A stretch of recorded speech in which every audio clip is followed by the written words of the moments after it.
If you are what you say you are, a superstar, then have no fear. The camera's here and the microphones, and they wanna know. Yeah. A fresh, cool young Lou trying to cash his microphone check 212. Wanna believe my own hype, but it's too untrue. The world brought me to my knees. What if you brung you? Did you improve on the design? Did you do something new? Where your name in on the guest list? Who brung you? You, the more famous person, you come through, and the sexy lady next to you, you come too. And then the hitman standing outside of heaven, waiting for God to come and get me. I'm too uncouth, unschooled to the rules, and too gumshoe. Too much of a newcomer and too uncool. Like shadow in the veil, I battle with it well, though I need a holiday like lady who sung blue. Go back, whatever you did, you undo. Heavy as heaven, the devil on me 2 tons too. If you are what you say you are, a superstar, then have no fear. The camera's here and the microphones, and they wanna know. And you better wear your shades. The spotlights here can burn holes through the stage. Down through the basement, past the Indian graves where the dinosaurs laid. And out through China, nearly misses airliners. Magnified ×5. This is pointed at the rhyme. Ricochets off the moon and sets the forest ablaze. Now that's important to say, cause even with all that, most of us don't want it to fade. We want it to braid, meaning we want it to grow, meaning we want it to stay. Like the governor called and he told him to wait. Unstrap him from the chair and put him back in his cage.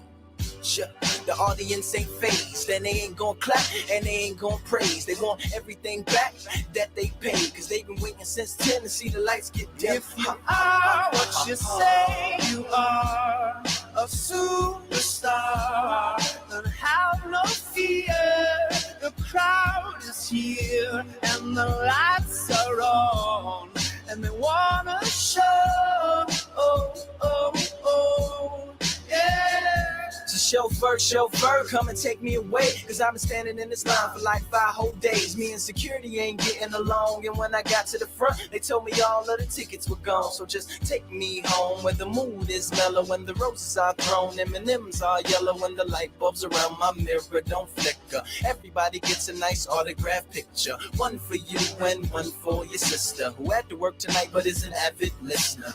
Every song's a favorite song and mics don't feedback. All the reviewers say you need to go and see that, and everybody claps cause everybody is pleased, and then they all take the stage and start performing for me like ha ha ha ha ha ha ha ha ha ha. If you are what you say you are, a superstar, then have no fear. The camera's here and the microphones, and they wanna know. Yeah. If you are what you say you are, then have no fear.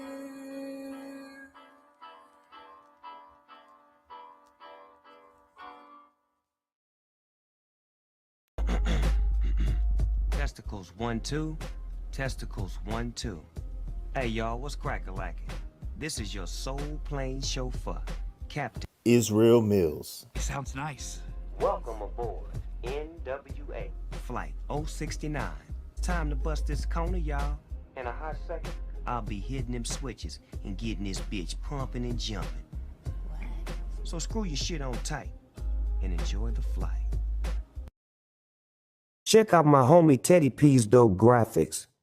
And shout out to my nephew Izzy Bands. Support the Izzo.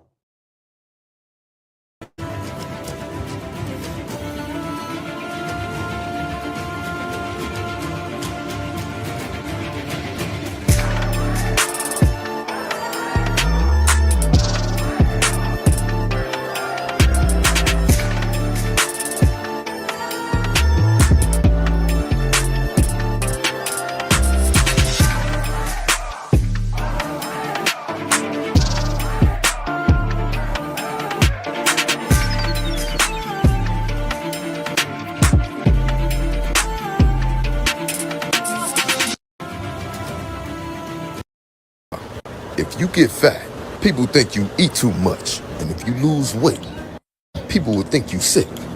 And if you dress well, people will think you showing off.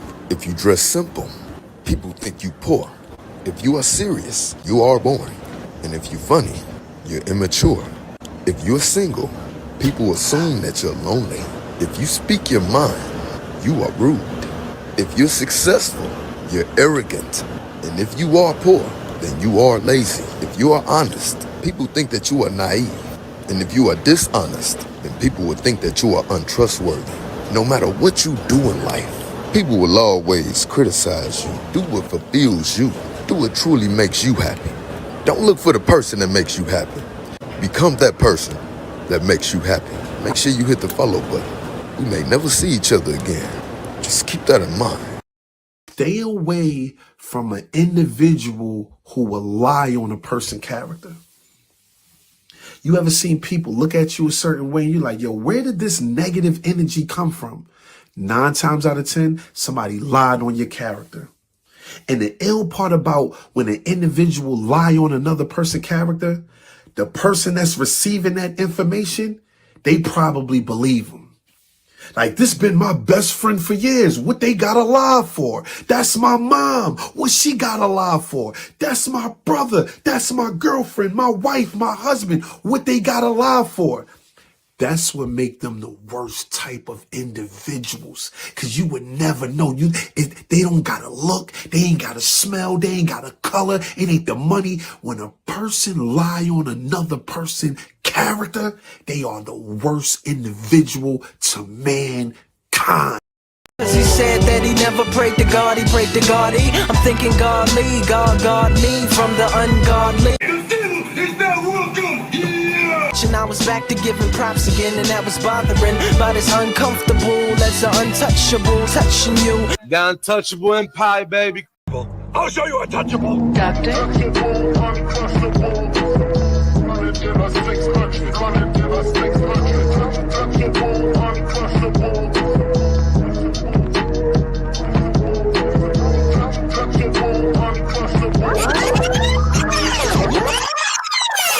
Friends, the Holy Spirit didn't go to you.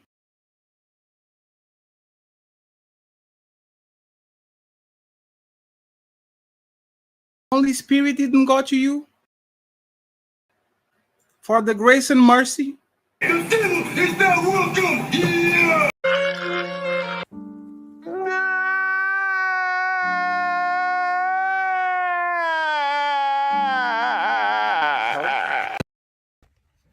Don't trust them new niggas over there. Don't you trust them new niggas over there. Don't you trust them new niggas with the fingers on the triggers. Don't trust them new niggas over there. On this episode of Fight Club. Oh, my bad. I meant. You are now entering the real spill with milk. Are sensitive, and I'm going to drag Israel out of it. You guys came from the same environment, and for some reason you guys are very sensitive towards other people's opinions. And again, this is just entertainment. So Israel, grab the alley-oop. We see you on Thursday on Le People Let's Talk.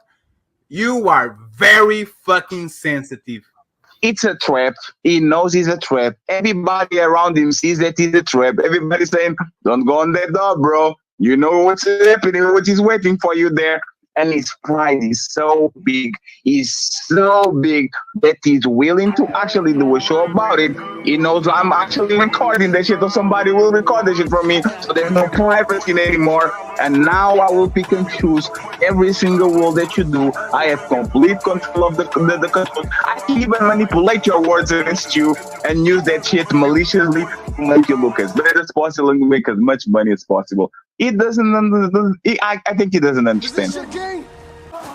Is this your game?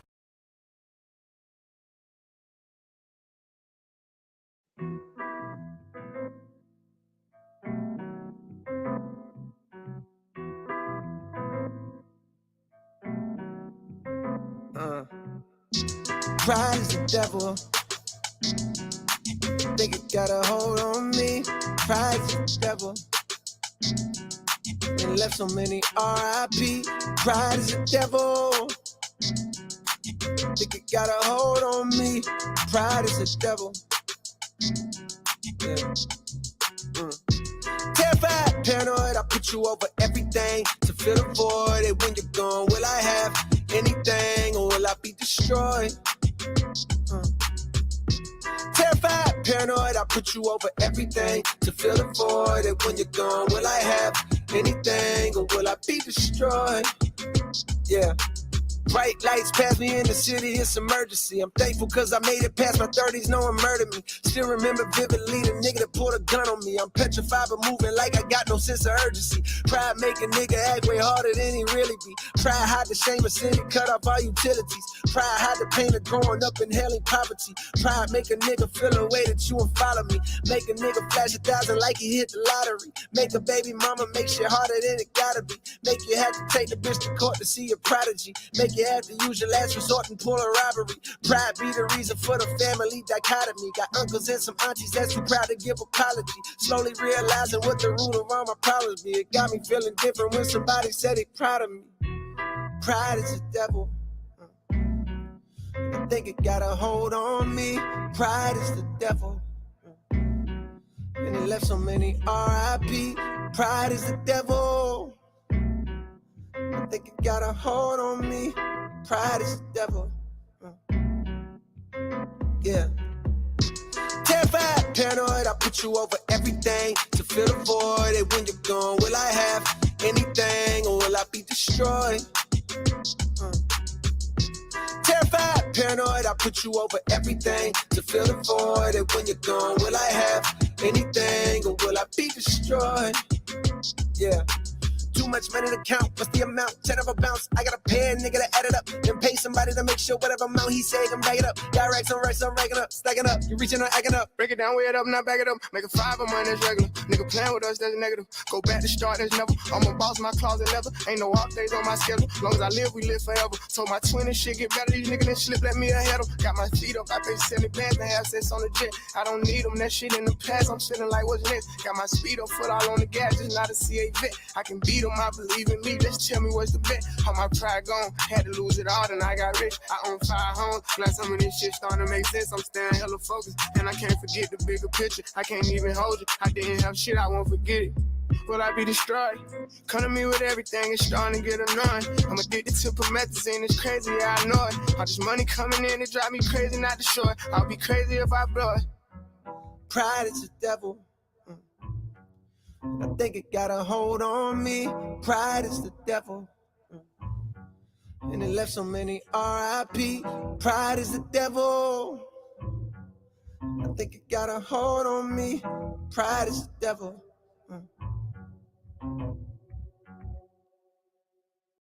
He said that he never prayed to God, he prayed to God. I'm thinking godly, God me from the ungodly. It's not welcome. Yeah.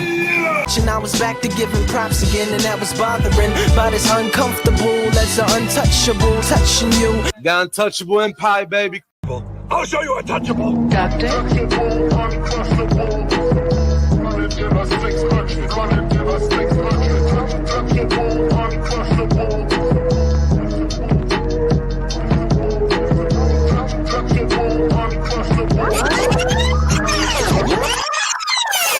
Friends, the Holy Spirit didn't go to you for the grace and mercy. It's not welcome. Yeah. Don't trust them new niggas over there. Don't you trust them new niggas over there. Don't you trust them new niggas with the fingers on the triggers. Don't trust them new niggas over there. On this episode of Fight Club. Oh, my bad. I meant. You are now entering the real Spill Wit Mill. About it, right? Yes, you ever seen a nigga tell a lie so good till it sound like the truth, and if I told you the truth, you'll believe the lie? It's a goddamn lie. And that right there is the motherfucking truth. dotting all my I's, crossing all my T's. You know, I'm just out here trying to put some paint where it ain't. You know, I'm just trying to have you smell me a mile away before I even get there. And you know that's right. But this right here goes out to all the aunties, all the old heads, all the players, and all the Macs. Now I want y'all to just kick back and relax. And if you don't know what I spray J double OP.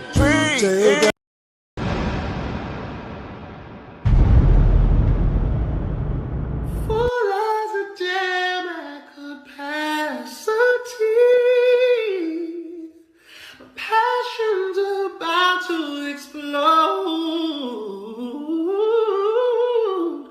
I can't escape it surrounding me. I'm caught in a storm that I need no shelter from breakdown. Lord, please, there's a love to shower us blood rain. Lord. Now entering the real Spill Wit Mills.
So I don't personalize shit. I mean what I said, and I said what I mean. No shaming is going. What did you say again, Fatty? Just to be clear. Let me. I said we're talking about surgeries and all this shit, right? And I made an assessment, the fair assessment, and I said this bitch Sydney Starr, that is a man, is better looking than 95% of women overall. And let me tell you something. Let me compliment this point. It's not about men. Let me finish my point. This is not about men or women. Are you guys familiar?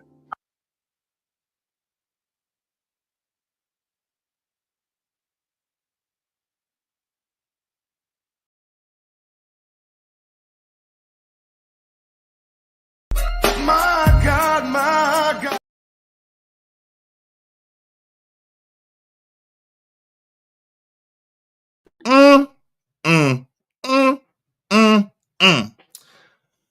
Oh Lord, ooh Lord, Lord. Oh Lord, Lord,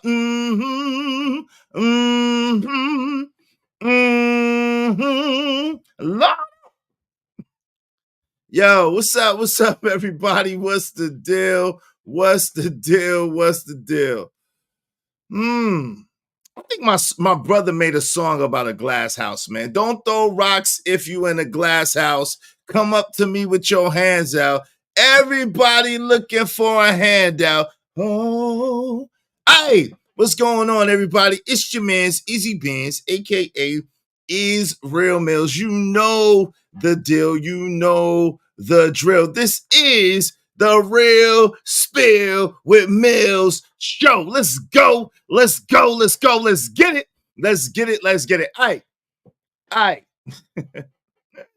Y'all could have been anywhere in the world, but y'all chose to be here with me, and I really appreciate it, and I really appreciate you. Now, one thing that you have to understand before we start, one thing that you have to understand over here, It's not welcome here. okay, you gotta know, It's not welcome here.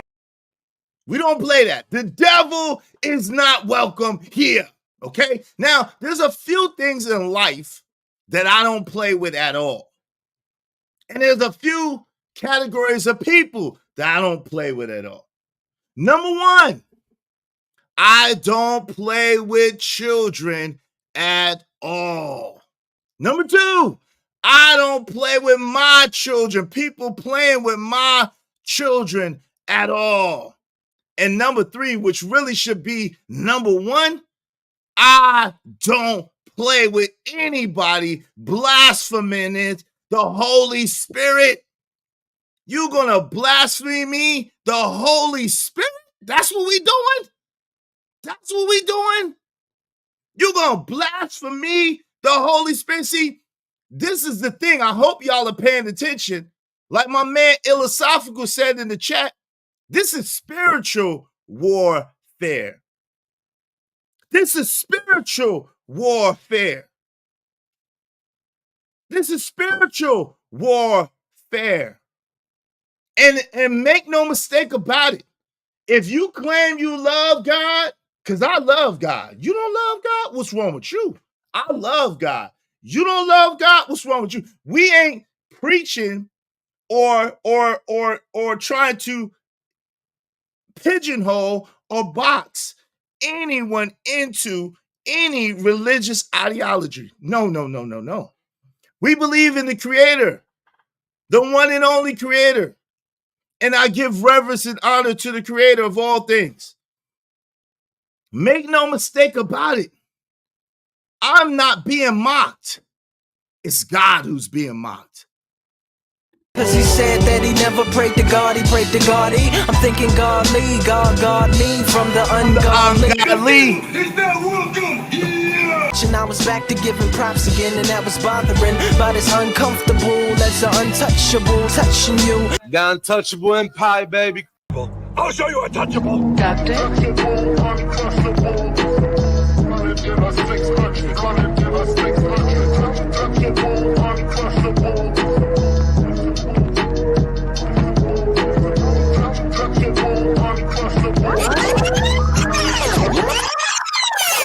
Friends,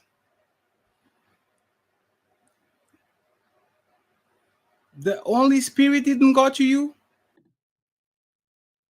The Holy Spirit didn't got to you, friends.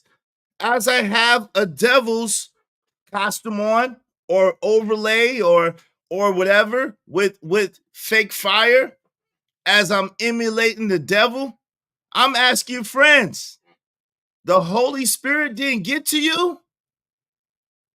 The Holy Spirit didn't get to you as I'm lying on this man, as I'm trying to twist a man's prayer up and supplication for the health of his daughter, as I'm twisting that up and trying to make fun of that and mocking God. The Holy Spirit hasn't got to you as I'm saying, hallelujah, hallelujah. The Holy Spirit hasn't got to you. Make no mistake. Make no mistake. God is not a man that he will be mocked. God will not be mocked. And there's one sin that I've heard that will not be forgiven. It's blasphemy against the Holy Spirit. We don't mock the Holy Spirit. We don't play with the Holy Spirit. We don't disrespect the Holy Spirit. And listen, if you want to be a part of that, and if you want to be a part of trying to attack a person who only was concerned about the health of their daughter, you want to try to twist things up, hey, I got to let you have whatever you're going to get. I'm out the way. This stream is not about you. I'm out the way. So I got you. Unlike y'all thought, this stream is not about him. That's it. That's all I got. Because once you do this, once you do this, you don't blaspheme the Holy Spirit. Like, there's nothing left. There's nothing left. You don't blaspheme the Holy Spirit. There's nothing left. Yo, you will do anything. You will say anything. You will go to any depths. You have blasphemed the Holy Spirit. You got a devil costume on in whatever way, AI generated as it may be, overlay, underlay for the underlay, the overplay. It doesn't matter. You got a devil's uniform on, a devil costume on, being the devil, being the imp that you are. And then you are saying, friends, have you not caught the Holy Spirit? Friends, have you not caught the Holy Subhanallah. I rebuke and bind the devil, the hands and the thwarts and the traps of the enemy. No weapon formed against me shall prosper, and every tongue that rises against me in judgment shall be condemned. When the enemy comes in like a flood, the Spirit of the Lord will lift up a standard against mine enemies. The Lord is my shepherd, I shall not want. He makes me to lie down in green pastures. He leads me beside the still waters. He restores my soul. He leads me in a path of righteousness for his name's sake. Yea, though I walk through the valley of the shadow of death, I will fear no evil, for you are with me. Your rod and your staff, you comfort me. You prepare a table before me in the presence of mine enemies. You anoint my head with oil. My cup runs over. Surely goodness and mercy shall follow me all the days of my life, and I will dwell in the house of the Lord forever and ever. Amen. Amen and amen. Oh, yeah. He that dwells in the secret place of the Most High shall abide under the shadow of the Almighty. I will say of God, he is my refuge and my fortress. My God, in him shall I trust. Yo, I could give it to you in Arabic too if you need it. But this is the funny thing, right? This is the very interesting thing. I'm going to show you something. I'm going to show you the smoking gun. And I'm going to be honest, I was dying laughing. I was dying laughing because all I could think is the devil is dumb. The devil is dumb, and all his minions are even more dumb. The devil is dumb, and his minions are even more dumb. This is the smoking gun. My God. My God. Yeah, for those of you, even if you've never been in the church, even if you've never prayed yourself, even if you've never been around anybody spiritual minded, y'all that have been here that have heard me pray, right? Put a 1 in the chat. Put a 1 in the chat if y'all have heard me pray for people on my platform. Put a 1 in the chat if y'all heard me pray for people on my platform. Put a 1 in the chat real quick. Everybody, please participate. If you heard me pray for people on this platform, put a 1 in the chat real quick. Everybody, just put a 1 in the chat real quick. That's heard it. That's heard me pray for people. There's a few ones. There's several ones. Everybody, just one time. Thank you. There's a few ones. Let me ask you a question, because I could play it. Let me ask you a question. This was the smoking gun. Oh, Israel is a scammer. Israel is a liar. Israel is, we have the receipts. This is the receipt, family. This is the smoking gun. This is the receipt and the smoking gun, family. This is the receipt and the smoking gun, family. Lord Jesus. Lord Jesus. This is the receipt and the smoking gun that they have against me. Can anybody tell me why this is hilarious?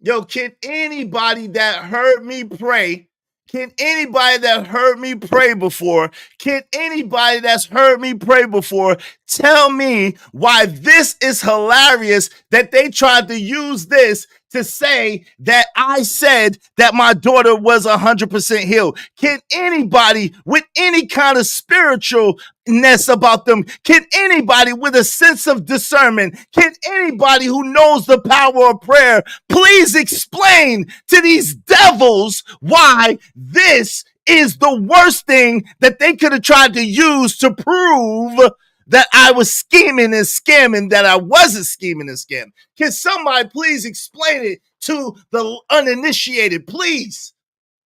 Somebody beside myself explain it to the uninitiated why they are slow.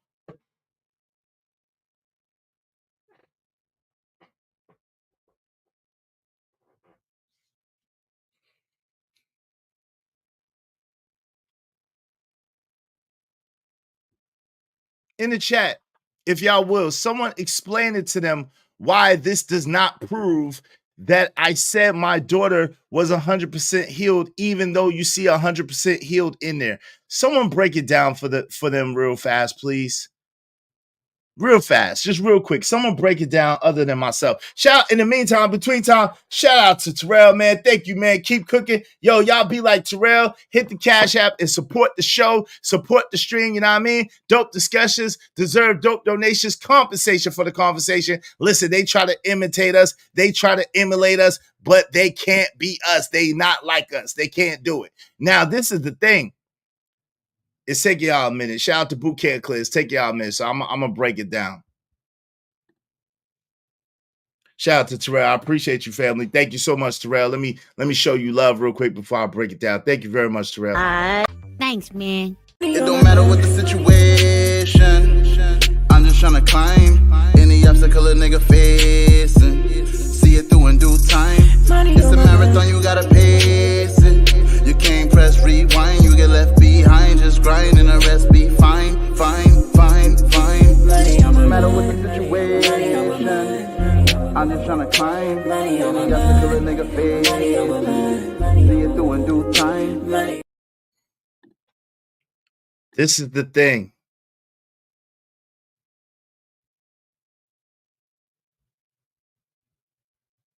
Well, that's partially it. Wasn't that. That's partially it. Shout out to my man Raheem Ali, aka Happy Man. Thank you. Cause she wasn't healed yet, silly rabbits. I said she's recovering. Look, thank you for your prayers and love and support. My daughter is recovering.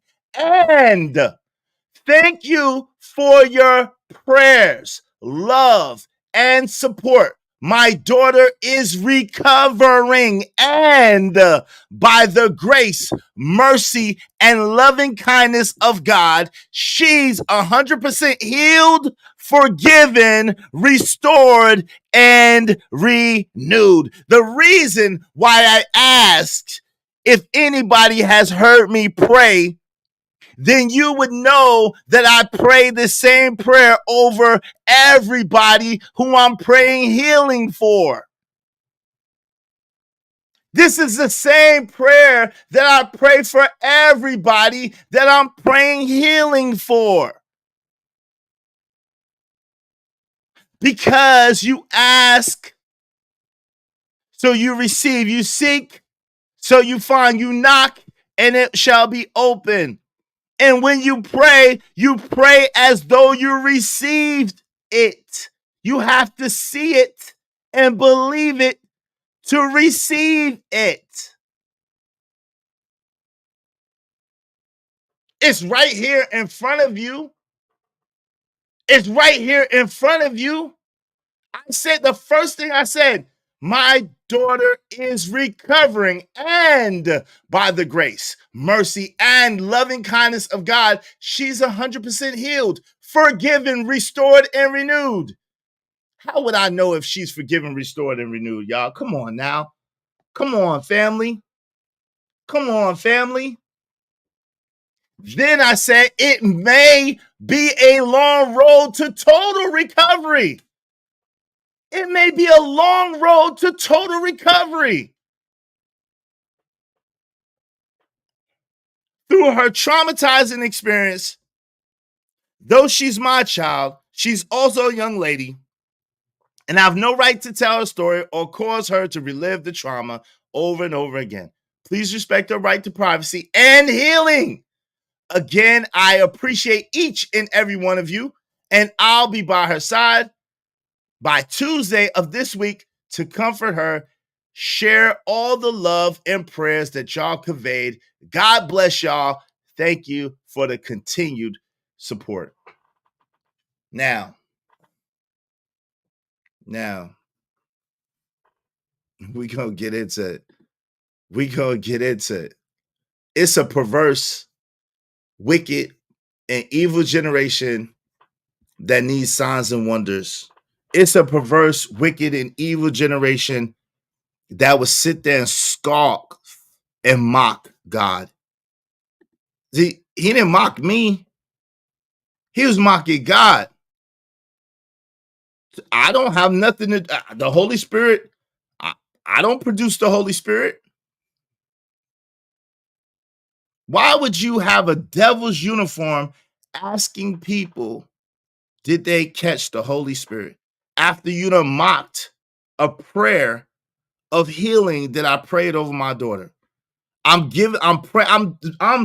trying to kill multiple birds with the same stone. I'm giving an update to the people who are concerned about what's going on. I said what happened when I found out. I gave an update to the people to let them know that she's okay, she's going to make it, and that she's recovering. But because people don't understand prayer language, people don't understand spirituality nowadays, people don't understand faith speech, they take something as innocent as this, as beautiful as this, and they say, oh, Israel, 3 days later, Israel said, oh my God, my daughter's here. Hallelujah.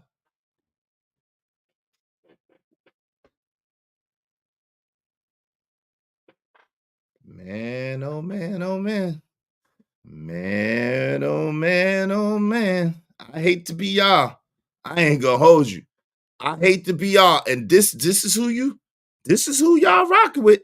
Just in case y'all don't know, this is who y'all rocking with and aligning with. Cause he said that he never prayed to God, he prayed to God. I'm thinking God me from the ungodly. And I was back to giving props again, and that was bothering. But it's uncomfortable as an untouchable. The untouchable empire, baby. I'll show you untouchable.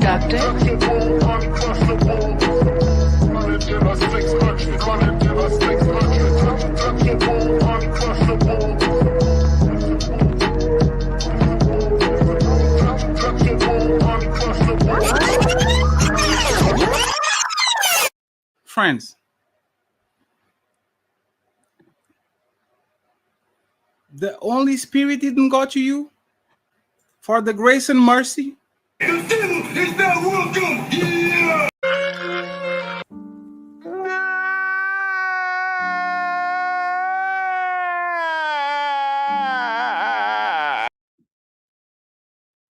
Man. Yo, if y'all are on the side of what's right, if y'all are on the side of righteousness, if y'all have faith, y'all believe in faith, y'all understand faith language when you see it, y'all understand faith language when you see it, y'all understand a prayer when you see it, you understand a supplication unto the Creator when you see it, You test the spirit by the spirit. You could tell a tree by the fruit that it bears. You could tell a tree by the fruit that it bears. But if y'all are on the right side of things, if y'all believe in the right side of things, support the show, support the stream. You know what I mean? Dope discussions deserve dope donations.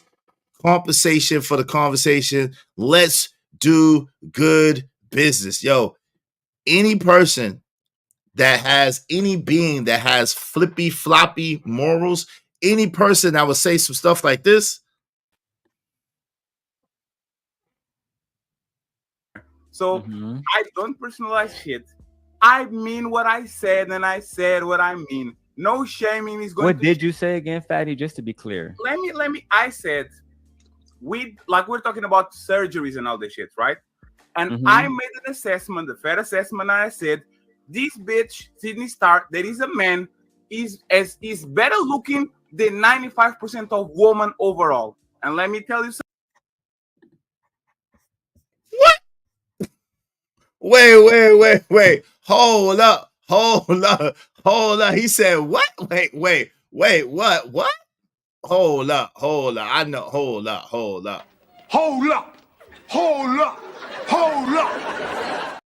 Nigga, what? You lost your rabbit ass mind. What did he say?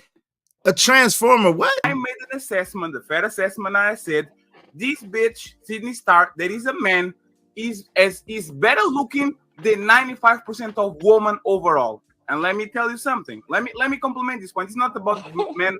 This is not about.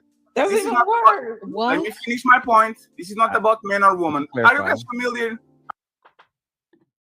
Oh Lord! And in case y'all don't know, Sydney Starr is a transformer more than meets the eyes. Sydney Starr is a transformer nigga in disguise. And he knows it. And what? Yo, fam, what?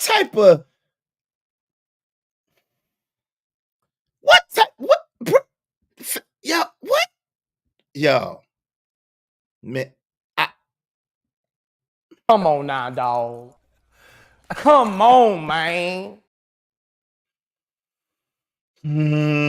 I don't know what to say, fam. I don't know what to say. What type of individual? Like, yo, you see, I don't know what else y'all need to see. I don't know what else y'all need to see. I don't know what else y'all need to hear. I don't know how many times that a person has to continue to show you who they are. I don't know. But yo, shout out to my man in them. Thank you so much, man. My God, JD 1975 with the big 10 gifted memberships to the Israelite Nation. Yes, sir.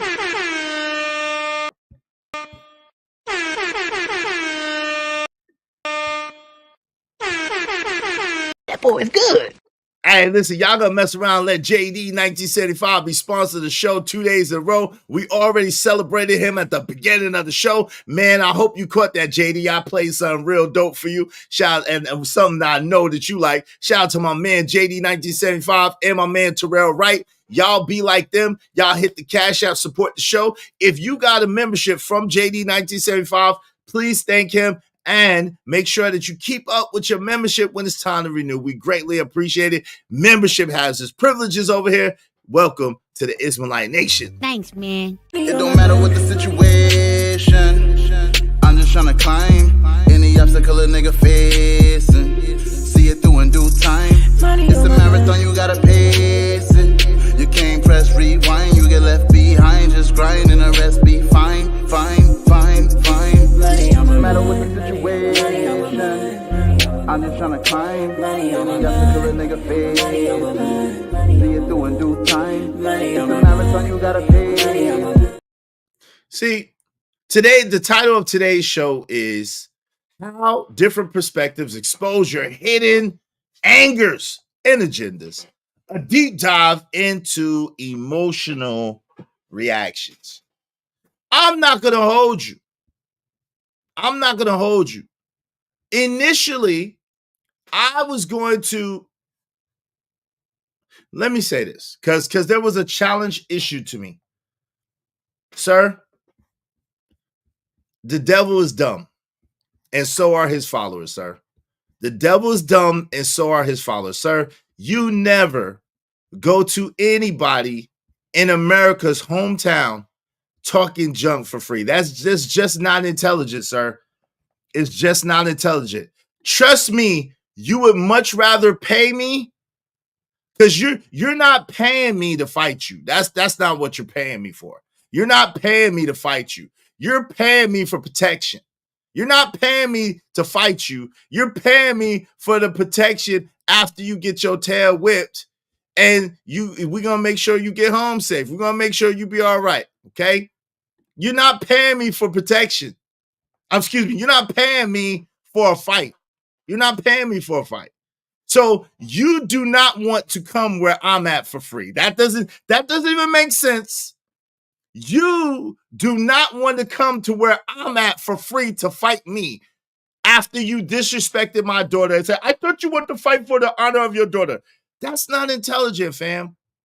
Because there's not only me, there's other people who can't wait to get their hands on you. There's other people who can't wait. And I'm only exposing this because the devil is crafty. He's dumb, but he's crafty. See, because if something happened to you while they know you and I got beef and you in my city, I'm going to get in trouble. And my life and my stuff is going to be messed up. And I'm a father of a young man trying to help him to live right and do right. So you're not paying for me to fight you, silly rabbit. You should not want to ever fly anywhere where I am for free after you said the things that you said. That's not intelligent for you, sir. The devil is dumb, and so are his followers. Okay? Your leader, the devil, is dumb, and so are his followers. So, sir, you might want to relax. You might want to relax. You done offended a lot of people by your rhetoric and saying the crazy stuff that you said. I thought, I disrespected your daughter. But, I didn't disrespect his daughter before, but I disrespected his daughter. What? I'm going to leave that alone. Yo, fam, just relax somewhere. Because you obviously don't got no sense. You don't have no God, so we know you don't got no sense. Well, you do got a God, but you don't got the true and living God. Your God is the devil.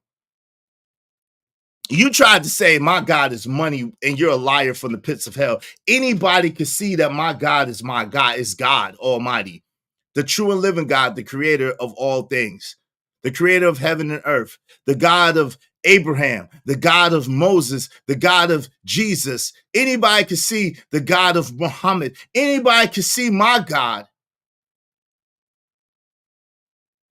is the true and living God, the only one that counts, that matters, that is the I am that I am. That's my God. Anybody can see that. Not no money. Money is just a tool.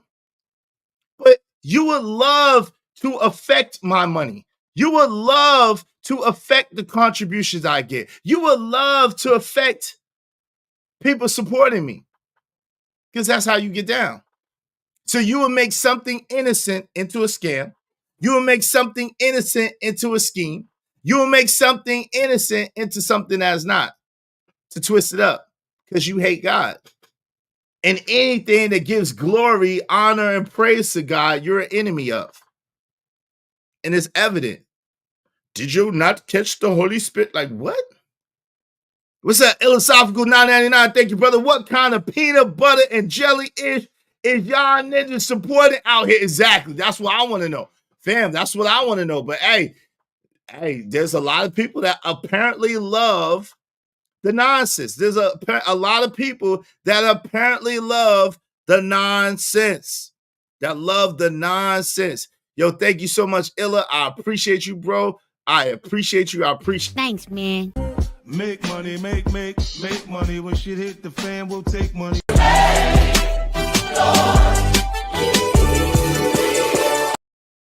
let me welcome some people in the building, and we're going to get right into the topic because there's so much drama in these streets. And a lot of it comes from people having differences of opinion, people having different perspectives and different POVs, different points of view. People get upset and get wild out of their body because I believe one thing and you believe another thing. We're going to get into all of that. We're going to talk about it, and we'll see if we could come up with something today. Yo, shout out to Emperor Kojak 3 and 3 the Great. What up, though? What up, though? What up, though? What's going on, Pack 925? What's good? What's good? What's good? THC to the BTC. What's good, all? Smash the like button, subscribe, and show, and share it with a friend. Tell a friend and tell a friend to come on in. Hit the like button, support the show, support the stream. You know what I mean? Yes, sir. Andrew Taylor's in the building. What's going on, man? Lord ADS, don't trust them, dude. Don't trust them. Can't trust it. What's up, Roswell? Salute, salute, salute.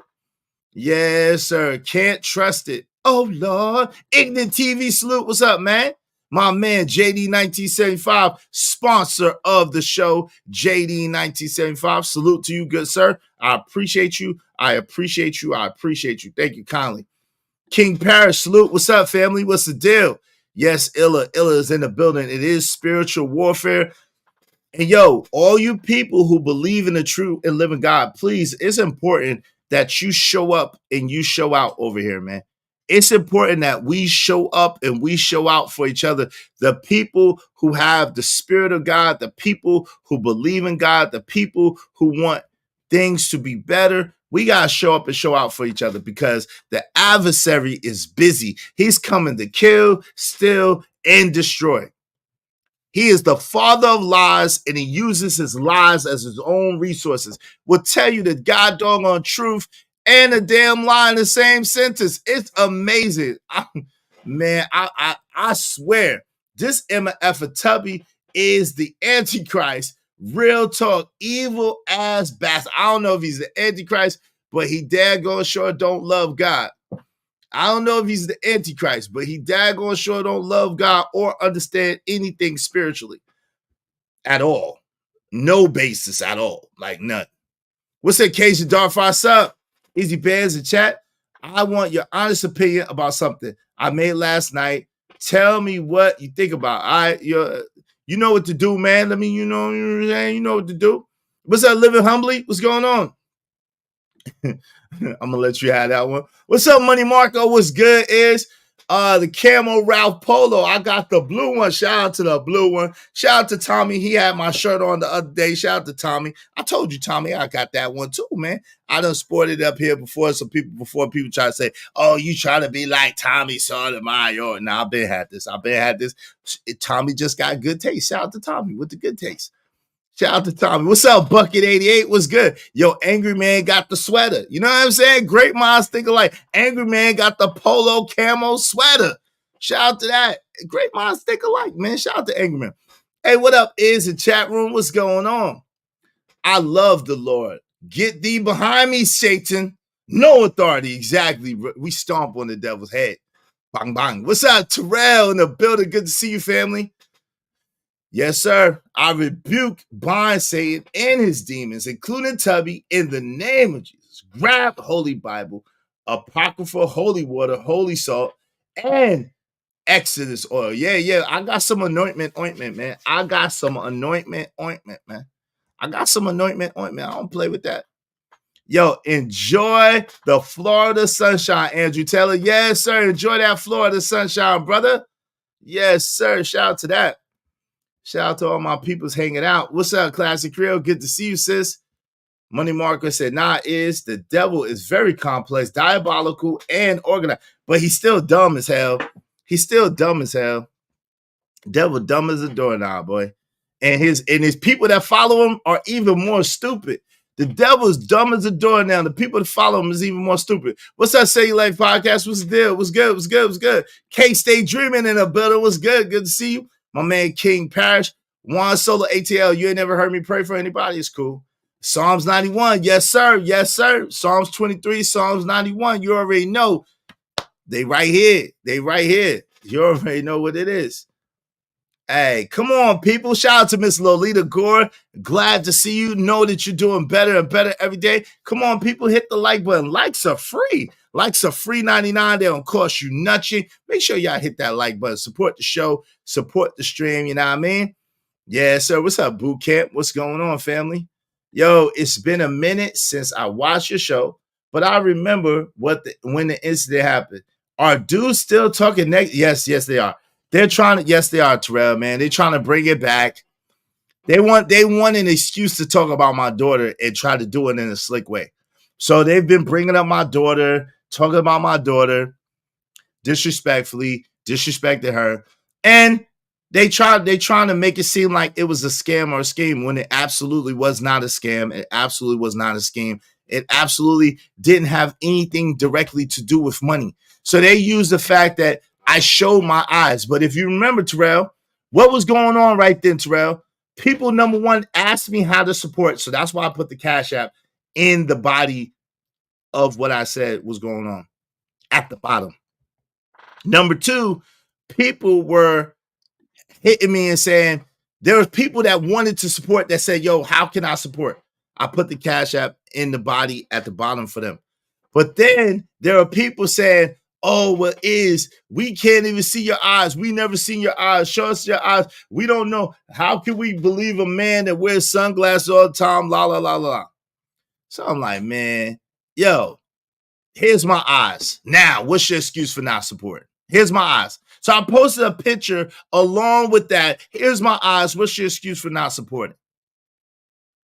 But again, they're trying to use that.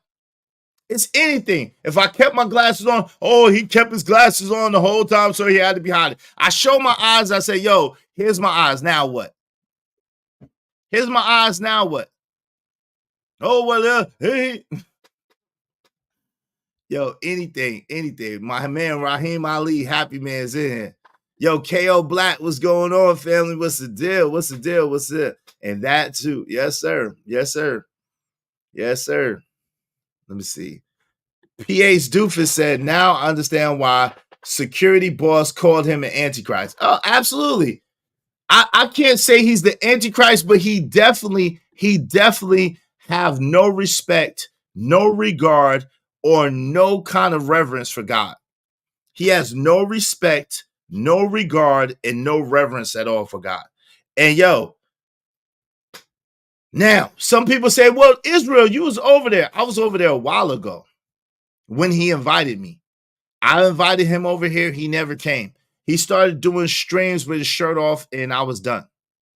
I haven't been back over there since. Even before all this stuff happened, he started doing streams with his shirt off.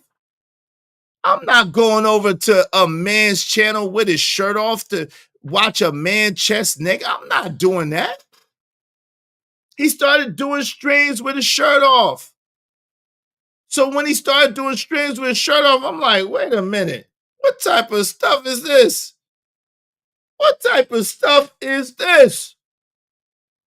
Why are you chest naked, sir, in front of men? And I was noticing he would put his shirt on when it came to the streams with women, but he'd be chest naked. I'm like, I ain't signing up for this. This is not the kind of, no. Wait, whoa, partner, whoa. Pause, man. Hell nah, nigga. Hell nah. Pause, my brother. Pause. So if you notice, since that man started doing chest naked streams is when I stopped going over there. So yeah, like, yo, it's one thing for people to speculate and people to say stuff, but it's another thing to start seeing signs. And when you start seeing signs, you got to be wise enough when you're discerning your spidey sense start saying, wait a minute, whoa, wait, what? You said what there? You did what? What you say? You said what? Huh? You did what? Oh, nah. Your spidey sense got to start going off. You around and you like, wait, that don't look right. I ain't aligned with that. I don't agree with that. I'm not. No way. Hey, what's going on? Because they're sickos. That's why Arvie Nicole. Shout out to Arvie Nicole. My man Illa Safka read that. Shout out to Illa. Thank you so much. Ari's in the building. Let me get to your comment, Ari. Army said, why are people mentioning your daughter? How dare they? Leave your children out of this. It's inappropriate. People don't know their lane. That's a bar, sis. That's a bar. But people find any excuse. Oh, well, I'm not talking about his daughter. Wink, wink, wink. I'm not talking about his daughter. Wink, wink, wink, wink, wink. I'm talking about his parenting. What? Nigga, what? Yo, thank you so much, Ari. Now you talking about my parenting, but she's grown, but you're talking about my parenting? Hope you don't mind if I say this out loud. How wonderful life is, 'cause you're in the world. I love you, I love you. I love you, I love you, I love you.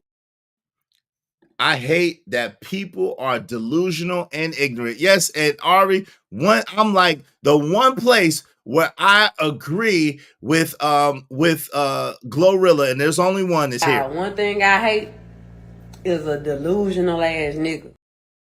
I agree. That's the one place where I agree with. That's the one and only place where I agree with Glorilla that I know of so far. Spidey Sense is saying, nigga. No, Spidey Sense is saying, fruity. Oh, pardon me. What's up? Thank you so much, sis. I appreciate you. Thank you. Thank you.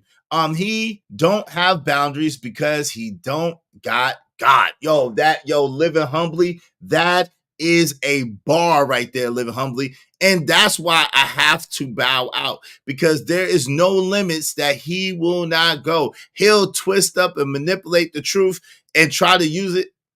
Bars.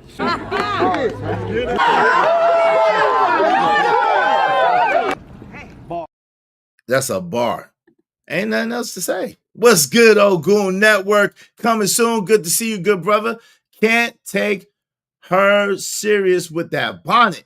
Hey, listen. You can take her more serious than you can take a fat boy. I will tell you that damn much. I guess you see everybody in your chat and not like Antoine and Freezy and some others. Shout out to you, man. It's all good, man. Listen, I try to read everybody's chat at least once. And then after that, it do be a lot of chats. So if y'all want to make sure that your chats get highlighted and read, please do so through the super chat or through the Cash App. Y'all know if y'all Cash App me $20 or more, I'll read all your chats. But for sure, if you want to make sure your comments are highlighted and read, do so through the super chat or Cash App. I try to do it at least once to everybody. Make sure that I got your chat, your chat to welcome y'all, because I'm so appreciative that y'all are in here. I'm a grown ass man, dog. Shout out to the man JD 1975 for facts, man. What are they talking about? I don't know. That's what I was asking at first, Andrew Taylor, but I just got tired of it. Like, yo, I was worn out. Yo, fam, my daughter had been through the incident. I just got doxxed at the same time. And then people was asking to support, but there was also a large group of people like, well, you know, Israel.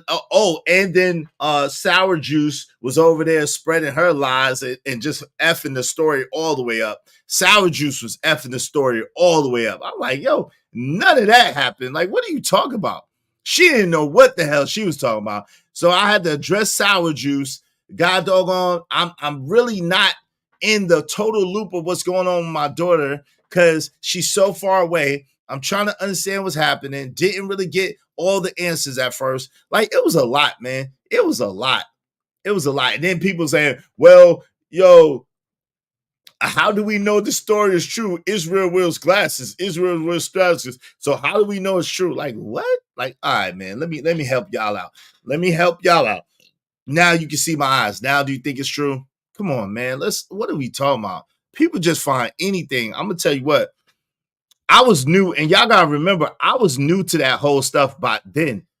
I had only been on the internet for meaning with my own show, because people are like, oh, well, you was on Fight. Yes, I was on Fight Club. But there's a big difference, and I'm sure a lot of people that's being honest can attest to this.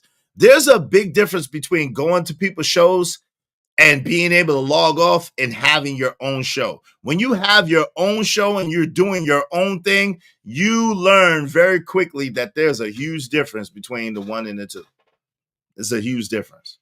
And so I had just started my show at the end of February, the beginning of March. And so it was like, yo, I did not even know. I had no idea. I'm be honest with you. I had no idea, man. This joke is crazy. What's up, KL Black? Juan Solo ATM's in the building. What up, man? What's going on? I had no clue. You understand what I'm saying? I had no damn clue. Why would anyone want to sign up for this? Why would you want to sign up for this? I don't know. My man Cellulite Podcast is in the building. I had no damn idea. You hear me? And he's the devil's stepson. Even the devil was able to pull Lilith. Oh Lord, don't do it, Andrew Taylor. Don't start that. Oh my God, bro. All right, I think I got everybody. Let me just make sure. Let me make sure, y'all, because if I didn't. Oh, hey, Carmen Michelle, how you doing? You don't agree with Big Glow? Only on the point. I hate delusion ass nigga. Can't take us serious with a bonnet. I've read that one already, I think. He's not like us. Oh Lord, you try to start something, Ari. I can't read all of it. What's up, JC? Boot can't spell. Hello. Come on, man. Yo, don't do that. What's up, Dan George? What's going on? It's ridiculous. Yes, it is. Yes, it is. What kind of name is sour juice? I just named it that for, come on, y'all know who I'm talking about. Stop playing, y'all. Stop playing. Why y'all doing that? I'm trying not to get in rehash because I never had a problem with that person.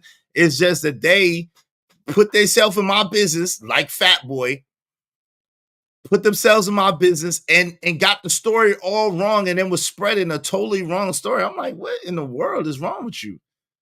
At least get the right story. Who raised you? You got the story all wrong. So that's a code name. That's a code name. That's a code name. I'm not trying to start trouble. Now I'm gonna be regardless, no matter if it's me, my, or any platform. I don't know. AC Bands and Sour Juice can't say Jack-ish when Cellulite Podcast and Raw B expose her. Oh Lord, come on. Oh Lord, come on, y'all. Come on, y'all. Why y'all trying to get me in stuff, man? Please, number one, you supposed to keep me out of stuff, man. Why you be trying to get me in stuff, bro? Why y'all be trying to get? Come on, and then you got this nigga say like hit my. Then you got this nigga. Yo, Sel, stop dropping the F-bomb in the chat, bro. Jesus Christ, Emperor Code. Now you got this nigga started. Yo, say like hit my cash app. Why you get this nigga started, man? Why I said what I said for a reason. Now you got this nigga started. Yo, hit my cash app, Cellulite. Hit my cash app, brother. Jesus Christ. Why you get this man started, fam? Why'd you get that man started, man? That man dropping all the F-bombs like he over on his show. Hence, I'ma be me regardless. I got you. I appreciate you, Sal. God doggone it. My number one, get me in trouble, man. Number one, you supposed to keep me out of shit, man. Keep me out of shit. Don't let me get into shit. Please and thank you. I'll be getting in enough trouble by myself. I don't need no help. Why are you helping me get into trouble? Like, don't help me get in trouble. Help me get out of trouble, please and thank you. Jesus Christ. Y'all hit the cash app, support the show, man. Jesus. Lord Jesus. Lord, y'all know how to act, man. I'm gonna need y'all to come on, man. Let's get some act right in here, please and thank you. Can we get some act right here, gentlemen? Lord Jesus. Yo, so today's topic is how different perspectives expose your hidden angers, man. Yo, I come from a generation like a lot of y'all where there were a few things that you didn't talk about in public, right? It used to be a famous saying, you don't talk about politics or religion in public, right? There was huge ways of thinking because politics and religion are some of the most divisive topics that there are. Do you understand how many wars have been fought over religion and political ideology? Do you understand how people have lost their lives? Not that it's funny, but how people have lost their lives for their perspective and their point of view. it's very interesting, right? Because while there is a lot of the history of this country that is very clandestine, right? And that is very, very aloof and elusive, we do know that some of the quote unquote immigrants that came to these shores were trying to evade religious persecution. We know that they had the witch trials and they were called heretics and they were thought to be witches and so forth and so on, right? What's up, Nico Too Smooth? So even from the inception of America as we know it today, we know that religion or the ideology behind your philosophy, whether you're for it or against it, was a very, very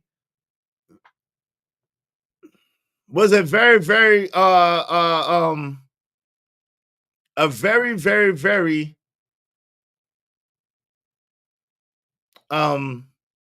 divisive thing. It was a thing that caused wars. It was a thing that made people lose their lives. And let's be honest, people also used quote unquote organized religion to be able to run, control, and unify, wink, wink, quote unquote, lands and territories.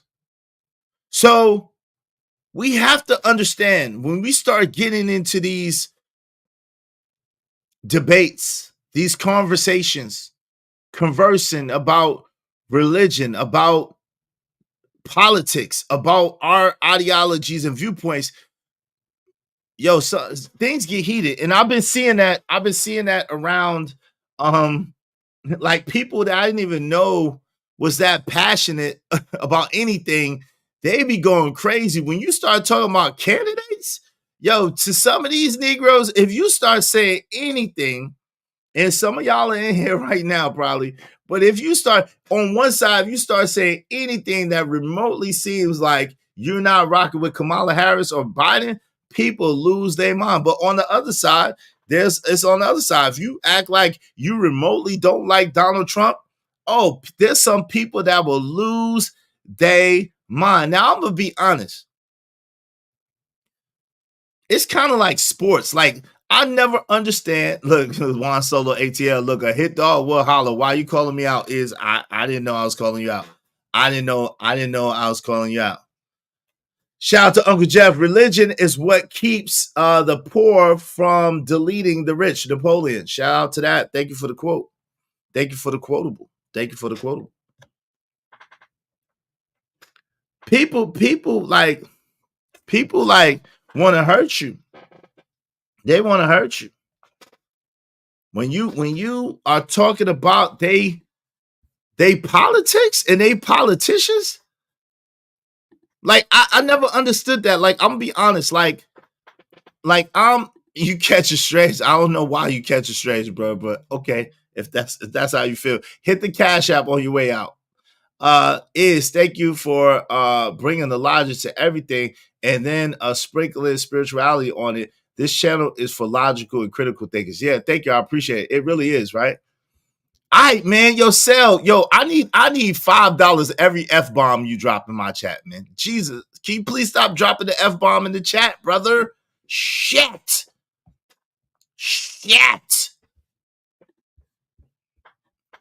Pretend the children are in the chat, brother. They can read it. We're trying to clean it up. So anyway, see, you made me lose my thought. So I've been, I'll be perusing and watching from the clouds sometimes. Sometimes, like, there was a dope conversation yesterday that I really wanted to be a part of, but the panel was full, and I didn't, it was an interesting mixture of people. I don't know. I'm not counting. Just send me something, but please stop dropping the F-bomb. I'm not counting for it, but please stop dropping the F-bombs, brother. That's like the one word that they don't like. They don't like that. And I gotta work on it sometimes too, because sometimes I get excited and I'll be just F that. So I gotta work on it too. So we gotta work on it together, brother. We gotta work on it together. Yo, yeah, right. I gotta bring the swear jar back, man. Yo, Cass was mad at me. I lost a couple of people with the swear jar, man. They ran off on the plug. Yo, man, how you gonna have a swear? Yo, don't start, Andrew. Andrew Taylor, let's don't start about the swear jar, fam. Anything you do, fam. Anything I do, fam, I get Yo, is hustling because he got a swear jar. No, is one of his videos monetized. So he don't have to ask, this is how stupid shit is. I'm just gonna be real, y'all. This is how stupid shit really is, right? Shit is this stupid, right? This is how shit really is and how stupid shit is, right?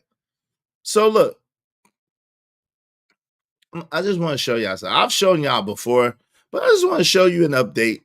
This is how really stupid and dumb shit is, right?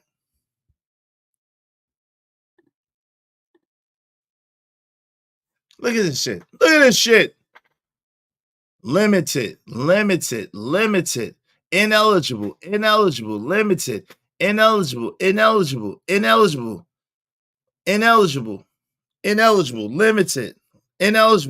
limited,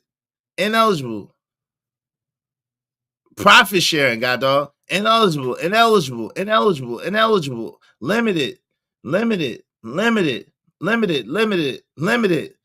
ineligible, man. And y'all talking about, yo, you can't, if you get daggone people on the panel, and I like to have, it's not because of the clips. Well, some of it is because of the clips, but the limited stuff is because of the language. Yeah, the limited stuff is because of the language. But what I'm saying is, some of it's because of clips, but regardless, even when I take the clips out, like if I do under 6 hours and I take the clips out, it's still limited. And the reason why it's limited is because of the language. Period. It's because of the language. That's a fact. That's why I don't even bother with it. You know what I'm saying? Like, it's like, yo, because if I have a panel, it's over. It's over. If I have a panel, it's over. We not getting no bread, baby. We not getting no bread. Shout out to my man, Sal. Thank you, brother. I appreciate you. Thank you so kindly, my brother. So when we be like, yo, why we gotta, you know what I'm saying? It's like, yo. So before I can show you before, some of the videos was getting monetized when I started doing the swear jar. I didn't even make the idea up, but still, I copied Corey. I'm gonna keep it real. I copied Corey. Y'all still was mad at me. Thanks, man. Excuse me. I got money.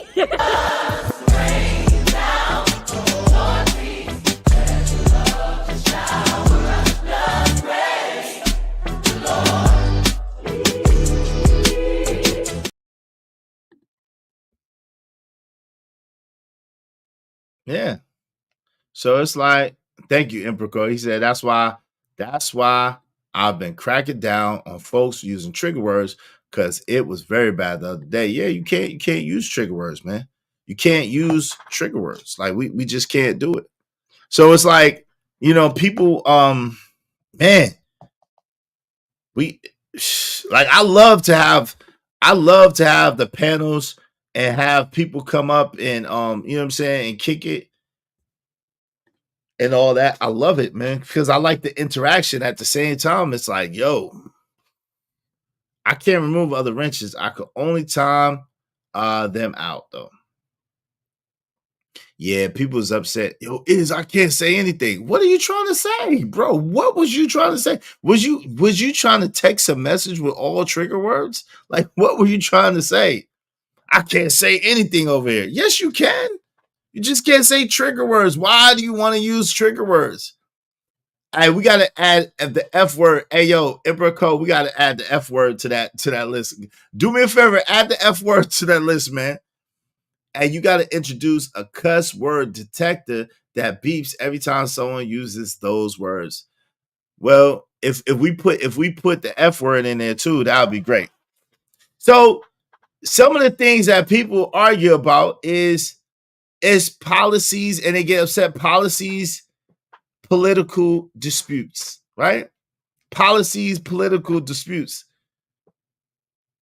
And a lot of times in the political debates, opposing views can trigger deep-seated frustrations. For instance, research shows that exposure to different political opinions can heighten feelings of anger and polarization. How crazy is that?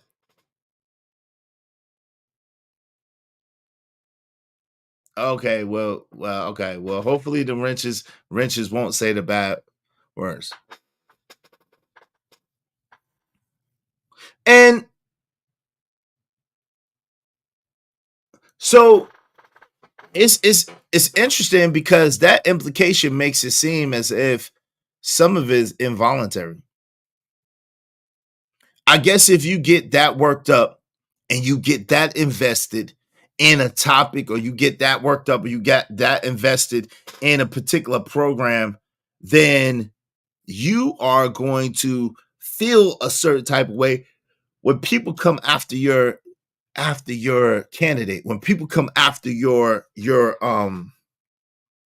person. You're gonna feel a type of way. It's gonna seem a type of way, right? Give me one quick second, y'all. Give me one quick second. 1 second. Let me do this real quick. Let me do this real fast. I got to go.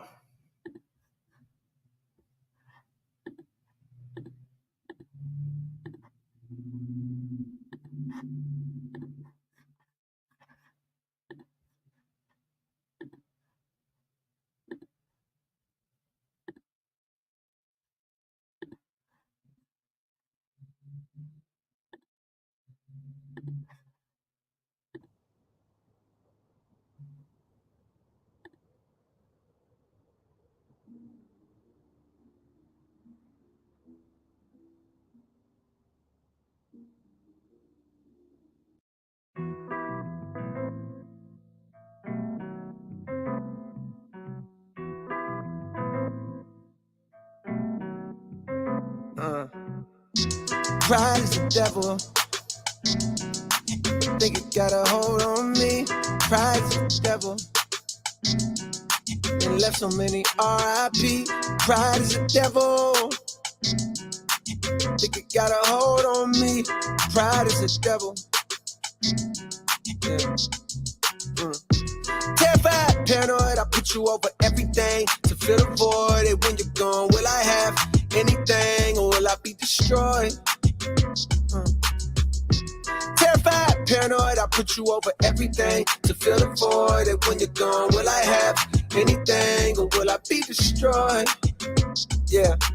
Bright lights pass me in the city, it's emergency. I'm thankful cause I made it past my 30s, no one murdered me. Still remember vividly the nigga that pulled a gun on me. I'm petrified but moving like I got no sense of urgency. Pride make a nigga act way harder than he really be.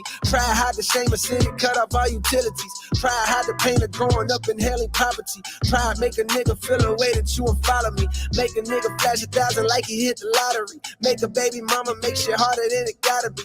Make you have to take the bitch to court to see your prodigy. Make you have to use your last resort and pull a robbery. Pride be the reason for the family dichotomy. Got uncles and some aunties that's too proud to give apology. Slowly realizing what the root of all my problems be. It got me feeling different when somebody said they proud of me. Pride is the devil. I think it got a hold on me. Pride is the devil. And it left so many R.I.P. Pride is the devil. I think it got a hold on me. Pride is the devil. Yeah. Terrified, paranoid, I put you over everything to fill the void. And when you're gone, will I have anything, or will I be destroyed? Paranoid, I put you over everything to fill the void. And when you're gone, will I have anything or will I be destroyed? Yeah. Too much money to count, what's the amount? 10 of a bounce, I gotta pay a nigga to add it up. Then pay somebody to make sure whatever amount he say, I'm back it up. Got racks on racks, I'm racking up, stacking up. You reaching or acting up. Break it down, weigh it up, not back it up. Make a 5 of mine, that's regular. Nigga playing with us, that's negative. Go back to start, that's never. I'm a boss, my closet leather. Ain't no off days on my schedule. Long as I live, we live forever. So my twin and shit get better. These niggas that slip, let me ahead them. Got my feet up, I pay 70 bands and have sex on the jet. I don't need them, that shit in the past. I'm feeling like what's next. Got my speed up, foot all on the gas, just not a CA vet. I can beat them, I believe in me. Just tell me what's the bet. How my pride gone, had to lose it all, then I got rich. I own 5 homes, glad some of this shit starting to make sense. I'm staying hella focused, and I can't forget the bigger picture. I can't even hold it. I didn't have shit, I won't forget it. Will I be destroyed? Come to me with everything, it's starting to get annoying. I'm addicted to promethazine, it's crazy, yeah, I know it. All this money coming in, it drive me crazy, not to show it. I'll be crazy if I blow it. Pride is the devil. I think it got a hold on me. Pride is the devil. And it left so many R.I.P. Pride is the devil. I think it got a hold on me. Pride is the devil.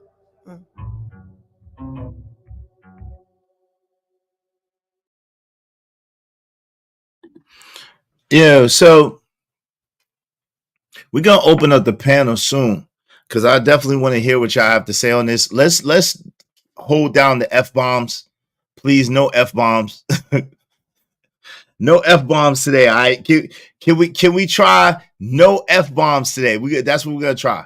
Dan George said, question, Izzy Bands, which one do you think creates the most radicals here in the US? Political debates or religious debates? And what can the community do to monitor it? That's a great question, man. That's a great question.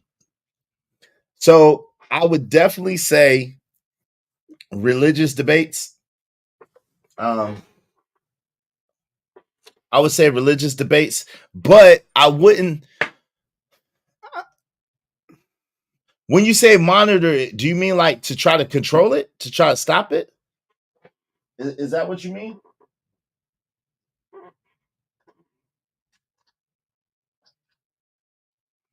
When you say monitor it, do you mean like to try to control it and stop it? Or do you mean like, what do you mean when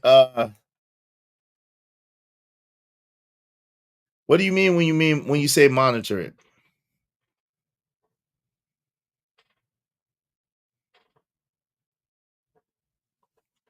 Because at the end of the day, I don't think, people, like I said, wars have been fought over religion. There have been major wars in the world fought over religion. One of the most famous is the Crusades. I don't think it's a way to regulate debates over religion or over people getting upset over religion. I don't think there's no way. I don't think there's any way. I think that there's a trait in some people that's going to radicalize anything. Think about it. There's some people so radical that they'll delete people that support another team. In Alabama, there was a story. I don't know if you're aware, but Auburn, Alabama, where Cam Newton came from, and also where Charles Barkley came from, as far as college, right? They have a tree. They had a tree, and the year that Auburn won the Sugar Bowl, the Cotton Bowl, whatever bowl it was, you know what I'm saying, that college teams won, people poisoned that tree. They killed the tree. So I'm from North Carolina, where Duke versus Carolina fans have squabbled and taken each other to the brink of almost deleting each other. So I think that there's fanatics and radical people in all different sorts of things. Like, it's weird because I've seen people in the Tuscaloosa area, even in Birmingham, that have daggone shrines in their houses to Bear Bryant and Nick Saban, who are the coaches or were the coaches of Alabama. Roll Tide. They got shrines and altars to these people. I'm talking about rooms with pictures in the hat the you know, the snag-a-tooth hat and pictures and footballs and jerseys and just pictures and pictures and pictures, like altars to these people. So I don't know if there is a such thing as ever stopping people from being fanatic, or from people from being zealots, or keeping people from being really radical about their viewpoints. I just think there's some people that are like that regardless. You know what I'm saying? I believe there's some people that's like that regardless. Low frequency mind needs to have something fundamental to shit itself over. This is the air mark of square and cube thinkers. Yes. Shout out to my man Bucket88. Facts is, I have family in Mobile. It's so serious. Yeah, it is serious. It's serious for some people. It's life and death for some people. So I don't, even though I'm an Alabama fan, right? I don't take it that serious. So when I'm around in Alabama, I'm very, very careful about even mentioning it at all, because there's some Auburn fans that will, you know what I'm saying? And there's some Alabama fans that are wild too. So you just gotta kind of, you know what I mean? Just chill. You gotta chill. So I was going around in the YouTube streets yesterday and the day before, and there are some people that are pretty heated. It seems to be a lot of dudes. Shout out to Illa FSU. It seems to be a lot of dudes that are very, very excited and very, very eager about this Kamala Harris situation. And and I'll be honest with you, I'm looking and it doesn't really make much sense to me. Not like one is that much better than the other. Like Uncle Jeff said, I think they're kind of two wings of the same poisonous bird. At the same time, it's like there are people online amongst us that seems, maybe some of y'all, that are ready to squabble, like ready to squabble out here. Like, yeah, they squabbling out here now. Like, ready to squabble. Yeah, they squabbling out there now. Yeah. Ready to put it down. And I don't understand, as a highly melanated man, man of the sun, the good potato salad people, man. I don't understand how you can be that daggone gun-ho about this particular individual. I don't get it. Where everything, it seems, in her policy that she's done for people of color has been for women. And it seems like historically, when it comes to men, she has been on the opposite end, especially melanated men, men of color, men of the sun, the good potato salad men. It seems like she's been all but ready to give those men the business. You heard? So I don't understand. So maybe y'all can make sense to me. Hooray first said, I know many men who are eager to see Kamala move forward. I'm excited about that. Why, Hooray first, are you excited about it? Why? What makes you excited about it? Why? What makes you excited about it and why? I'm about to drop the link shortly. Y'all support the show, support the stream, you know what I mean? Dope discussions deserve dope donations, compensation for the conversation. Let's do good business. Hooray first, why are you excited about Kamala getting into office? What do you think that Kamala getting into office is going to do for you? I'm just curious. So, political discussions and disputes, cultural differences, misunderstandings between cultures often lead to our anger. Studies indicate that cultural differences in communication styles can cause frustration and a lack of understanding. Now, I think that there are a lot of cultural differences. It's interesting to me that Fat Boy tried to twist it up and say those of us who it's amazing. I'm be honest with you. Like, the level of intellect of people nowadays has got to be low. And I didn't realize that it would be so low. I really gave people a lot of credit for being smarter, being more intelligent, being more in tune, but it doesn't seem like people really are. Like I said, I don't know. Angry Man used to talk about it a lot, but I watched, before he ever talked about it, this movie called Idiosyncrasy. And in Idiosyncrasy, it's like the two guys who were somewhat intelligent were shunned. They were shunned, they were castigated, they were cast out. And the people which were the masses, who were asleep, who were dumbfounded, who were really dumb, they were the ones running things. And they were the ones that made the rules, and the smart folks sounded like dummies to them. And they got so mad and upset every time the smart men would speak. It would say, there goes that word again. Yo, Idiosyncrasy, dope movie. Yeah, it was. It was a dope movie, but it just shows, it's crazy. It came out, like 20 years ago? But it shows that this is seemingly where the society is today, where people are asleep at the wheel of life, where people would much rather go along to get along with the crowd of dummies that serve the devil than to stand out on their own and have an original thought, or to be able to critically think for themselves, to be able to really, really sift through information properly and make a proper educated decision. See, you get context clues. Idiocracy. Okay, yeah, Idiocracy. My bad, Money Marker. Thank you. Idiocracy. Thank you, brother, for correcting me. Idiocracy. That's what it is.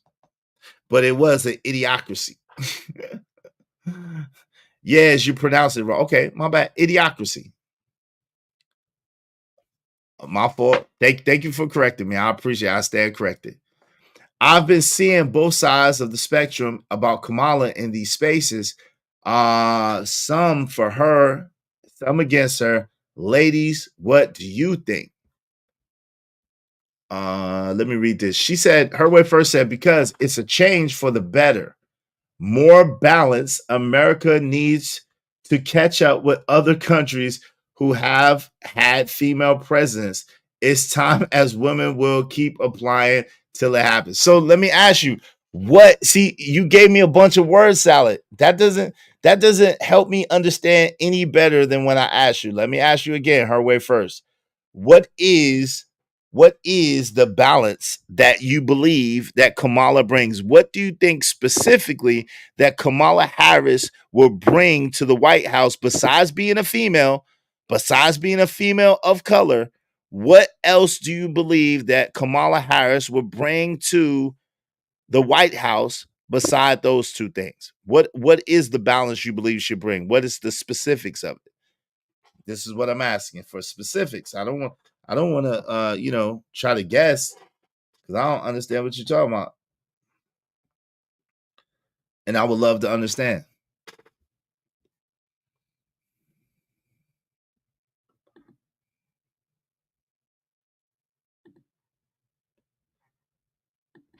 So all she needs is ovaries and a perm? I guess Kamala is qualified, bottom line. See, this is see, do y'all understand? You're being defensive, I guess. I don't know, but maybe you don't know. I don't get it. Like, I'm looking for some depth of conversation. I'm trying to converse with you and understand what you're talking. Let me go ahead and open up the panel. Maybe if I open up the panel, I could get some depth of conversation. I would like to understand. I'm not trying to be funny. I want to understand what you think. I want to understand why you feel the way you feel. But it seems as if you can't get past the first tier of answers. Show me, and show everybody that you're more intelligent than us, right? Y'all are supposed to be more intelligent than us. Y'all supposed to be so much smarter. Prove it. Substantiate your argument. Be able to tell me why. Like, that shouldn't be hard. That shouldn't be hard at all. That shouldn't be hard at all, right? Help me understand. That's all I'm trying to do.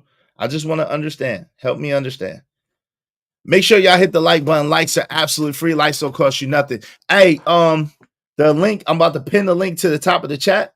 So y'all come on up and kick it with your boy, and let's chop it up, because I want to understand. I want to understand, number one, why people get so upset. And then number two, I would love to understand what people think that she brings to the table. Read the qualifications for running for president. I explained, and I do not argue with men. Kamala has proven she's smart. 45 is felon. Okay. That's not, so the qualifications, I know what the qualifications are to be president. You have to be over 35 years old. You have to be a United States citizen. Generally, they like you to have served in the Senate. You don't have to. Generally, they like that you have served in the military. You don't have to. I know what the qualifications to be president of the United States are, according to the book. What I'm asking you is, you said that she's going to bring balance. That's not an argument. I would love to understand what balance you believe that she's going to bring. They confuse indoctrination with education. Bars. That's a bar. She's a talking point bot. Oh, Lord. 45 isn't a felon. Where is this come? Yeah, yo, Sel, actually 45 is a 34 times felon. Yes, he is. He has 34 felony counts. Yes, he got convicted. He got convicted of 34 counts of 34 felonies. Yes, he did. Yes, he did. That's not a lie. That's the truth. Someone said 91, but it wasn't 91. It's 34. He got convicted of, maybe he was charged 91 times, but he got convicted of 34. He is a convicted felon and served time. Nah, he didn't serve no time, though. He hasn't really served time, though. That's the thing. He hasn't really served time, but he does have 34. He does have 34 felonies. Hey, Kamala is trained to argue her points. She is an attorney. She is not afraid of the law or to enforce it. Read up on how women balance the planet. Where do you want me to read up on how women balance the planet? Where am I supposed to? What's the book that tells me how women balance the planet? That's hilarious. Read up on how women balance the planet. That's hilarious. Like what? Like what? Well, I mean, listen, will or won't be overturned Juan Solo is a thing, but as of right now, he has 34 felonies. Nah, I'm not gonna Google it. I'm good. If Kamala gets in office, all of America's enemies, yeah, yo, I ain't gonna lie. I think the day, what is it, January 20th? I think January 20th, if she gets elected, January 19th at 12 o'clock. Well, actually, technically, January 19th at 11:59 p.m.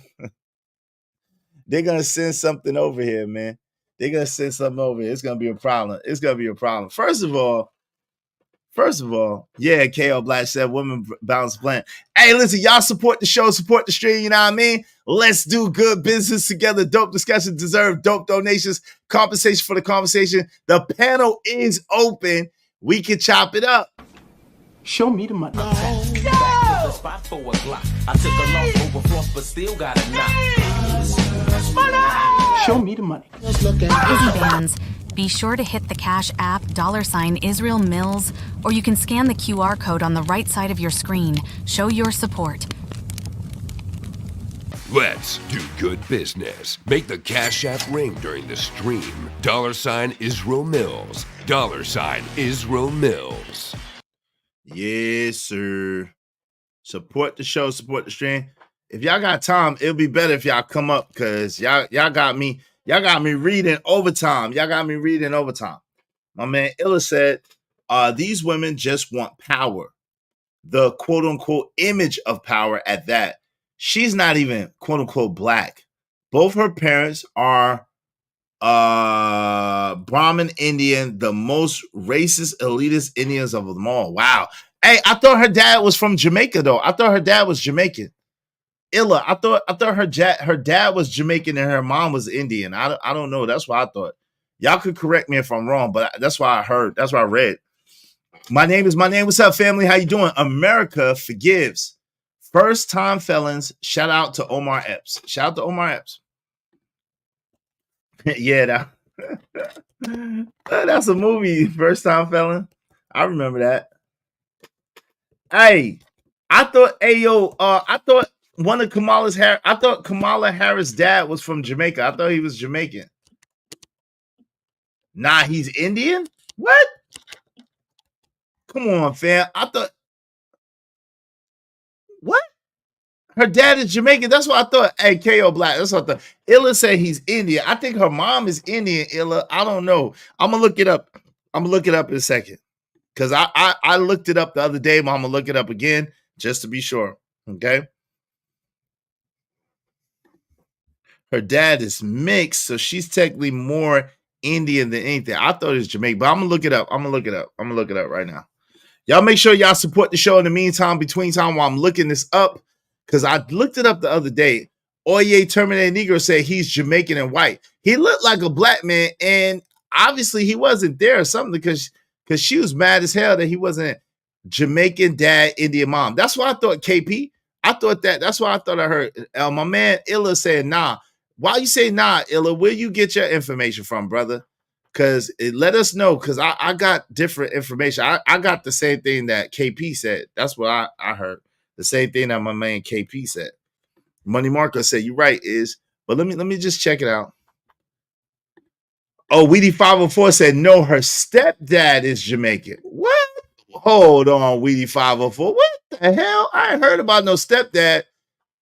I thought her biolog, they showed. Hold on, I gotta look this up. Y'all got me curious. I gotta look this up. Hold on. Y'all put me to work today. Y'all hit the Cash App, support the show. Y'all putting me to work. I gotta do some research real quick.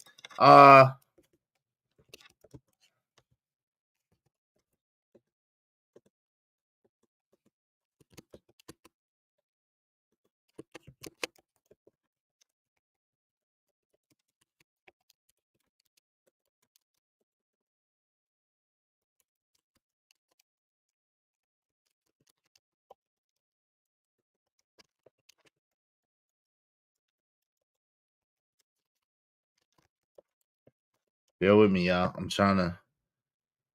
Okay, come on, fam. Come on, dog. Yo, your man Izzy Bears be knowing what he talking about, because I be looking stuff up. I know I be knowing what I'm talking. I look stuff up, family. I look stuff up before I talk, but let me just see. I be looking stuff up before I talk just to make sure I ain't sounding crazy. But let's see. This is what this say. This is Google. Harris' maternal ancestry comes from Tamil Nadu, India. Her paternal ancestry comes from St. Anne, Jamaica. She is American. She is married to American entertainment attorney. Wait a minute. Okay. Yeah, so she's Jamaican and Indian, like I thought. Wow, she's in Brooklyn? No, her husband. Oh, her husband's from Brooklyn. Okay. Okay. Yeah. Come on, family. Come on, family. Why y'all do me like that? Why y'all do me like that? Have me questioning my research, man. Why y'all have me questioning my research, man? Yo, y'all hit the Cash App, support the show. Where was Kamala born?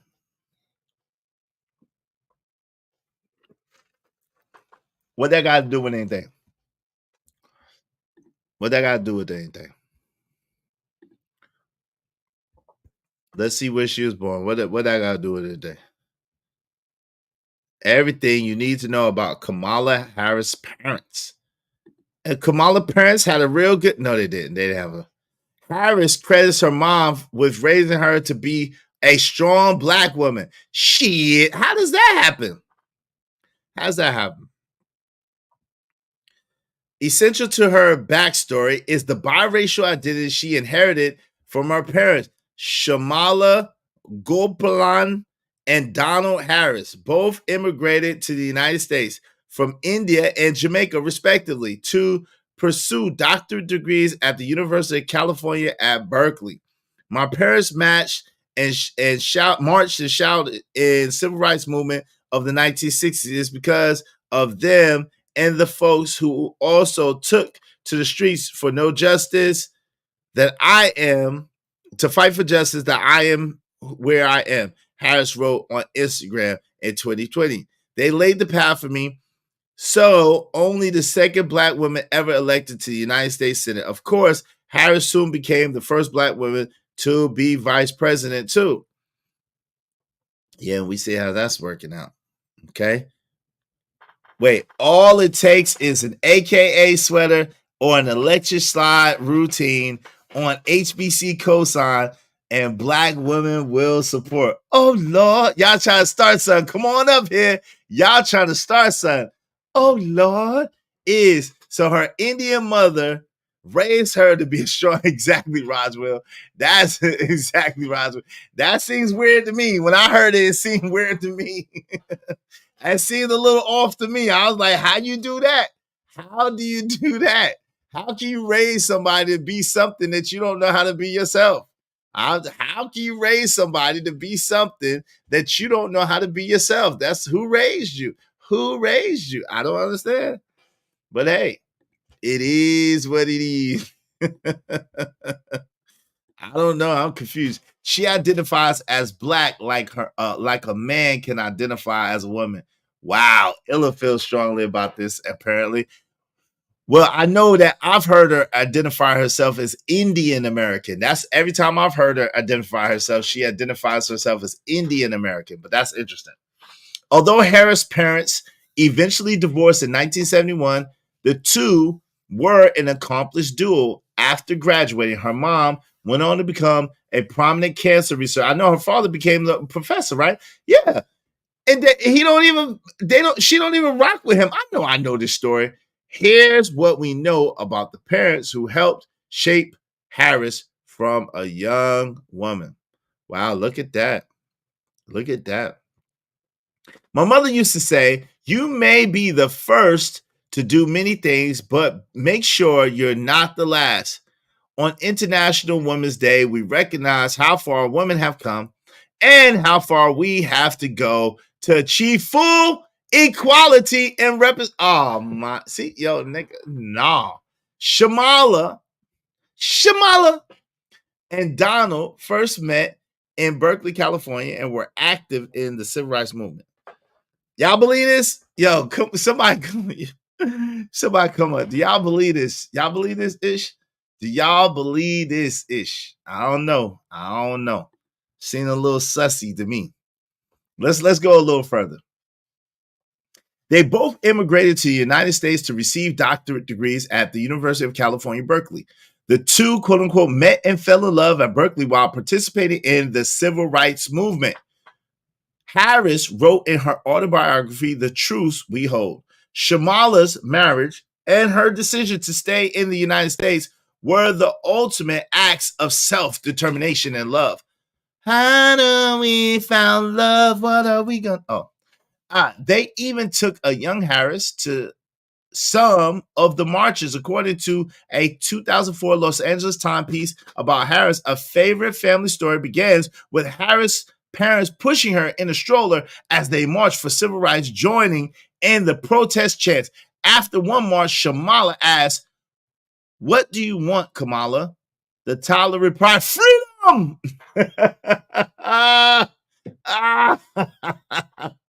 Give us free. Give us free. Like the Amistad. Give us free. Stinky face ass.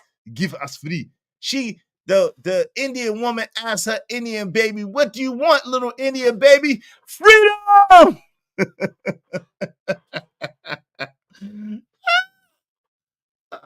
Shit. Blackness is socially programmed mental brand, not an actual nationality. Exactly. That's why anyone can claim. Don't let that go over your head. Yo, that's a bar right there. That's a bar, philosophical. That's a bar. That's why I'm starting to say melanated people, people of the sun, good potato salad people. That was already here. I got to start adding that was already here. I got to add the ones that was here. I'm going to figure out something cute to call it. I promise y'all that.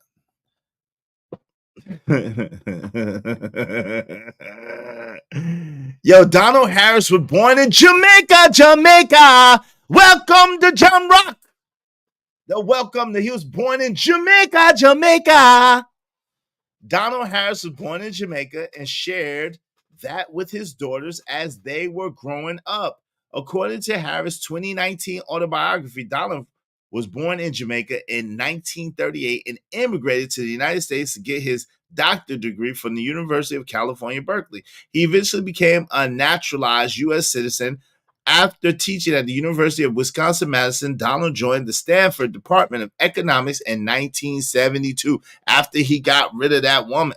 Anyway, he taught there until his retirement in 1998. In an essay Donald wrote for Jamaica Global Online, he explains how he tried to show his daughters their heritage, thoughts through frequent visits to Jamaica and engage in life there in all its richness and complexity. They visited Orange Hill, an area where Donald spent his childhood. Upon reaching the top of a little hill that opened much of the terrain to our full view. But yo, this is the thing.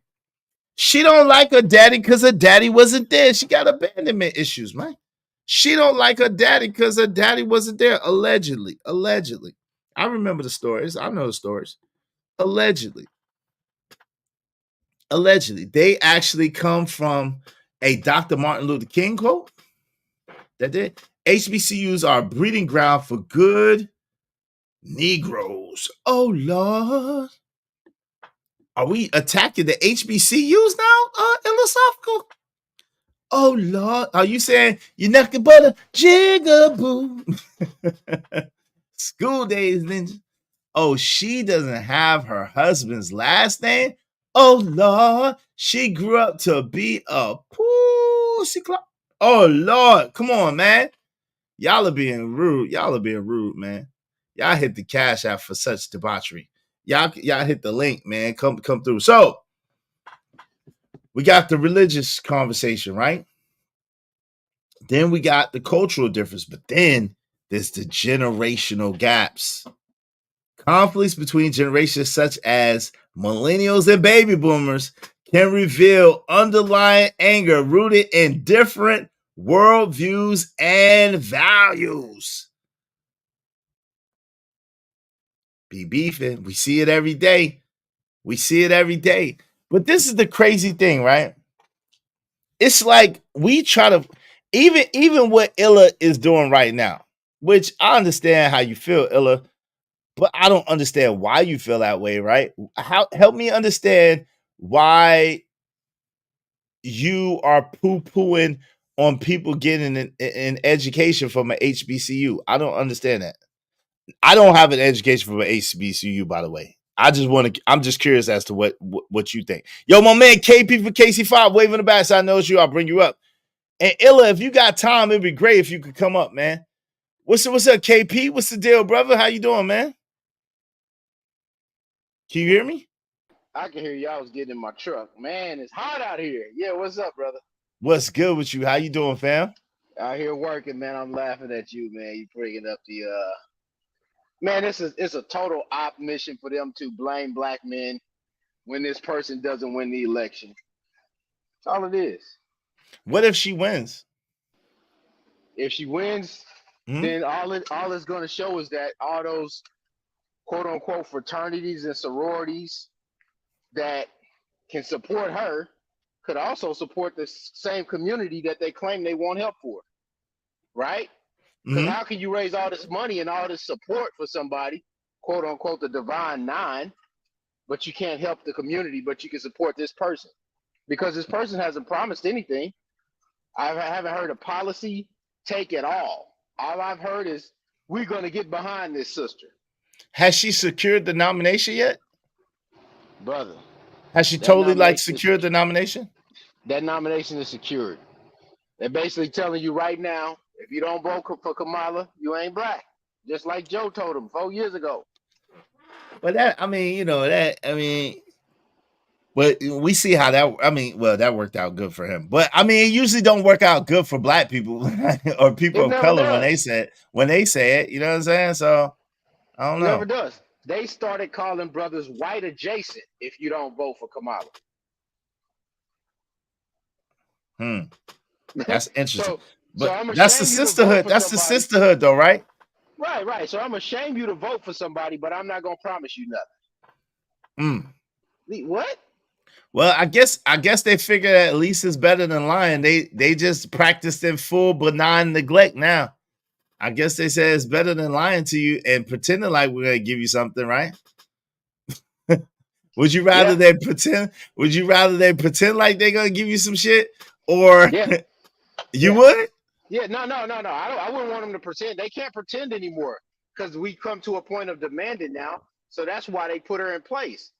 Like that was the ace in the hole. After the shooting happened, they were done, and they knew they were done because he was pretty much a martyr. And most black men agree with the immigration policy. Right. So what are we gonna do? We're gonna basically bring out this ace and drop it on the card and see what they do. She hasn't promised them anything. She hasn't talked about policy or anything. She just went out there, and now the sisterhood is like, yeah, we're gonna vote for her. You know, and you know what else helps it too?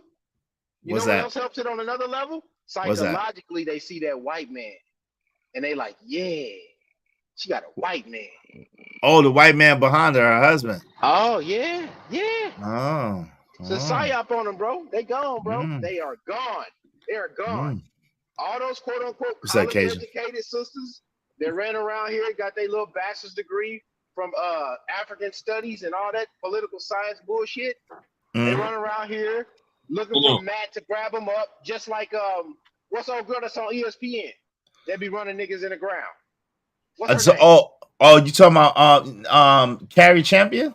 No. Jamel Hill?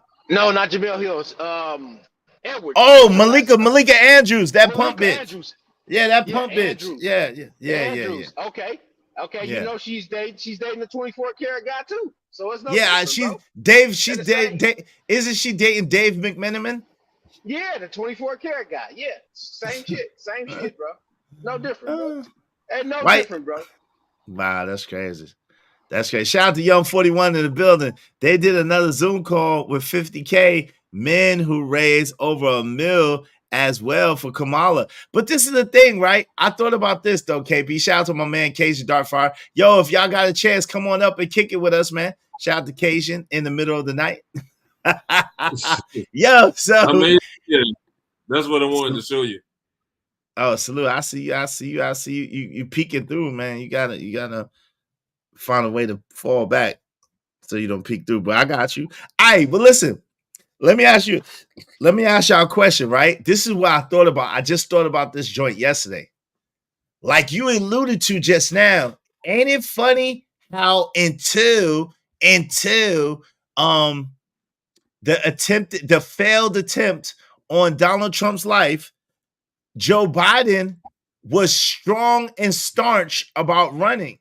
He said, yo, I'm running. Now I'm not going to quit. I'm not going to drop out. I'm running. Remember that? And then after the failed attempt on his life, then all of a sudden Joe got sick, allegedly. Then all of a sudden Joe was facing all these problems. And then all of a sudden Joe dropping out. Remember that? Am I crazy for thinking like that? Nope. We both here. We with you. Yep. I remember it. I was there. Right. All right. So what if the agenda all along was civil unrest? What if the agenda all along was to have the people go back and forth with each other, and then it didn't happen for the deletion of of Donald Trump, but now they're gonna let her win or make her win so that it could be that same civil unrest.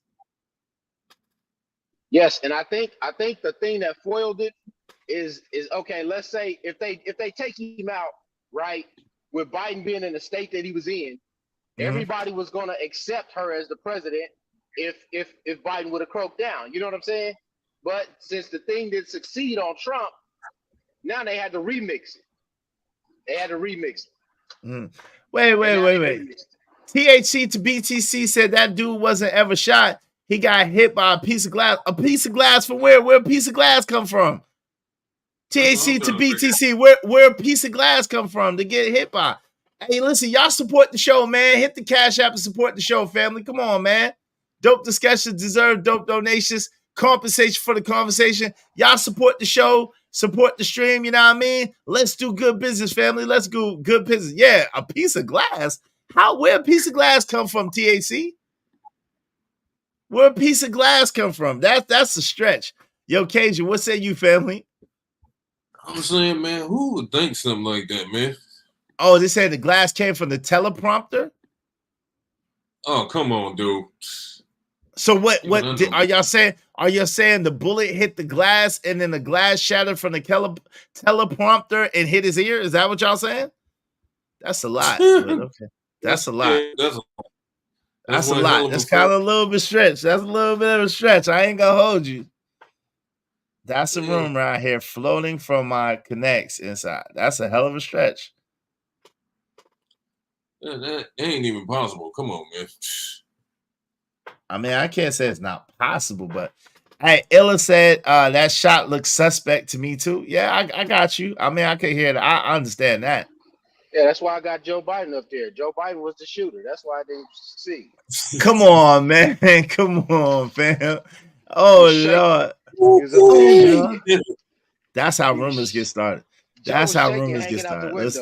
Let's don't do that. Let's don't do that, KP. That's how rumors get started. Yo, Young 41 said Biden wasn't going to step down. Trump ain't supposed to be here. Yeah.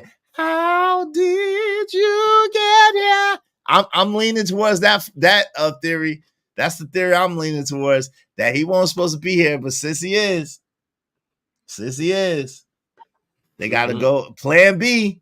Hey, Young 41, they did another Zoom call. I read that one. Wow. If y'all want to make sure your comments get highlighted and read, please do so through the Super Chat or through the Cash App, man. Hey, yes, how the hell are they getting 20,000 people on the phone? How they get 20,000 people on Zoom calls, bro? Allegedly, they talked to Zoom and got the special Zoom package, fam. They got that special Zoom. You ain't heard that 20,000 Zoom package yet? That 50,000 Zoom package? You ain't get that yet?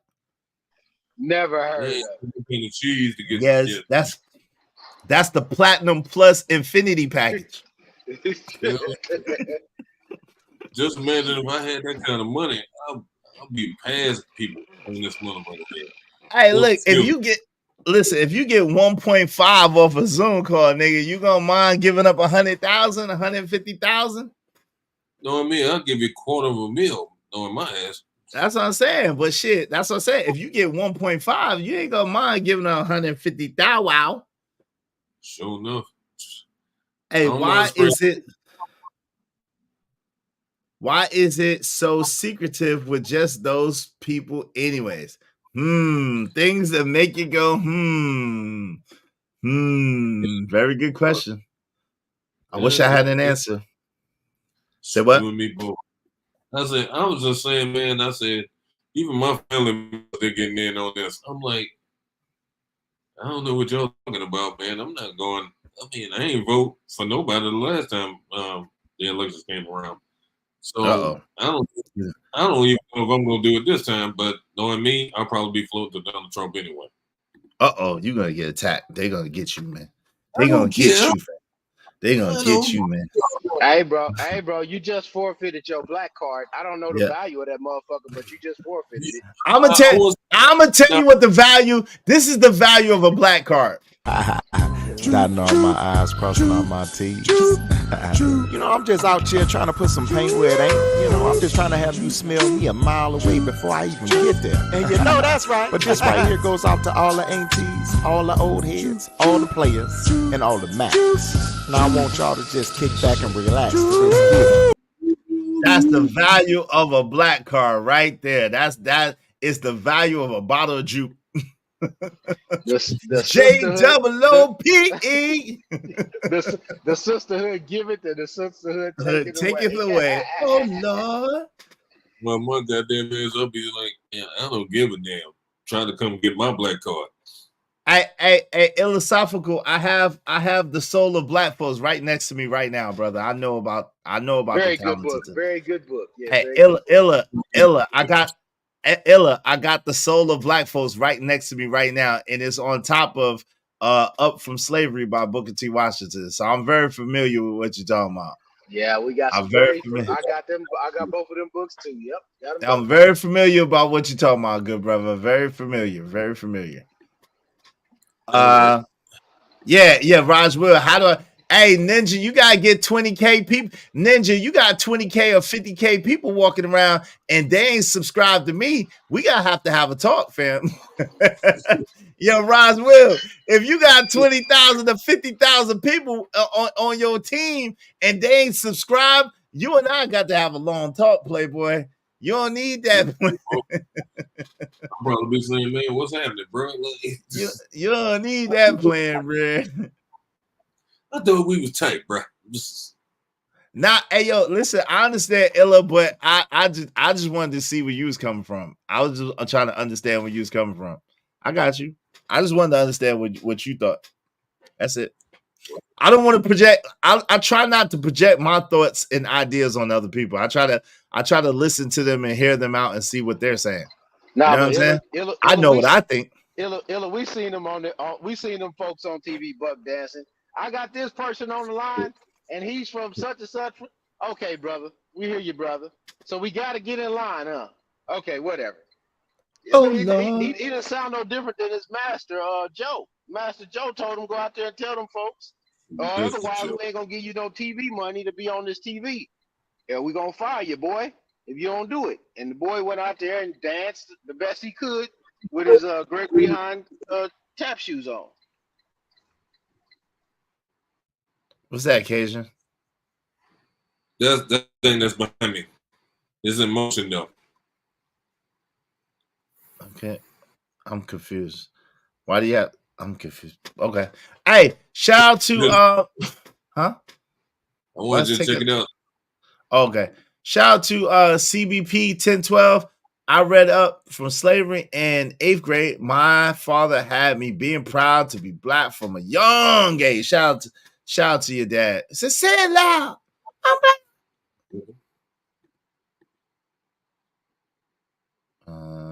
Okay. Shout out to that. That's pretty cool. Thank you. It looks like it got a little bit of a delay, but that's pretty cool. We can. Well, I guess. Yeah, but I mean, other than that, it took me 15 minutes to do it. Salute. That's what's up. The Black Butter Biscuit Brigade. Oh Lord. Yo, come up, Illa, man. Come on up, brother. Let's chop it up. I'm gonna drop it down though. I'm gonna drop it down because it's gonna confuse me. Yeah. Kick it. Oh shit, it dropped you down too. Yo, come back up. Come back up. Damn, come back up, bro. It dropped you down too. That's crazy. That's crazy. Come back up, Casey, when you get a moment. That's crazy. Hey, that looked like is that Kevin? Is that Kevin Bacon in your thumbnail, sir? Oh, KP. mine? Yeah, mine? who is that? Yeah, who's that in your thumbnail? Joe. I told you Joe was the shooter. That's Joe. Oh Lord. Oh Lord. Jesus, Jiminy Crickets, man. Jesus, Jiminy Crickets. That look like Kevin Bacon. Well, I'll change it. I'll change. Let's see what you think about this. I hope it's not graphic. JOOPE. JOO. Shout out to my man. Shout out to my man Illa waving the backside nose shoot. My bad, Casey. I didn't mean to do you like that. Harris. What? Cool. What is that? The Statue of Liberty? What the hell? Hold on real quick, brother. Hold on real quick. Bro. Hold on. Forgive me for this. Oh, I'm gonna do this. I'm gonna use this. Yo, Illa, what up? That's you? Yeah. You can hear me? Yeah. I was gonna put the other one up, but I didn't want to put the devil. The devil's not welcome here. I was gonna put that other one up, but guess what? The devil is not welcome here. God darn it. Yo, what's up, Illa? What's going on, brother? How you doing? What's up? How y'all doing, fellas? All right. Wait, is he supposed to be John Candy? What is this, KP? What you got going on? They was holding on to that old white man for dear life, man. I had to put him out there, man. They holding on to him. That's Joe. They hold on to Joe till he was almost gone. Oh Lord, some say he already gone. Yo, Illa, what's up, man? Illa, what say you, good brother? So, man. I'm good, man. I'm driving DC as we speak, so I can't stay too. I'm not gonna stay because I don't know how my reception gonna be on these back roads. I got my daughter in the car. I'm taking her home.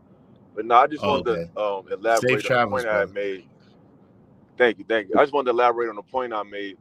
I'm not against black education by any means. But at this point, we have to understand that anything that was given to us for a reason. Black institutions, black HBCUs were not made by black people. They were not instituted by black thinkers. They were made by white people and given to black people as a housing place to hoard some of our greatest minds to ultimately just be working for them.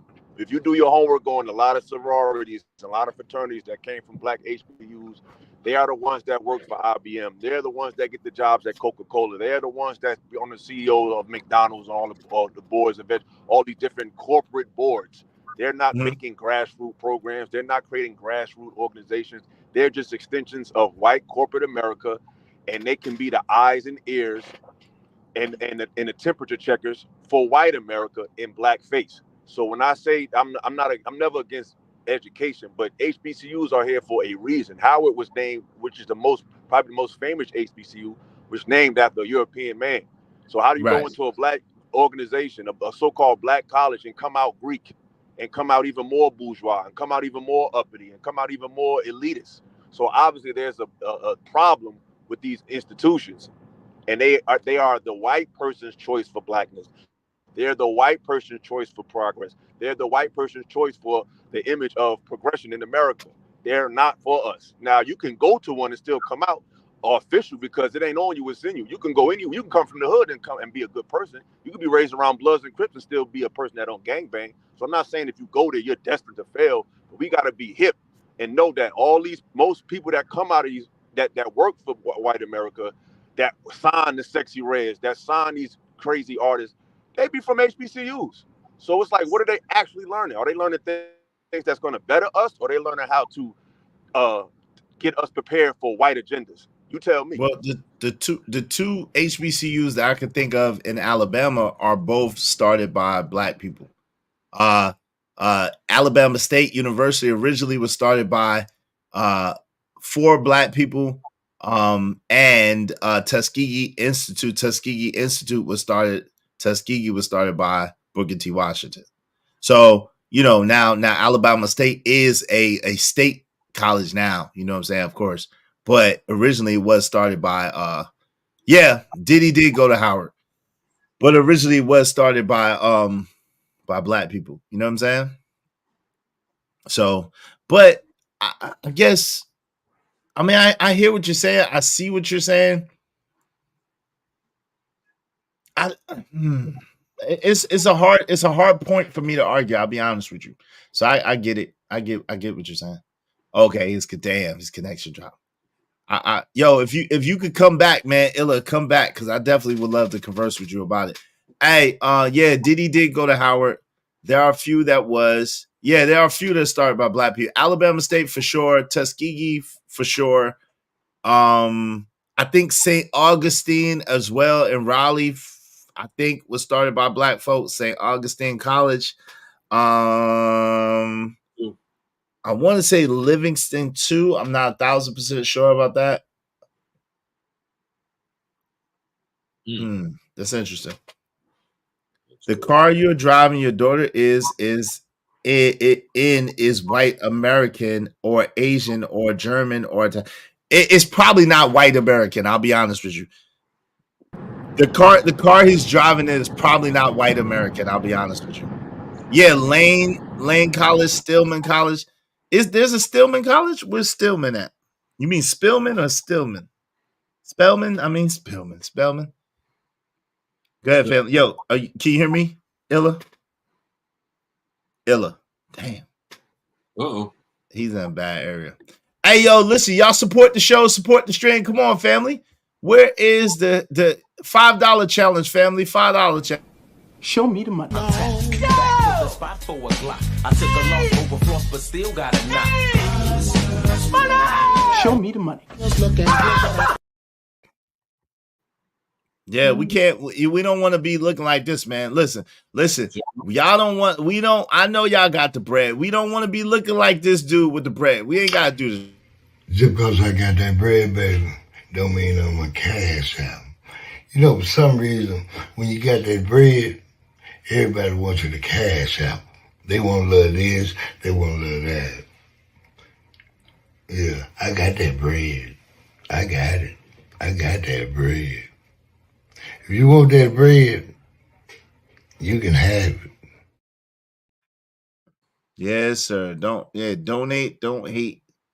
Donate, don't hate. Y'all don't want to be like your boy. Hate.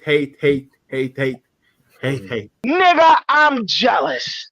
Take I'm that. peanut butter and jealous. Take that, nigga. I am jealous to the fourth power. I am jealous C squared, nigga. Yo, so are there a lot of HBCUs in your area?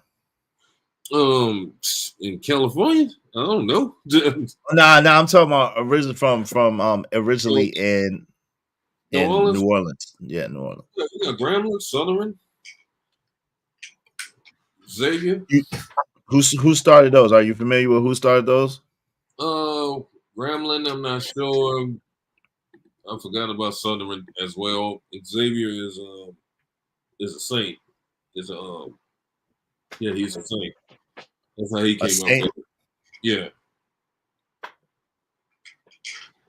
Yeah. Hey, your joint is kind of how you keep coming through. Like you might as well put that joint in the back or something. You keep coming through it.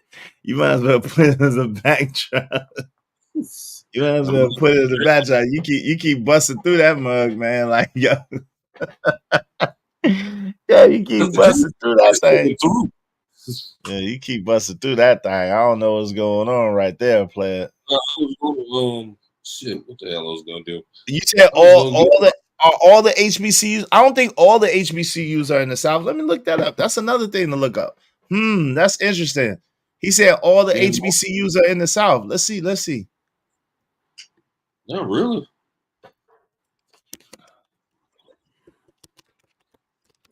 That's what I'm messing.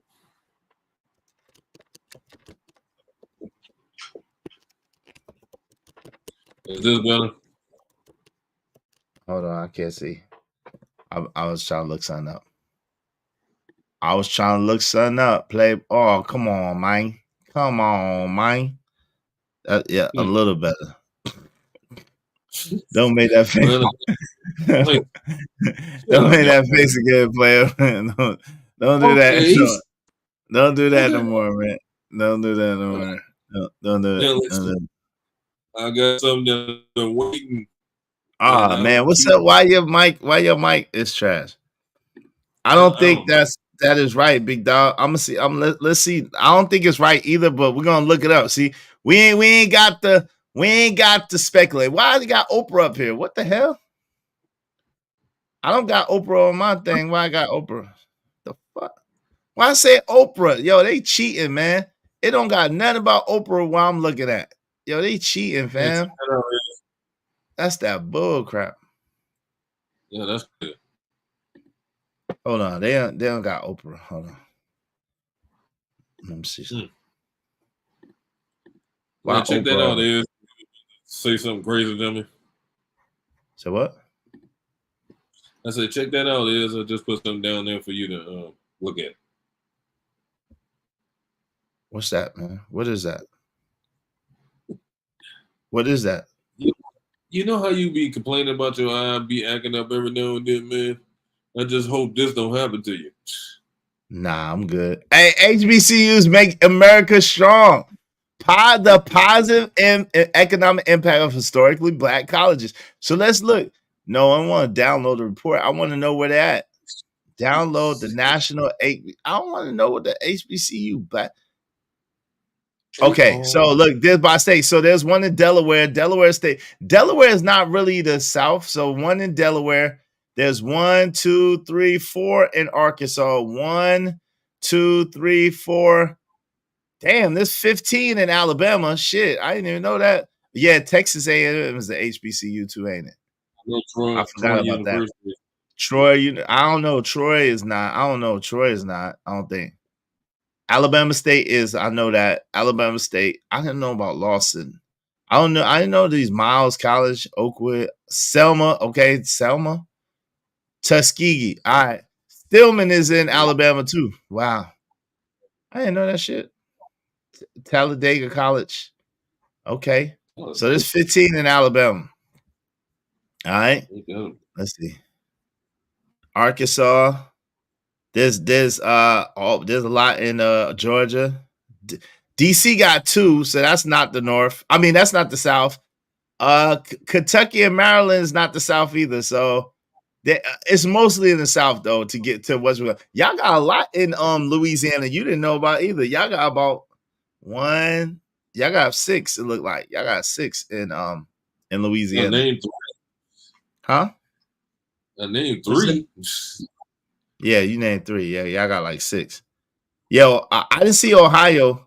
Approximately 89% of all HBCUs are in the southern region of nah, I give you that. Shout out to KJ Darfar, sponsor of the show. Well, co-sponsor of the show. Play my video, Izzy. I don't want to play your video, yo. It's talking about me. I don't want to play your video, but I will celebrate you. Hold on. Hold on. I don't want to play your video, cuz no. You trying to diss me, man. How you gonna try to diss me to my face? Hold on. Thanks, man. It don't matter what the situation. I'm just trying to climb any obstacle a nigga facing. See it through in due time. It's a marathon, you gotta pace it. You can't press rewind, you get left behind. Just grind and the rest be fine. Yo, you don't think I've been through enough these last couple of days? Yo, you don't think I've... Yo, Kasia, I appreciate you, but yo, you don't think I've been through enough these last few days when people try to come up to my neck? It's all the good fun is. That's all. You supposed to be my homeboy, man. God, dog, I don't want to play this shit. I'm scared. Let me see. All right, I got you. Like Return of the Dead, right? Hey, yo, come here, man. Hey, man. You might want to stop. That's why I didn't play all the way. That's messed up, man. That's why. That's high. Yo, he be like Return of the Dead. Hey, come here, man. Hey, man. You might want to stop. See? Yeah, come like that. I knew I didn't want to play that shit. Return of the Dead Eye. Yeah. Hey, the South to who? New York? Hey, no, it is. But hey, big dog. It is 89% of them are in the South though. But Maryland, the one in Maryland, the one in it was Maryland, Ohio, and somewhere else. One more place, bro. One more place, huh? Delaware. Yeah, that was it. Thank you, man. Hey, the U.S. Census still lists Maryland and D.C. as parts of the South. What? Since when, bro? Mm-hmm.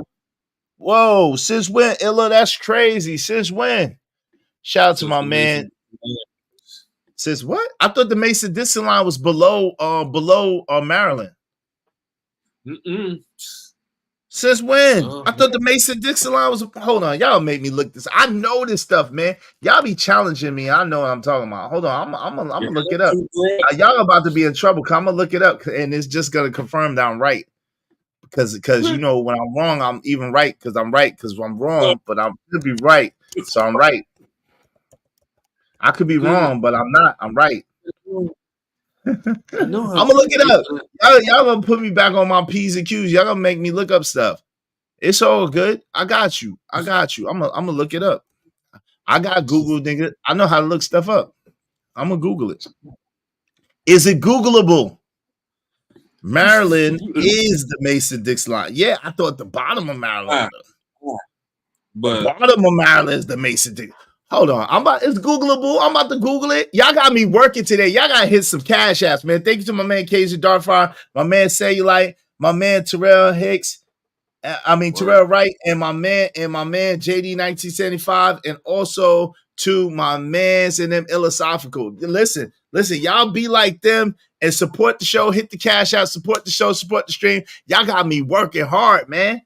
I'm working hard. My fingers is working to the bone, man. Y'all hit the cash out and support the show. Please and thank you. Please. Oh man, I tell you. Y'all got me working harder than a damn. Oh Lord. Y'all got me working harder than the white mouth mule. So I was wrong about this one. It's Googleable. It's Googleable. I'm Googling it. I'm working. I got it. It's Googleable, like Uncle Jeff said, but I think I was incorrect about this one.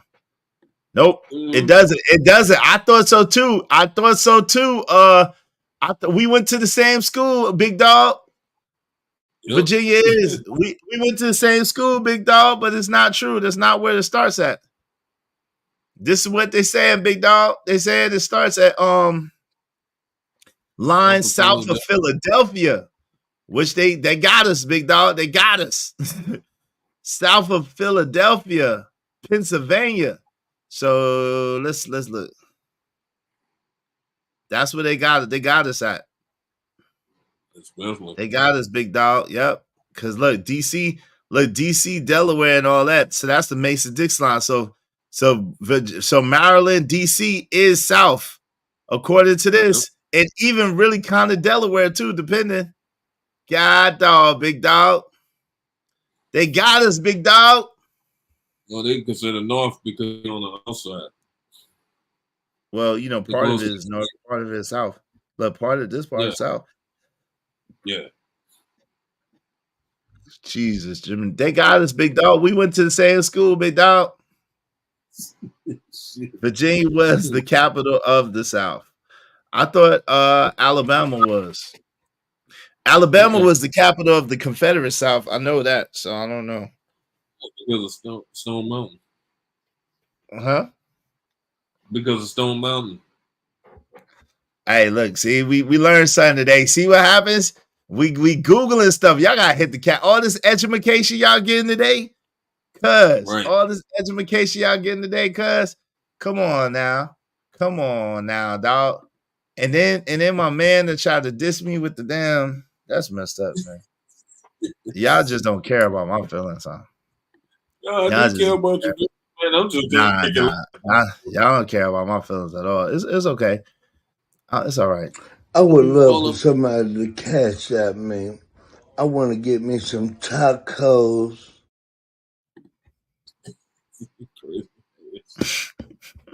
It's okay. I'm hungry now. Now I'm hungry because y'all want to be starting something. Hillary, Izzy reads too, man. But man, I was tricked. I was bamboozled. I was hoodwinked. Me and Out the Mud Cody went to the same school where they taught us that the Mason-Dixon line started underneath Maryland and DC, man. They lied to us, bro. They lied to us, man. Yeah, we know now. We do know that it's part of the 13. Shit, New York is part of the 13 colonies. If you want to be real with yourself, shit, we know what the 13 colonies are, huh? Yep. Even I know that. Yeah, New York is part of the original 13 colonies. We know that. Lord ADS, what's up, man? Ain't none of that BS down south, big dog. We all know what we consider be down south, big dog. Tell him, big dog. Tell him, big dog. We ain't playing like that, big dog. Even though I'm from the north. What's up, Lord ADS is in the building. What's going on, Lord ADS? How you doing? Well, brother. That's great. Trust them new niggas over there. Don't trust them new niggas over there. Yeah. That's the remix, man. What the hell you done did to that? Hey, what is even that? What you done did to that, player? No, brother. The introduction is dope. I like the introduction. You know what I'm saying? That's clean. But y'all talking about the Dixie Mayline? The Mason-Dixon line, but we done figured it out, man. We done Googled it. It was Googleable, and we done found out what it was. It's below Pennsylvania, Pittsburgh, Pennsylvania. I mean, Philadelphia, Pennsylvania. I'm about to mute you, Cajun. What say you? So let me ask you this. You was one of the people that kind of got a little bit hot the other day about the political aspect of things. Why was that, brother? Why did you get a little bit heated the other day when we was talking about the politicalness?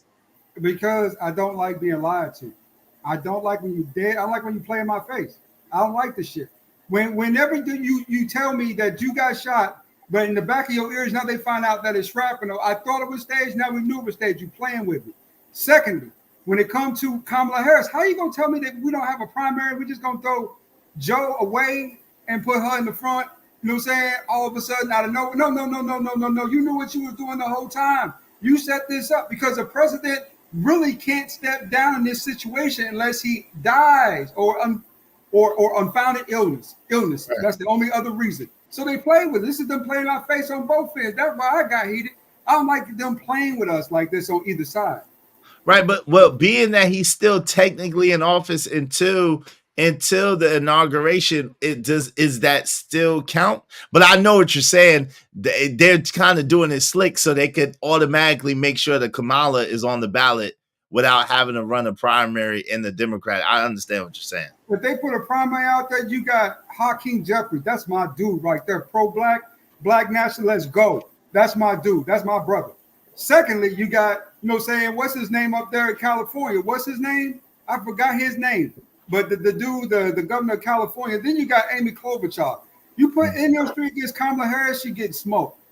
You know what I'm saying? Didn't Amy Klobuchar already beat her in the debate the other time? Yeah, Amy did. Yeah. Matter of fact, let me get that. Go ahead. So what they did was they made sure that nobody in the Democratic Party had a chance to really go at that position. Mm-hmm. And they made sure Joe looked extra crazy on stage because Joe didn't have to take that debate. That shit was manufactured by the media. Right. Bro. That was early. That was an early debate, wasn't it? Like real early. Yeah, that was manufactured by the media for ratings. That's what they do.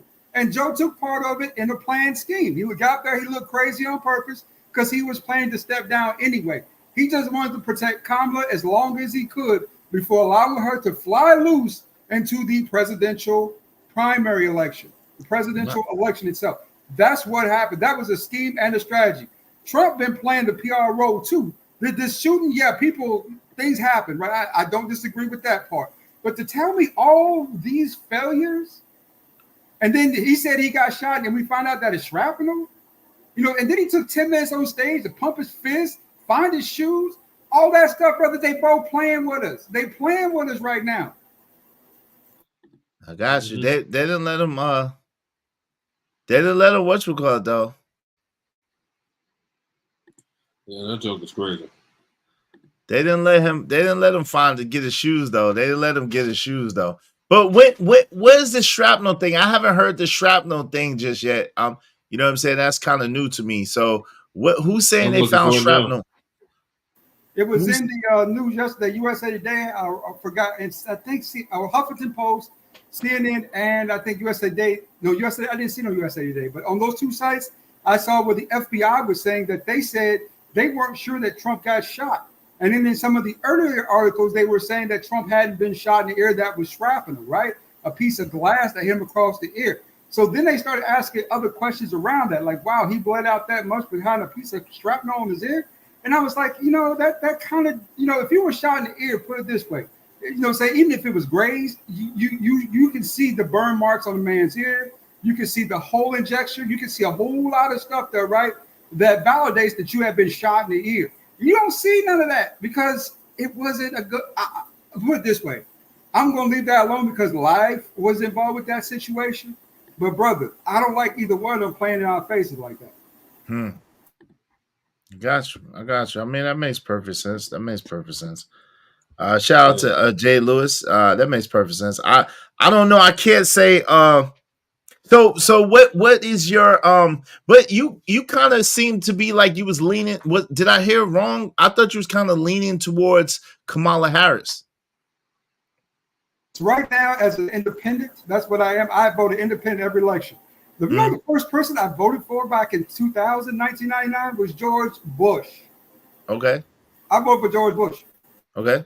You know what I'm saying? The second person I voted for was George Bush. The third person I voted for was John McCain. Then I voted for Obama in that election, his second term.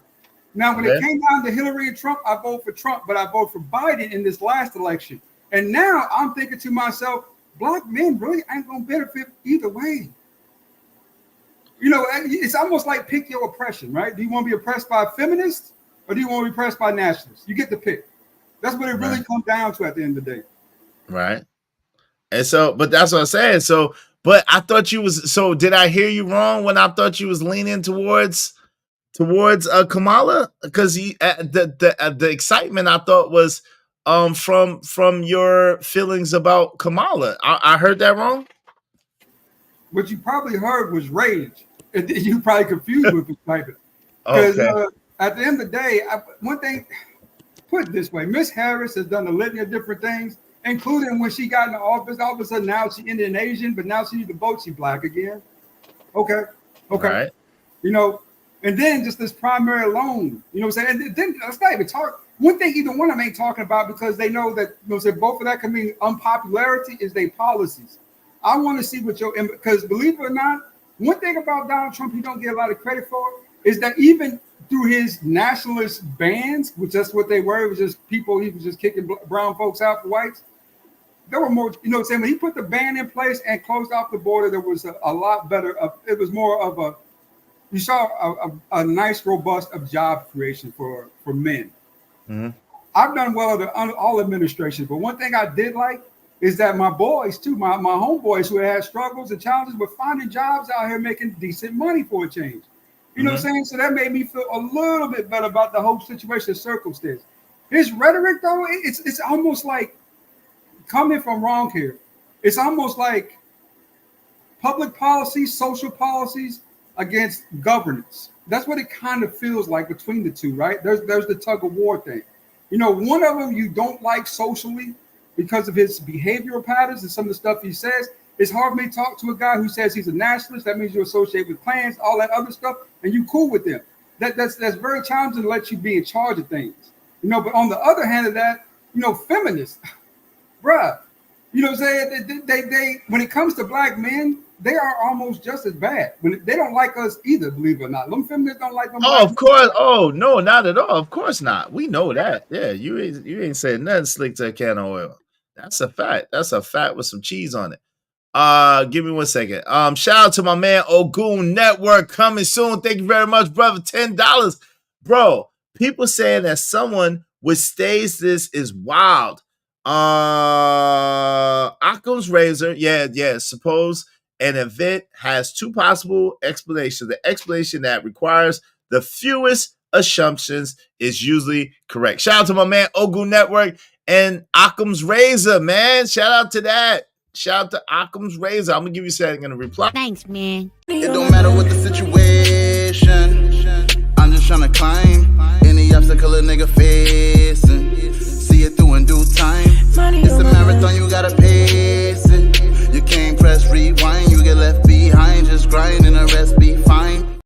Yo, I'm not saying it's staged or not staged. The only thing I'm saying is what would be the purpose? What would be the benefit? Lord ADS for them staging this for Trump. What would be the benefit? It doesn't make sense. It makes perfect sense if you really think about it. Okay, staged. Now, staged means that he's in on it, right? Is that what y'all mean by staged? I'm not sure about his level of participation because Donald doesn't really pay attention. Then that's not staged, right? It can't be. Hold on real quick. It can't be staged if he's not in on it. Why not? It could be a setup. That's a setup.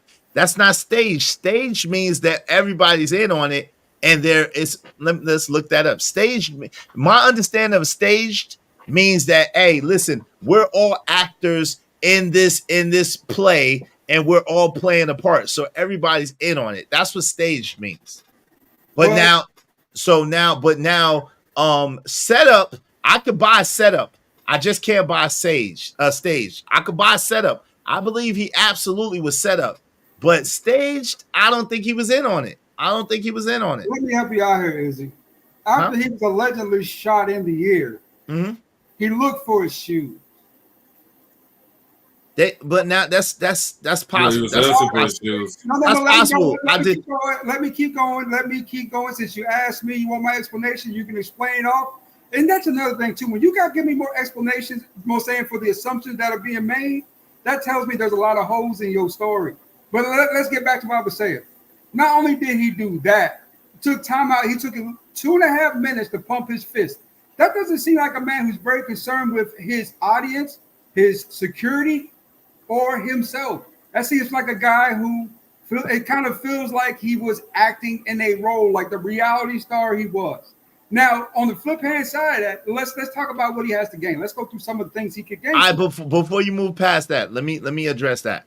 So I was hit by in 90 and excuse me in 87.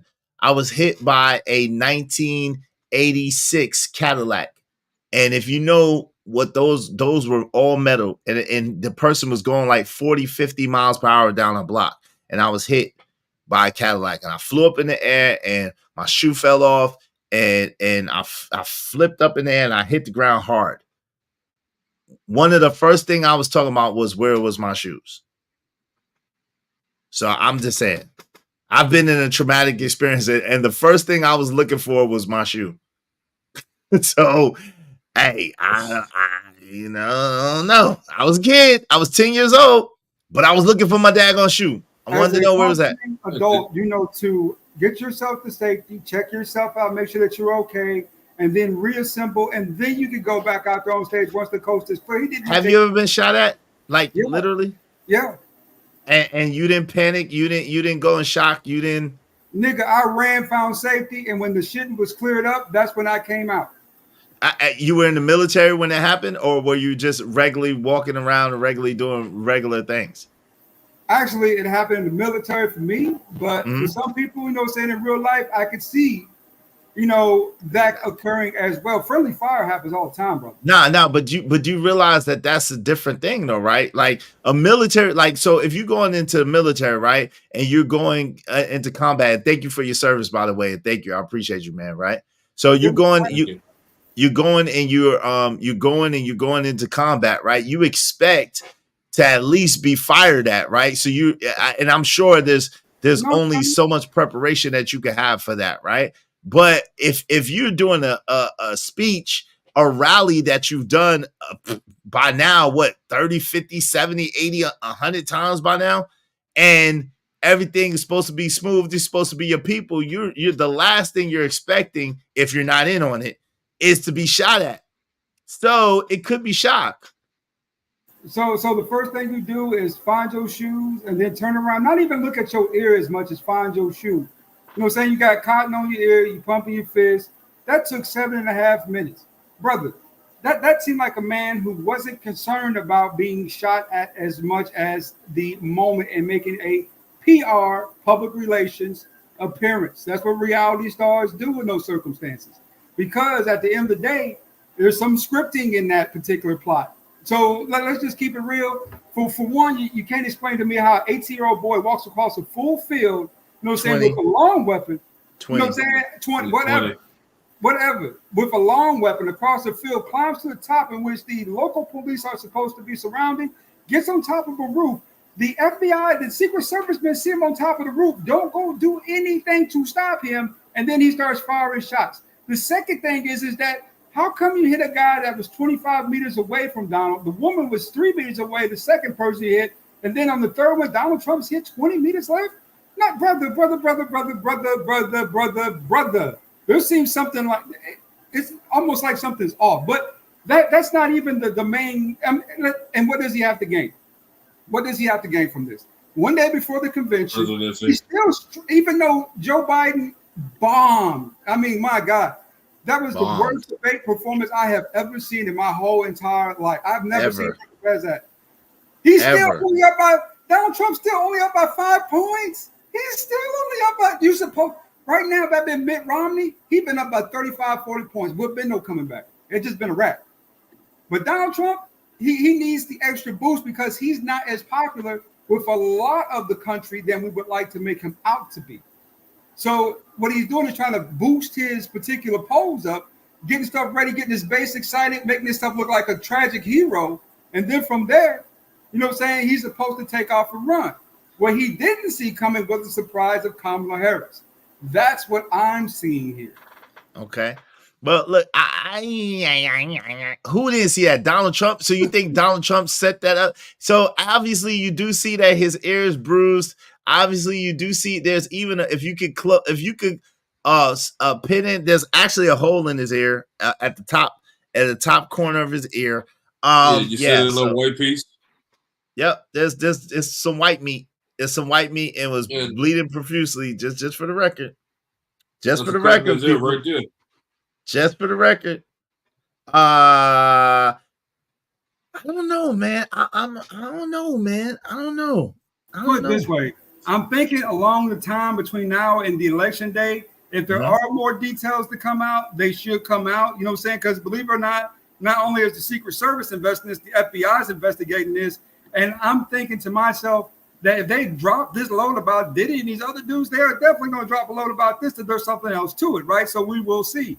Yeah, but someone already lost their job. So yeah, it's gonna be, you know what I'm saying, some furniture moving, you know what I mean? It's gonna be some furniture moving. So I was like, well, yo, I don't think it's just as simple as discernment though, philosophical, because yo, I like I said, I believe it was a setup. I just don't believe it was staged. I believe it was a setup. I don't believe it was staged. I believe it was a setup. I believe that some people actually tried to take the man out for whatever reason, and they didn't expect him to make it, but some kind of way he made it. And now they got Kamala up here, and she's gonna win. This is what I think. I think Kamala's gonna win. I think it's already written. Kamala's gonna win, and that's gonna set off what they was trying to do to begin with. That's what I believe. I think, Sissy, and this is the truth. I think black men hold the true power in this election. Because what you have to do is select your oppressor. Who do you want to be oppressed by, nationalists or feminists? I think that's what it really comes down to. A black man pick a side, and if they stick with one of these sides or the other, that side wins. Can we choose neither? You can do that too. I think that's going to be a lot of choices. If you choose None neither, of the above. Yeah.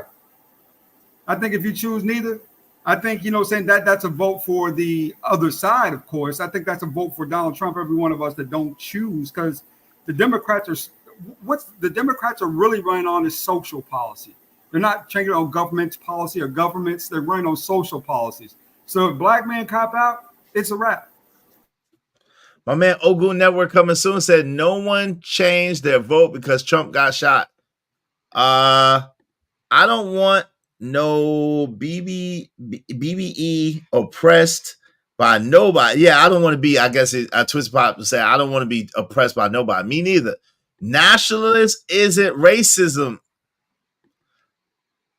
So what do you have to say to that? So Ogun Network $2 said no one changed their vote because of Trump got shot. That's what they're saying, Lord Adius. And then Juan Solo said nationalist isn't racism. So what do you have to say to that, brother? What's up, Reaper Rails in the building?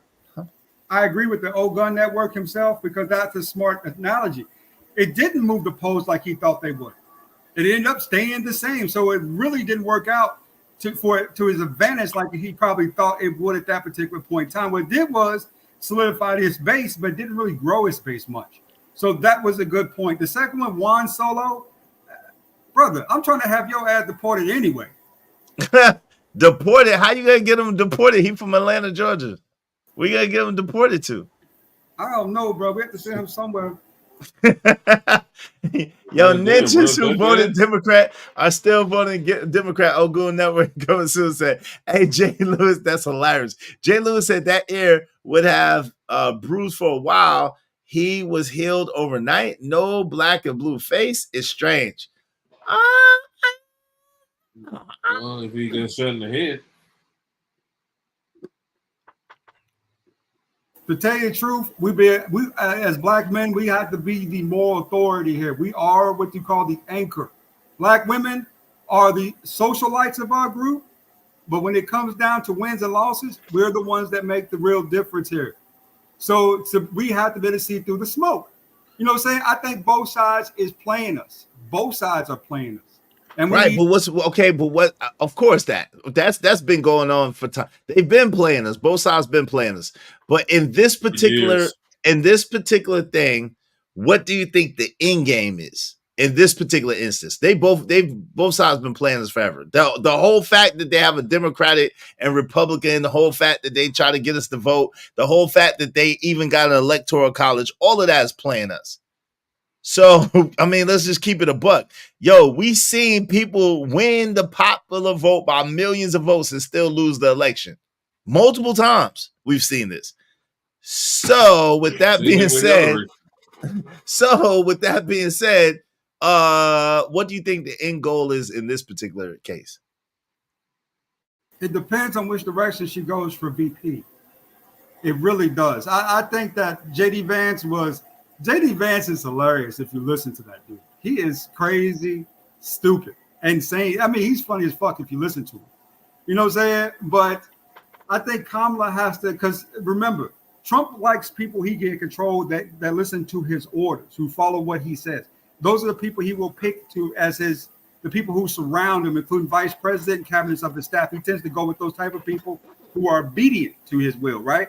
Kamala Harris almost has to do the opposite to win this election. You know, I'm sorry. Illa, I said the exact same thing. We just came to it a different way. I said the exact same thing, Illa. I believe that. That's exactly what I believe. That's exactly what I believe. That's verbatim what I believe. Except we came to it a different way. I believe that exactly. That's exactly what I believe, Illa. And I said that's exactly what I believe. Shout out to that. Yo, what's up, Flow State? Flow State in the building. What's going on? That's what I believe. That's the conclusion I came to the other day, Illa, and that's verbatim what I said. So I guess my discernment is good because that's exactly what I believe. At the same time, I just don't believe that Trump is in on it as much. It doesn't make sense. It doesn't make sense. That's the part I can't wrap my mind around. It doesn't make sense. Can you make it make sense, Lord ADS, why Trump would be playing that game? Like what would he gain for playing that game? One thing Trump loves more than money is attention. Okay. He loves attention. That brother right there is an attention whore. You know what I'm saying? He loves it. As a reality TV star, he gains the boost in social eco because what he really wants is the love. He wants your love. You remember that Gladiator movie? Mm-hmm. Commodus? You know, Commodus, where, you know, say, how can they respect me if they don't love me? You know, saying this, that, and other. I think Trump feels along those same lines with the way he reacts and behaves. He's looking for you to love him overall and to follow and do as he says, right? That's what he really wants is your love and admiration. I'm not even sure if he really wants, to tell you the truth, Trump has done so many things over the years to lose elections. Purposely, in my opinion. He said so many things that people disagree with and hate, but yet he still ended up coming out on top and won himself, which is, let's just keep it real. Well, there's only been 45 men before him who were president, basically king of the United States of America. That right there alone is an achievement that most, if not all other men, except for those ones that come after that, which will probably be up to about 100, have achieved. That is respectable as hell. That is respectable. You know what I'm saying? For a man who went from entertainment into the White House, that right there shows, you know what I'm saying, that speaks to American greatness in its own right. Well, really, wouldn't it be business to the White House? I mean, he's a businessman that happens to be, you know what I'm saying, like you said, a reality star, but he's a businessman above all. He's had 4 bankruptcies. And you know what I'm saying? He's bankrupted and broke everything that he's ever been in charge of. No, and one thing 6. 6, to be honest, but if I give him 4, to be fair, you know what I'm saying? Because the 2 of those, you know, were mismatched. Things happen, right? But on the flip hand side of that, you know, one thing we don't talk about, if you want to keep it real about money and Trump, we can't never see his tax returns. You ain't never going to see them shits. And then we can't never find out how much money he actually made while he was in the White House. He was paying $1 million a day in security alone for his family. That was taxpayer money going into that. You know what I'm saying? This is what we don't say out. I can tell you what he got before he left. He had 25 million. He had 25 million when he left. But I mean, that's not even talking about in between what he made in his deals, though. I think he made up about $6 billion while he was in the White House. I really do think he made about $6 billion. But on the flip hand side of that, though, I want you to think about this too, Izzy. This is a deep thought here. You know, if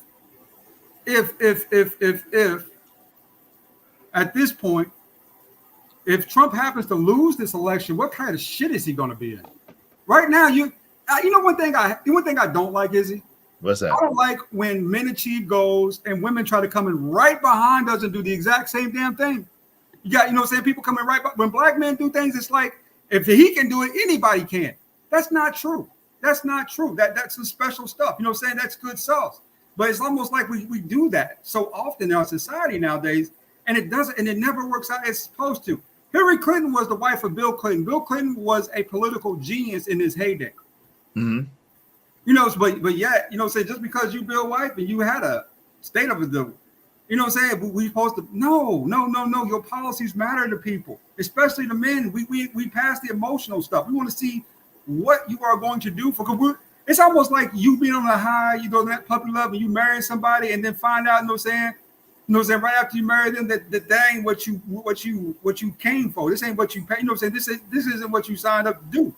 I think you get a lot of that in these particular policies. And nobody talks about the policies. Everyone talks about the popularity. Thus, guess what happens? We get stuck. A lot of people talked about Trump's policies, though, I think. Jeff said, name a successful Trump business venture. The presidency, 45 presidency of the United States of America. That's one I could think of off the top of my head. Pretty successful.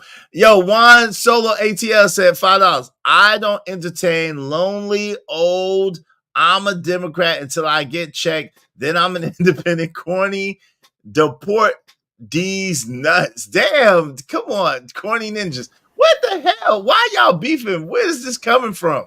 Because they come from their country with these damn racist, colorist ways. That's what country does it? I thought he's from America. What country does this man come from? Juan Solo, is he American?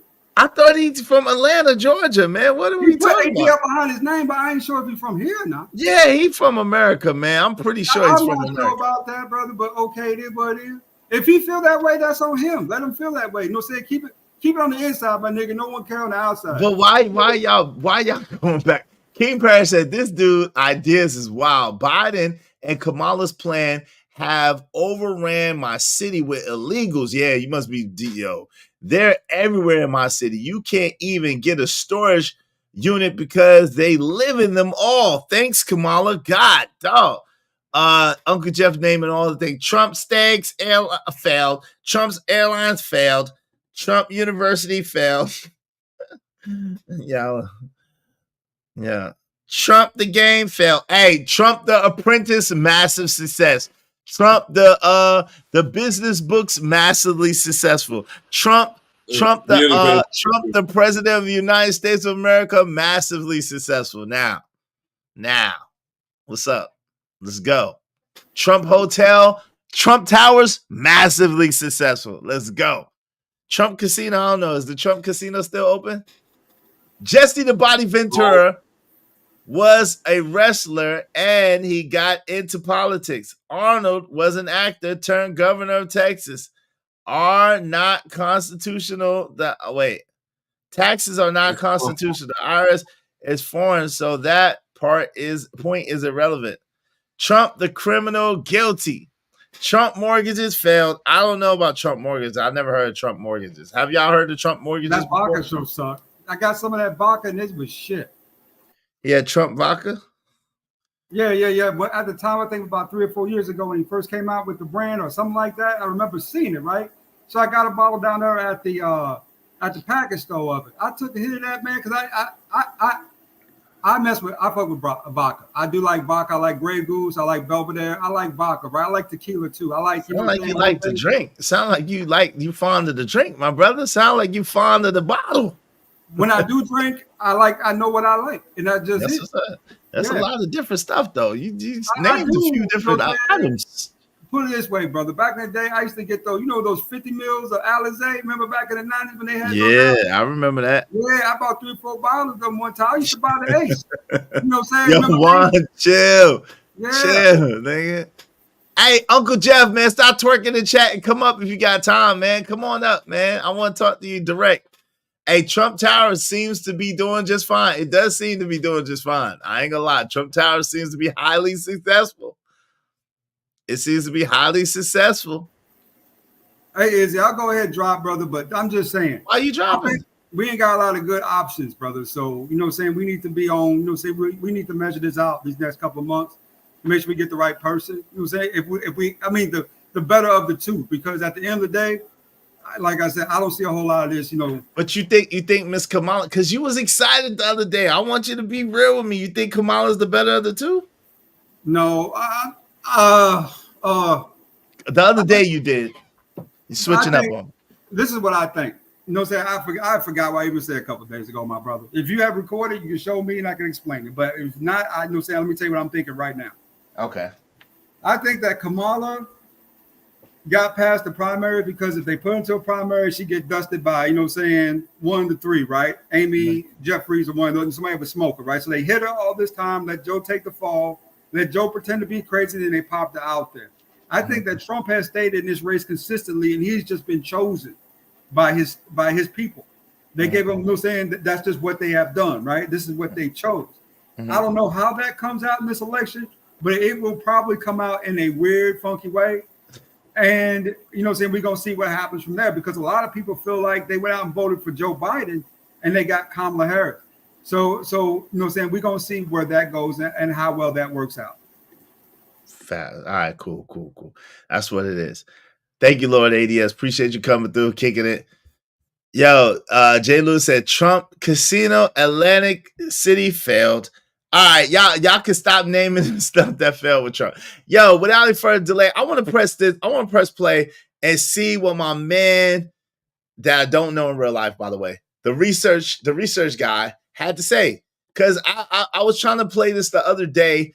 I got this from my man Robert Williams. Shout out to Robert Williams. He blessed me with this. And let's see what he had to say. What's up, Genesis? How you doing? Genesis in the building. Some don't like Kamala because of the Central Park 5. Oh, she prosecuted them too? Kamala prosecuted the Central Park 5? What she have to do with that? I thought she was in California. Hey, the Alpha Brothers said they got this sisters back. Oh, Lord. Yeah, I seen a few Alpha Brothers on this platform that's definitely riding for Kamala. Shout out to my brothers on this platform. There's a couple of a few of them. Hey, Trump, the Central Park. Oh, Trump. Yeah, Trump has real estate ventures all over the world. He knows something. Yeah, he knows something. Yes, Trump's stimulus checks a success. Trump's whole 45 campaign was successful. Let's just be honest. He did a lot, even though there was a lot of little, you know. Anyway, let's press play. Let's see what they had to say. That's pretty dope. I like that. That's pretty dope. Shout out to you, research guy. That's pretty dope. AI. Let's go. I just want to open y'all eyes real quick just to show y'all what's going on. And it's the same agenda as always. The agenda is always to ignore the so-called Black American. That's it. They want our votes. They want us to vote. They want us to go in there and make sure we go to the polls and all of this extra stuff. But guess what? When it comes down to it, ignore the Black Americans' requests. Anything that's involving the betterment of our people, they want to ignore it. Period. All right. So it's the same agendas being put in place over and over. So now we see Joe Biden dropped out of the presidential race. So now they're endorsing Kamala Harris. And now you got all these so-called Black women. Ooh, let's vote. First of all, Kamala Harris is not even a so-called Black American. All right, let's make that clear. This lady is an Indian. She's not even one of us. This lady have not had to endure anything that we went through in this country. And y'all standing up behind this lady trying to endorse her strictly because of how she looks. She visually, you see her as a so-called Black American. So now you're trying to endorse this woman who knows nothing about our struggle and has made it clear that she's not doing anything for so-called Black Americans. She made that clear already. And I'm gonna prove it to you, and I'm not gonna argue with nobody. I'm gonna let her say it from her own mouth. And I'm not telling because I know a lot of y'all get to thinking, oh, this dude he trying to endorse Donald Trump. I ain't trying to endorse nobody. I'm trying to endorse what's going to help our people. Because they want to use our people for votes, but they don't want to do anything for our people. That's what I have a problem with. I don't care who is in office. Long as this is going to be beneficial for our people. That's what I care about. But I'm going to let Kamala say this from her own mouth so y'all can see that this ain't no smear campaign. And I'm going to be honest with y'all. And I know this might sound like a contradiction based on what I'm about to show you and what I'm about to talk about. I know this may seem like a contradiction, but if the Democrats under Joe Biden and whoever would have had this country running great, and it was things that were put in place and bills that were introduced that were put in place that helped so-called Black Americans, I would have loved to see Kamala Harris become president. I would love to see it if it was because she is a woman of color, and I would love to see it, but that hasn't been the case. Bars, what you think about that occasion? You there? Yo, this is the thing, right? So I don't understand why we're looking for a president, or are we really looking for a president to save us anyway? Is anybody looking for a president to save us anyway? The Kamala Gaddin, they say is coming if she comes in office. But is anybody looking for a president to save us? I don't know. Not me.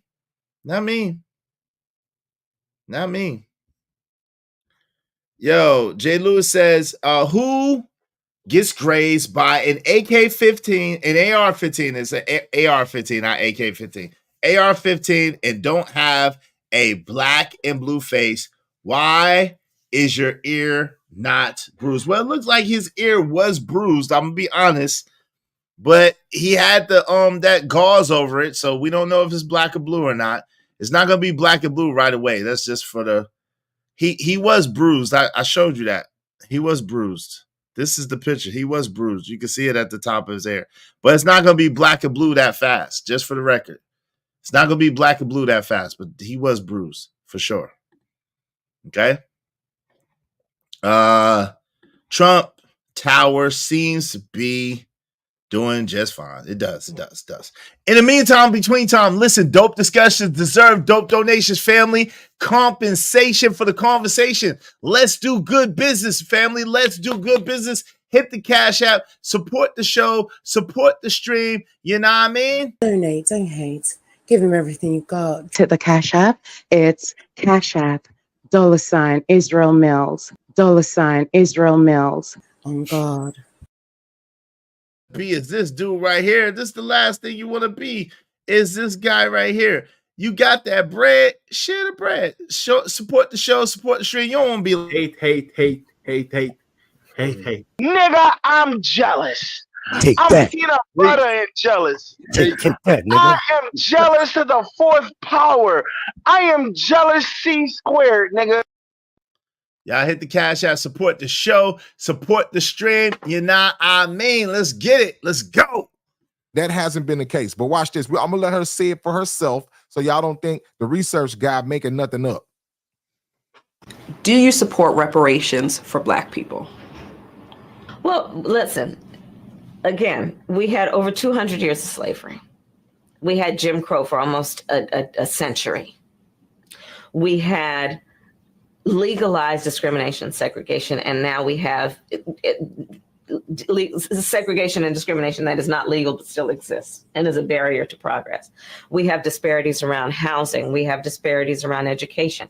We have disparities around income. And we have to recognize that everybody did not start out on an equal footing in this country. Yo, how come people don't never answer the question directly and then get into it?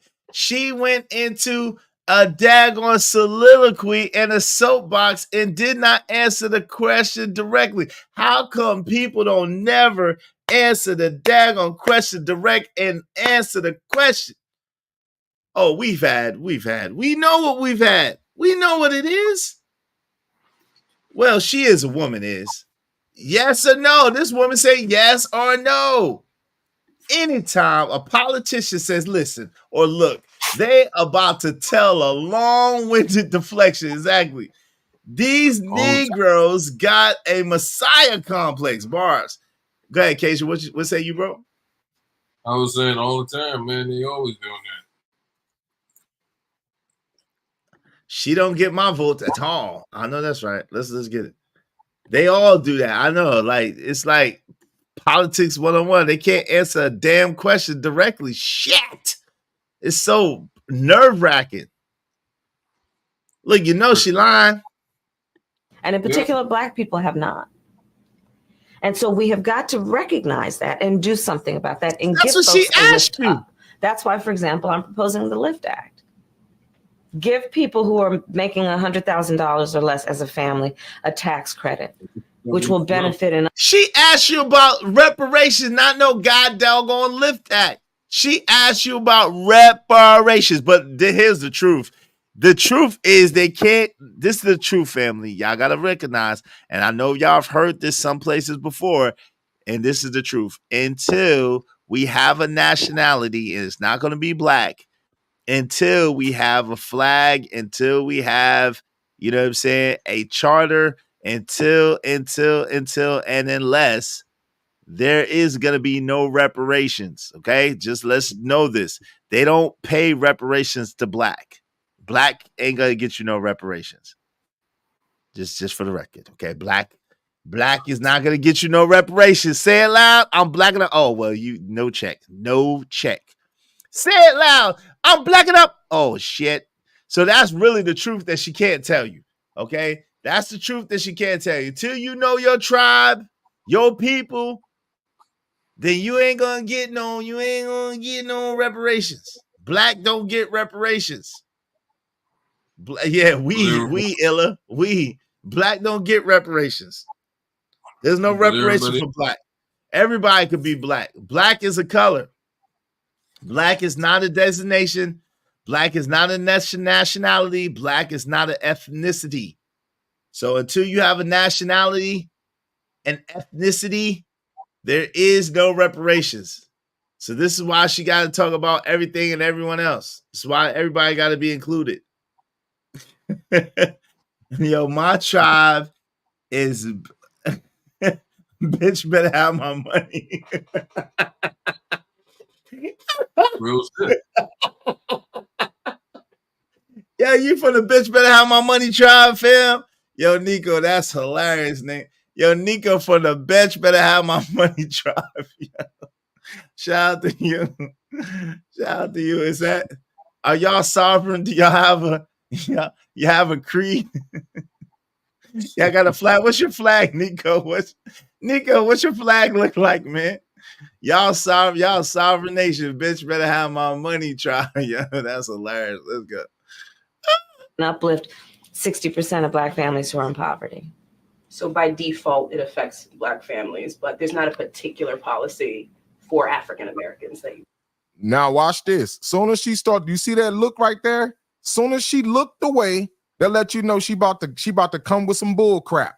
She been came with some bull crap. You got to pay attention to people's body language. That's why I've learned to study people's body language. Soon as she look away, she about to come with some. She about to hit you with the okie doke. She hit you with the. Now somebody in the chat said, does people think who's the president actually matters? Yes, it actually matters. Yo, Illa, that's a dope point too. This is a dope point too. And this is the thing that bothers me. A lot of the things that Trump has done in office have directly helped Black people. This is the crazy thing about it. It's true, family. It's true. Just do your research. A lot of things that Trump has done while he was in office, his policies have helped Black people. Now, he talked crazy as hell. And you be side-eye him sometimes, like, yo, nigga, are you trying to get us side up out here? Are you trying to get us side up here out in the streets? However, Trump is the only president I've seen with a plan specifically for Black people on paper, at least, and it's documented. And he met with Ice Cube for the platinum plan. So, hey, I don't know. I'm just saying, Facts is they're not ready for that discussion. Nope, they don't want that discussion, bro. They don't want that discussion. But we it's okay. People are leaving even right now. It's okay. But y'all support the show before you leave out, all right? Hit the like button and support the show, support the stream. Dope discussions deserve dope donations. Nah, I mean, let's go.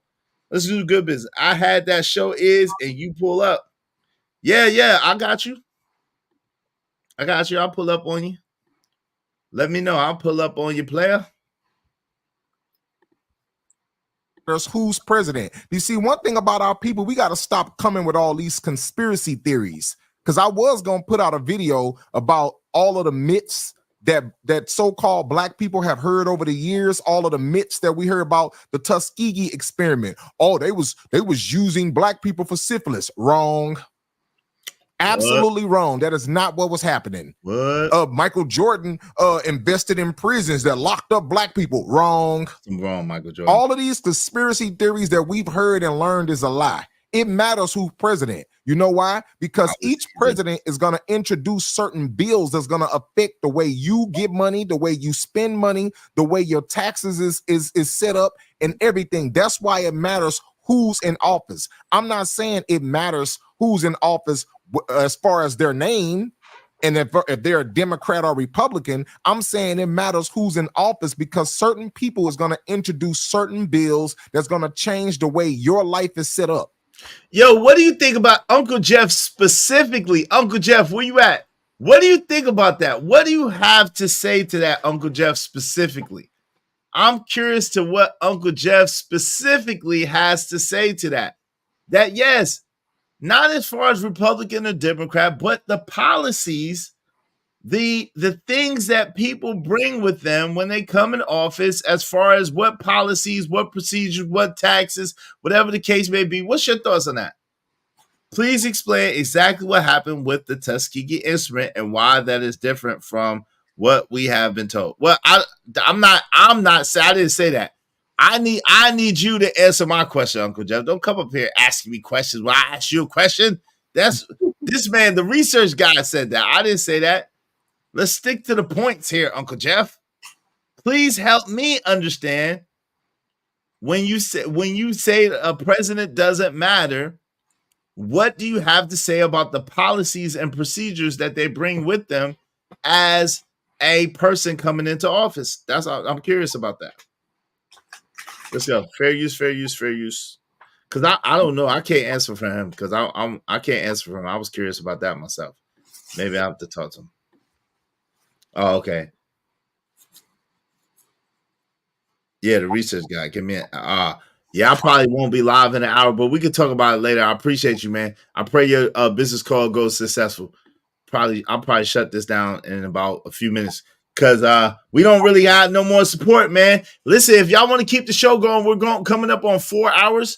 If y'all want to keep the show going past 4 hours, we need at least $50 more to the Cash App. If y'all want to keep the show going past 4 hours, we need at least $50 to the Cash App, $ Israel Mills, $ Israel Mills. If not, it's cool. We'll just shut it down. I appreciate you. Let's go. And you can try to make it seem like it doesn't affect you, but guess what? The rent is going up. The rent's sky high. Food is sky high. Taxes is sky high. Inflation is sky high. Gas is sky high. Was it like that under Trump? I didn't see it. Absolutely not.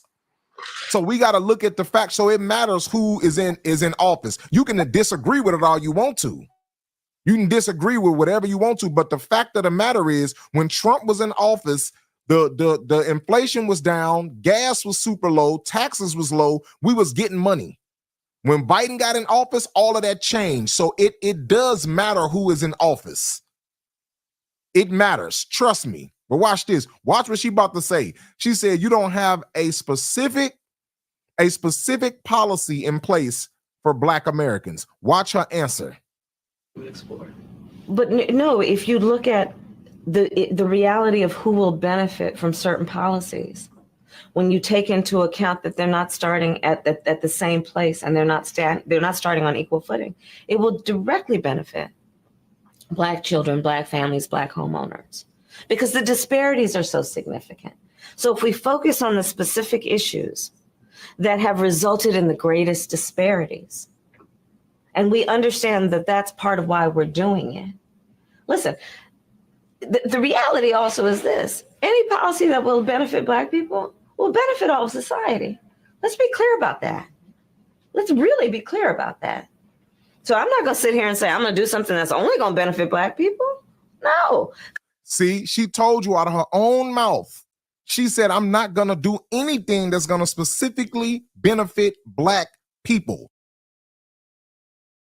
Yo, that's wild. That's wild. Yo, guess what? They'll never tell legitimate people that. They'll never tell Asian people that. They'll never tell little hat people that.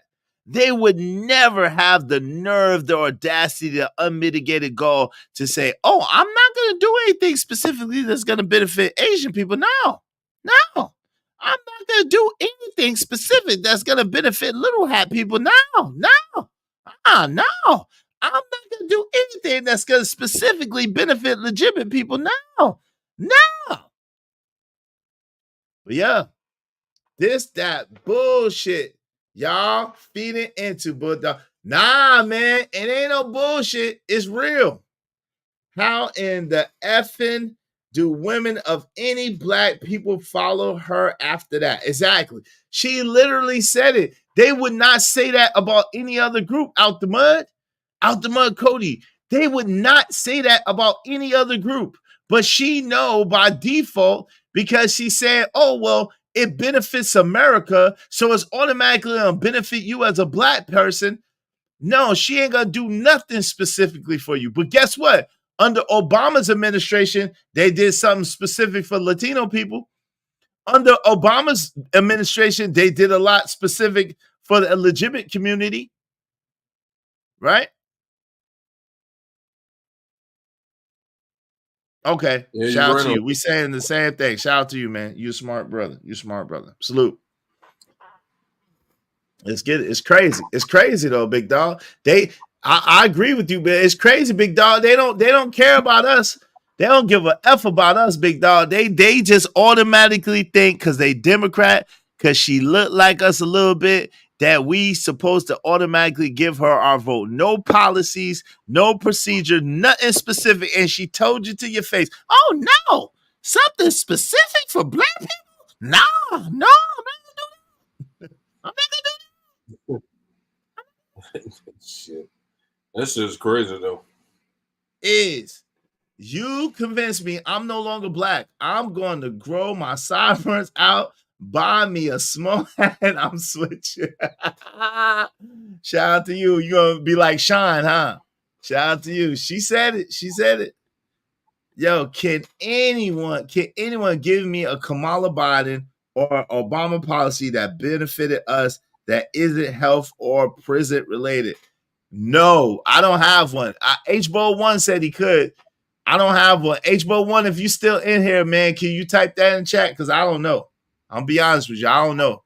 I ain't seen it. I'm still waiting for it. I'm still waiting for that. Go ahead, fam. What you saying? No, I was saying, man, it's just crazy. Crazy as we live. Absolutely insane. Let's go.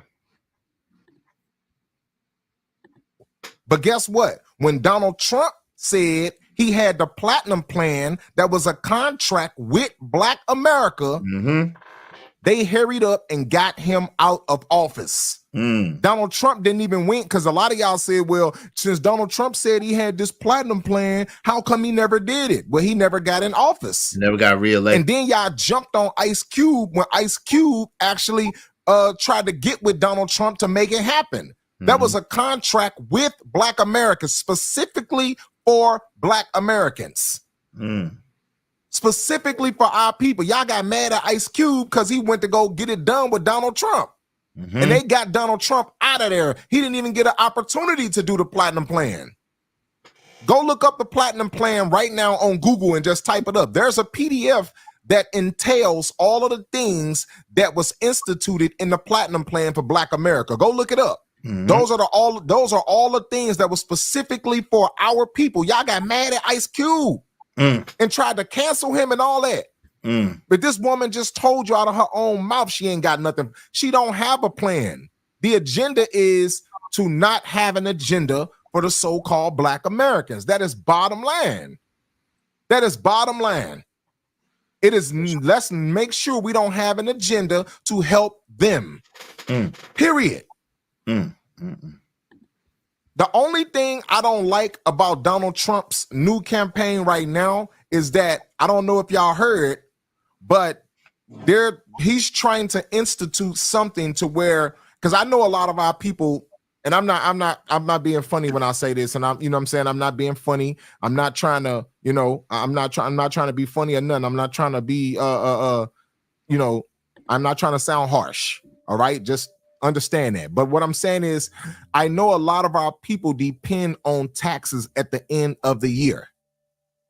And the only thing I don't like about Donald Trump's policies, as far as, now I'm not saying it's a bad thing either, is that Donald Trump is trying to basically cut income tax to where you won't even receive an income tax check. So basically they have something set up called a, well, it's something that he's trying to institute.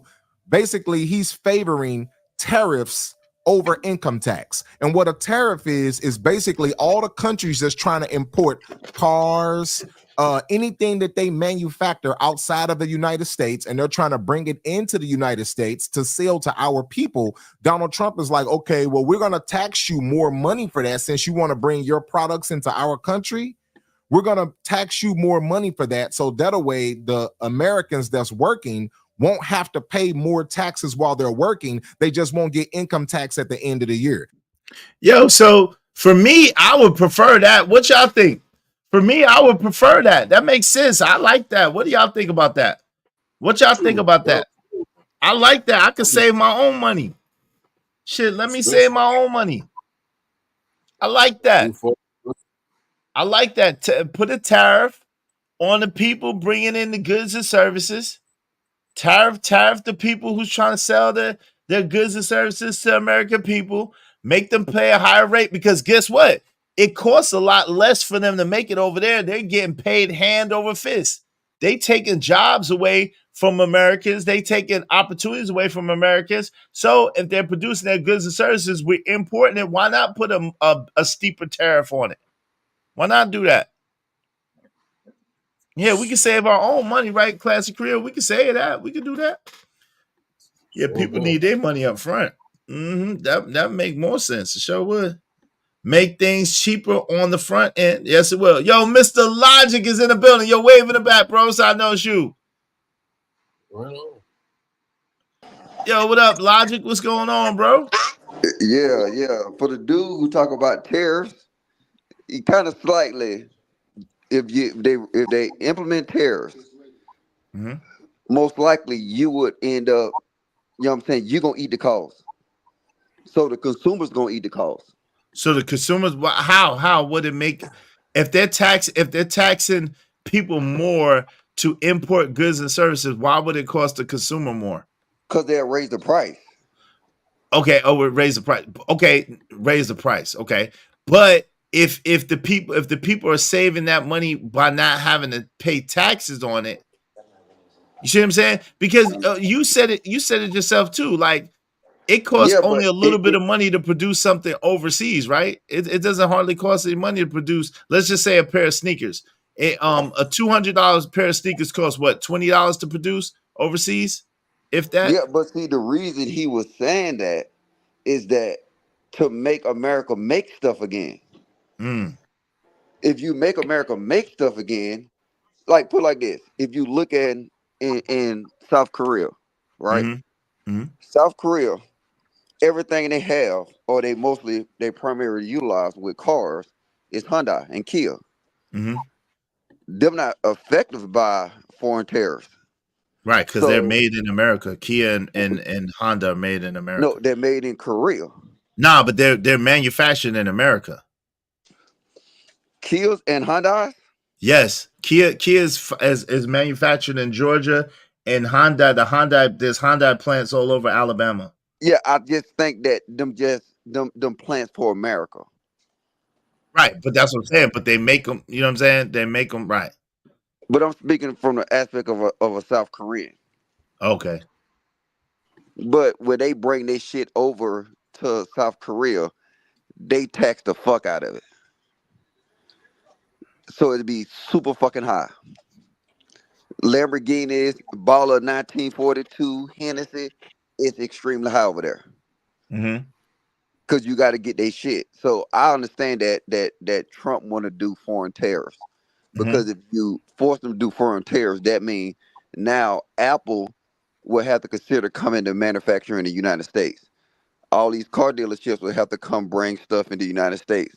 Nabisco, which you believe it or not, most of our cereal is made overseas. So if he implement a foreign tariff on that shit, the price of a box of cereal is gonna go up to probably about, I don't know what's the price of a box of cereal now, but it's gonna go up extremely high. It's like $8 now, depending on what size box you get. If you get a big box, like $8 and some change right now. Well, that bitch gonna go to 15. But now let me ask you this. Now, won't it affect, like my man Illicep South Africa saying, won't you make more money on your check or make more money on your job or whatever the case may be as well? Well, yeah, because see now, so watch this. Say Nabisco start come back and they start making cereal in America again, right? They're gonna increase jobs. So now by increasing jobs and by America start manufacturing stuff again, your dollar will be more valuable. Right. Right now, our dollar, what value do our dollar have? Little to no. That's what I'm saying. Why don't they focus on making America manufacture again? Why is that not a focus and a priority? Because it's not beneficial for the rich people, for the owners of the company, when they can take it and get it produced overseas in Indonesia, China, Colombia, all it. Put like this. Use Verizon, for example, right? Okay. Verizon outsourced their customer service to South America somewhere. I right. can't imagine. Or India or whatever. Yeah. Yeah.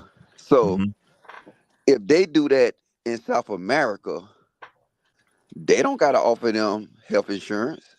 Right. They don't got to pay them a fair wage. Right. They don't got to have a union. You know what I'm saying? They can pay them $5 an hour. $5 an hour. Yeah. $5 an hour. They got to be competitive. $15, $20, $25 an hour. Yep. Exactly. So you got to imagine how much money they saving just in benefits. So now they're saving money, but they're not putting, and you got to realize the circulation of the dollar. Our dollar is circulating in other people's economy instead of it circulating in America. If I gave you a job in America, it's circulating here. Every time you buy a box of cereal, some of your money is circulating in China because they got to pay them people to make that cereal. Right. Yo, Young 41 said, we not buying a box of cereal for $15. Hey, man, what happened to you, though, Elijah? You were supposed to hit me up in the DMs, man, or email me or something, and you just disappeared on me, man. How you been? I was on vacation.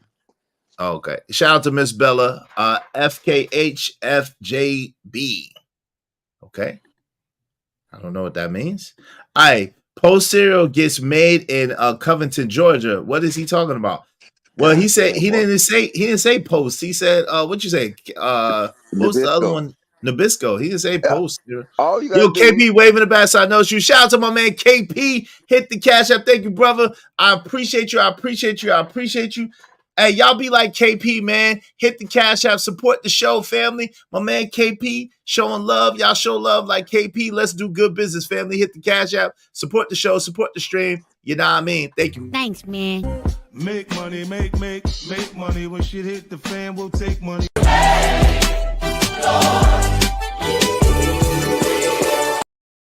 So Trump is trying to basically bring jobs back to America and bring manufacturing back to America, right? That's the whole slogan. Make America great again.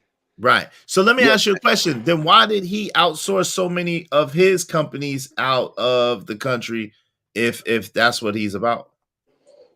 He outsourced his companies out the country? Yeah, like allegedly he has he's in cahoots with these steel companies that's out in China, whatever the case may be. He was a lot of the places that were using to make the materials for his hotels, for his buildings, come from out of the country and so forth and so on. So, yeah. I don't know how true that is. Yeah, I did some pretty extensive research, and that's what I found. Be honest with you. Yeah. I mean, could be mistaken, but that's what I found. I'm pretty sure they would have been busted his head with that shit if that was true. You didn't hear people were saying that? Nah, I ain't never heard it. They always saying anything about him, but I was gonna say this isn't Logic. Yeah, you made a great point, Logic. And what you see now with the gig economy, that's why the 1099 shit is perfect for the gig economy because they ain't got to pay no benefits. You see what I'm saying? Like the gig economy is you just you doing Uber Eats, you doing all this, you can get your money up, but they don't got to pay no benefits. They don't got to pay no PTO. They don't got to pay no vacation, no sick days, none of that is. Yeah. YouTube. All that shit, yeah. Everything is 1099. Everything has become like, if y'all remember back in the day, like a lot of the FedEx workers, they was like the first 1099 guys.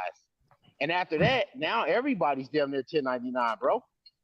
Yeah, and you got to remember this too. America used to be based off the principle of a lot of our companies, you get a pension. Right. They did away with that and went to the 401k system. Right. So you got to realize, think about this. Even the military did that.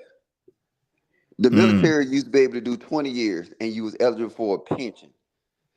They switched it to this new system. I think they call it blended retirement. It's like a 401k system. So essentially, you're paying for your retirement now. The company's not obligated for nothing. Wow. That's crazy. Hey, Miss Bella said the illegals got that sold up now. DoorDash, Grubhub, etc. I heard that, especially in Illinois and Chicago area. I heard that. A lot of my peoples are saying that. They doing all of that now. That's crazy.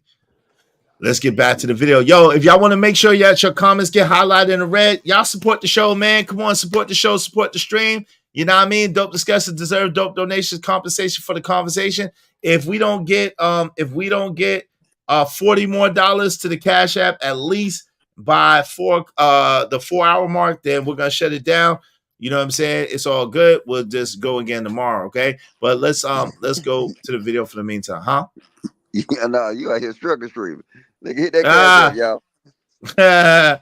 I wouldn't say struggle streaming at the same time. Like, it ain't no purpose of like going past and doing it for free. You feel me? What you going over Kamala? Yeah. This joint right here. Yep. Okay. Yep. Let's get it.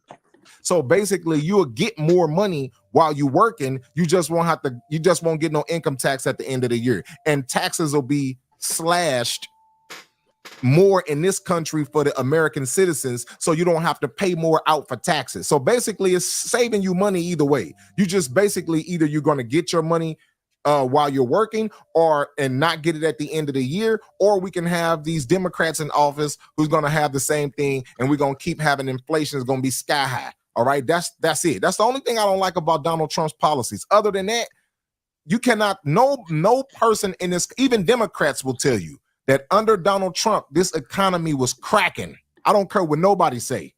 Even Democrats will tell you that. This country was popping. People was making big money. Okay. I showed y'all about the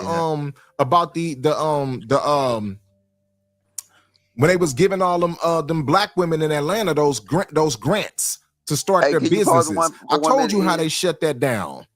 Yep. All right. Now, whoever this dude is, I bet he can't name you one policy that Donald Trump passed. You know why? What do you mean? Young 41 waving the bats. I know it's you. When you say, go ahead. Why you say that? Because he didn't pass no policies. What you mean? What you mean? So the First Step Act wasn't a policy? The Second Step Act wasn't a policy? No, when it comes to everything he's talking about taxes and stuff like that, a lot of stuff he couldn't pass because, you know what I'm saying, we got a republic. So even if he proposed something, it got to make it through the House and the Senate. So none of his shit. So Donald Trump didn't have no policies. He only had positions. Put it like this. Look at the border, right?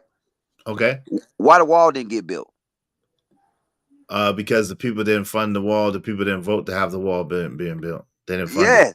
So that was his position. But no policies came from that. You feel what I'm saying? Yeah, I hear you, but what about what Donald Trump did for the HBCUs, the reallocation of the funds? That's not a policy. That's not a policy. What's the difference between a policy? Okay, so the First Step Act wasn't a policy. You're saying the Second Step Act wasn't a policy. You're saying when he funded the opportunity zones, that those weren't policies put in place. I got to go back and look at it. But if you realize when he was in office, he was only in office one time. Half of the time he was still going against the Republicans and then the Democrats. So pretty much they were stonewalling a lot of the shit that he tried to push. So all we know of Donald Trump is his positions. Well, Easy is saying that's the same with any president, right? Shout out to Easy. What? Yeah. Well, they still get stuff. Stuff will still get passed. Like it depends on it. That's why you see them saying that they want a majority in the Senate and the House. So now a president can get his legislation pushed through. But during that time he was in office, he really didn't get shit done because everything he got or he attempted to do was getting stonewalled. That's why he couldn't get funding for the wall.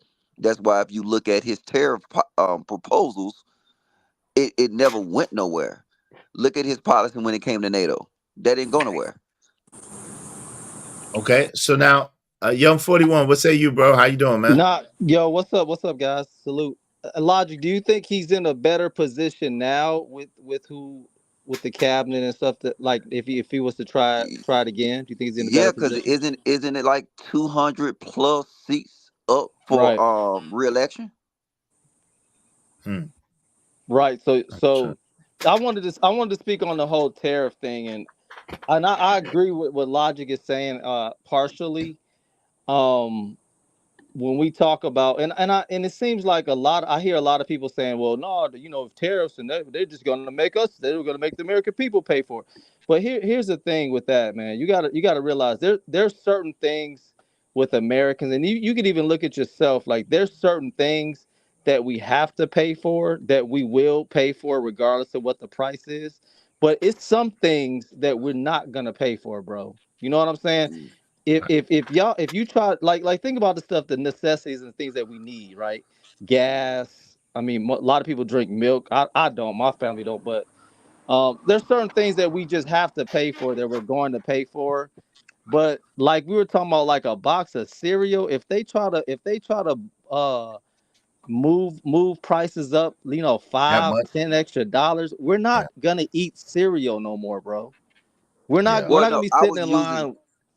I get what you're saying. Example. Yeah, I was using it as an I example get it. because if you look at like a list of all the stuff that's made overseas, you'll see Nabisco as being one of the top ones. Yeah, but we'll stop. But see, the thing is, and I like what you said when you said the point is to get is to incentivize the companies to come back to America. Right.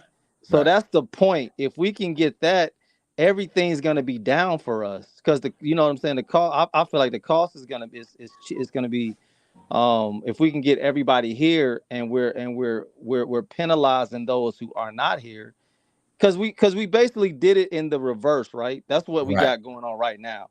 It's cheaper to you call, like Logic, you making great points, and I agree. You call Verizon, you don't talk to nobody in America. Why? Because they could pay that same person here in America. They got to pay that person $32,000 a year. They only got to pay that person in India $2,000, $3,000 a year, right? Same company, same job, same position, but you got to pay them way less. So yeah, if it's incentivized for people to come back here, then I think I think it's positive, man. I think it can work.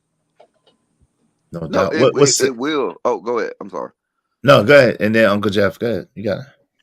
Oh, what's up, Jeff? No, it's the overall benefit. Because like what I'm saying, like when I was talking about tariffs, specifically talking about foreign tariffs, because if that's what he was talking about. When he said, when he was talking about tariffs, he was talking about foreign tariffs, because if you listen to this conversation, they put foreign tariffs on us and we don't put foreign tariffs on them. Right. You see what I'm saying? Right, which is crazy. Right. Because like I said, but we owe them though. That's another thing. We owe them. You know what I'm saying? That we still owe them all that money. So we owe who? China,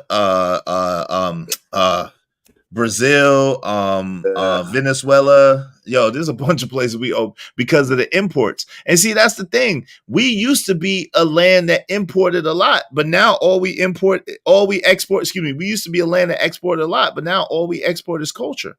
Yeah, I said that's it. Culture and That's terrible. we export Maybe culture. some oil, but not nowhere near to the length we need to cut it down. Yeah, we export culture and ideas.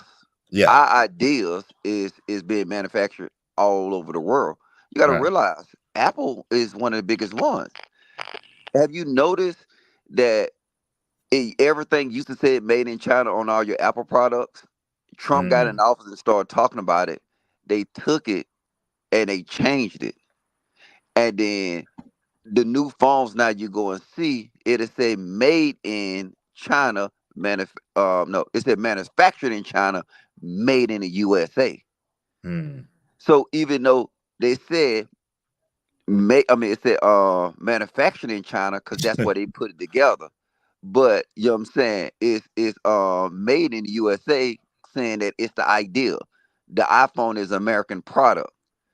So that's what they get away with it. So like it's people say, well, you know, if we start hitting these different companies for these foreign taxes, no, why don't you bring your ass back to America, take your ass to shit, Backwood, Alabama, put up your Apple factory, and now can you imagine how a town in Alabama will look if you got a massive fucking Apple goddamn factory there?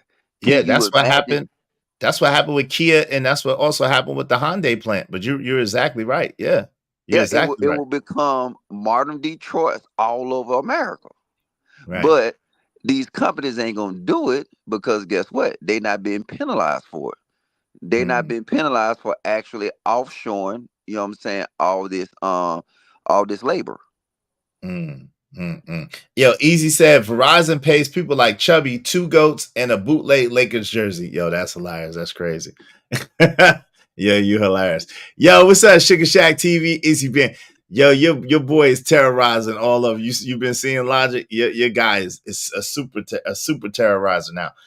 Easy said Trump cut the business tax rate from 35%, the highest in the developed world, all the way down to 21%. What say you, Uncle Jeff? What's going on, man? How you doing? Hey, family. Everybody hear me good?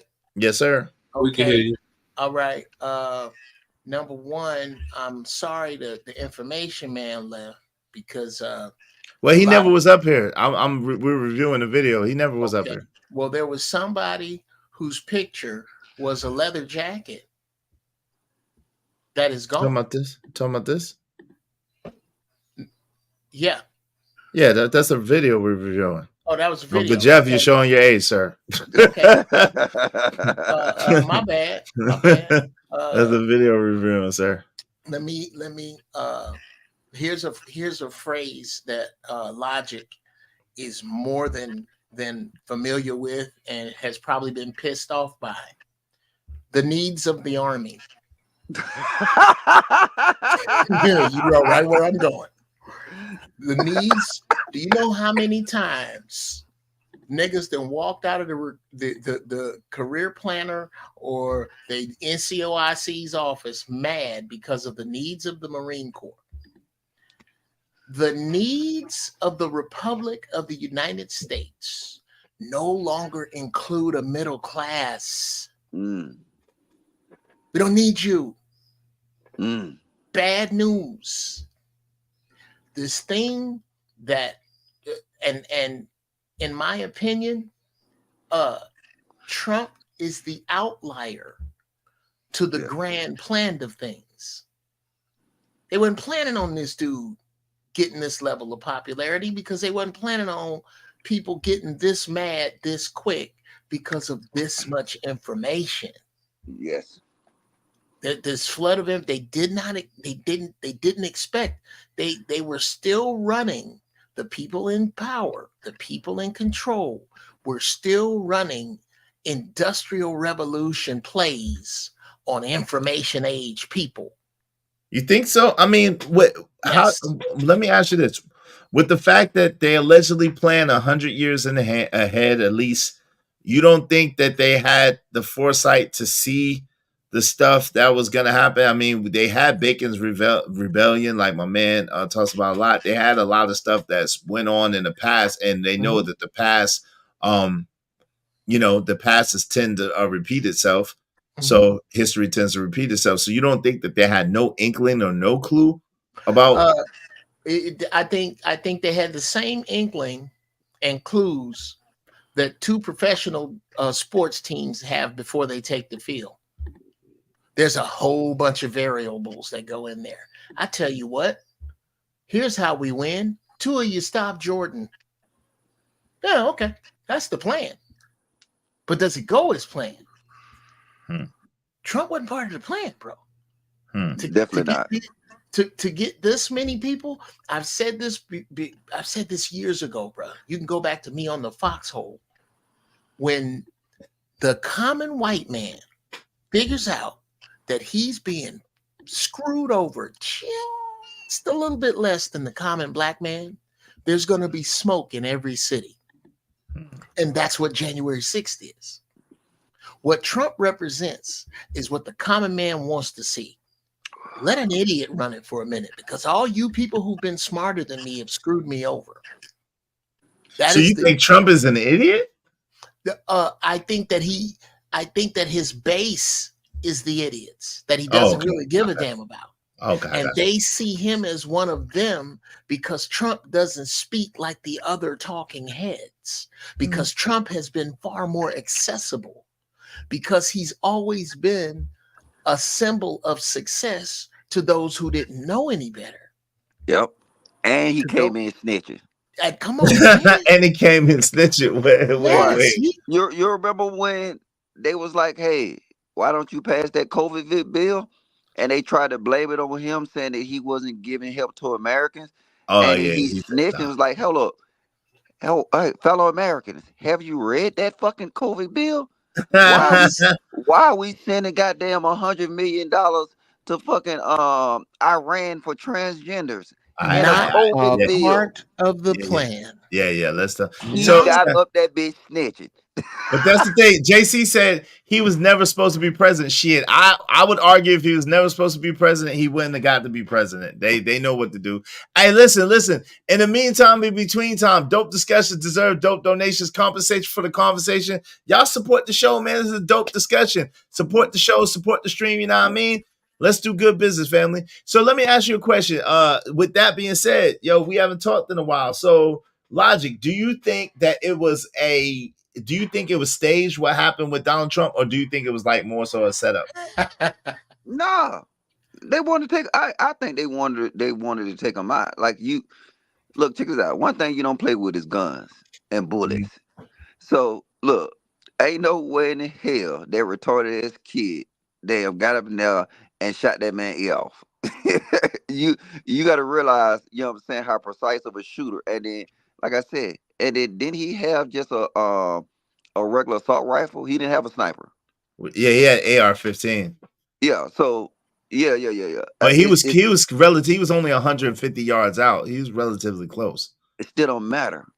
Even if I'm shooting a 150-yard target at the fucking range, and I'm aiming to shoot the ear of the target, you know how hard that is? Well, one of the senators said he did it, and he said he hit the target. I think he said 14 out of 16 times, and the one time it would have him in the ear. Yeah, but then other variables went into that. Here's number one. Come on, Logic. Come on, bro. You in the Army, I'm in the Marines. Come on. I'm gonna use two terms: center mass. two. I think you don't think he was aiming center mass? High low from 150 yards, bro. They don't let you out of boot camp if you can't do that. But this guy ain't in boot camp. I don't think he went to boot camp. He didn't go to boot camp. It took us a while. Okay, but here's the point. Hunting in Pennsylvania is basketball in Brooklyn. Nobody that has an AR-15. There's too much that has to put together here for him to miss. First, the Secret Service has to be the most incompetent in the history of this nation. And that's why you have to have a dude who is in the prone position that can't hit a target from 150 yards. If he was really trying to hit Trump, when Trump ducked down, how come no bullets went down? Because they had already taken him. They had already taken him out. By then. See, hold on. I don't think you're understanding my point, though. My point is this. My point is that he was aiming for a kill shot. My point that it's just the luck of it that he took on the ear. I'm saying this. I'm saying that he wasn't aiming for Trump ear. Right, and Jeff saying, I'm saying that I don't buy a man on his belly from 150 yards at all, missing that man center mass. There's just something about it. I don't buy logic. If me and you was gonna do it, is hits it big. Everybody love is, and is call on me and you because he trusts us for his security, and he gonna be speaking outside. You don't think on the way from the airport in the big haze of weed smoke in the black Suburban that I'm not gonna go, hey y'all, why don't we go by Walmart and pick up a drone? That's me. That's you can pick up one of them drones from Walmart for $150. Yeah, but the Secret Service wouldn't pick up a Walmart drone, right? Exactly. Yeah, no, they got their you're own making drone. My point. Right. Guys, I'm making my point, but I got it. So what is your well, I'm gonna ask you this. So do you think the guy that's the setup? Do you think the guy tried to actually kill Trump? Delete him. No. You don't think so? No. What do you think what the purpose was? See, I'm gonna say this to you, right? Because I agree with you, right? Just say you the best hunter in the world, and you went to war, right? Yeah. All right. So we realize in war is precious a motherfucker. We can go to the range and niggas will goddamn shoot the back off a motherfucking target. You put them in a pressure situation, a lot of times shit don't go as planned. Do you agree with me there? Yeah. And I see I'd had some of the best shooters on the 50 cal. End up goddamn motherfucking and when I first time goddamn on the way from Kuwait to Iraq, you know what I'm saying? They first engagement was in the ground. Best shooters. But okay, well then I tell you what, I'm gonna go ahead and defeat all of my common sense and say I don't know what I'm talking about. You guys are right. No. It's not about you not know what you're talking about, but I'm just putting you in our shoes. But now I'm gonna tell you this. After we got 3 wars on our belt, and I'm on OIF 2, OIF 3, you know what I'm saying? And then I done been to Iraq 2 times. I no longer had that pressure. And you gotta realize with this kid or whatever, he probably been shooting in ranges, you know what I'm saying, his whole life. He probably been hunting deer his whole life. Sure. But in this situation now, he's shooting at the former president of the United States. You don't think that builds just a little bit more pressure up? Oh, absolutely. Yeah. That's my whole point. I think he was actually going for it because now it's easy for me to believe that than to believe he was shooting at Trump's ear. Because now that becomes an impossible shot. That in order to get center mass in his chest, his head, to actually hit an ear to actually save some kind of crazy plot. I don't believe that this dude was on some shoot the apple off the head and hit the ear on purpose.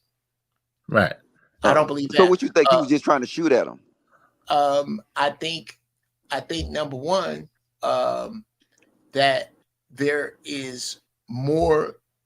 There's always more than we see.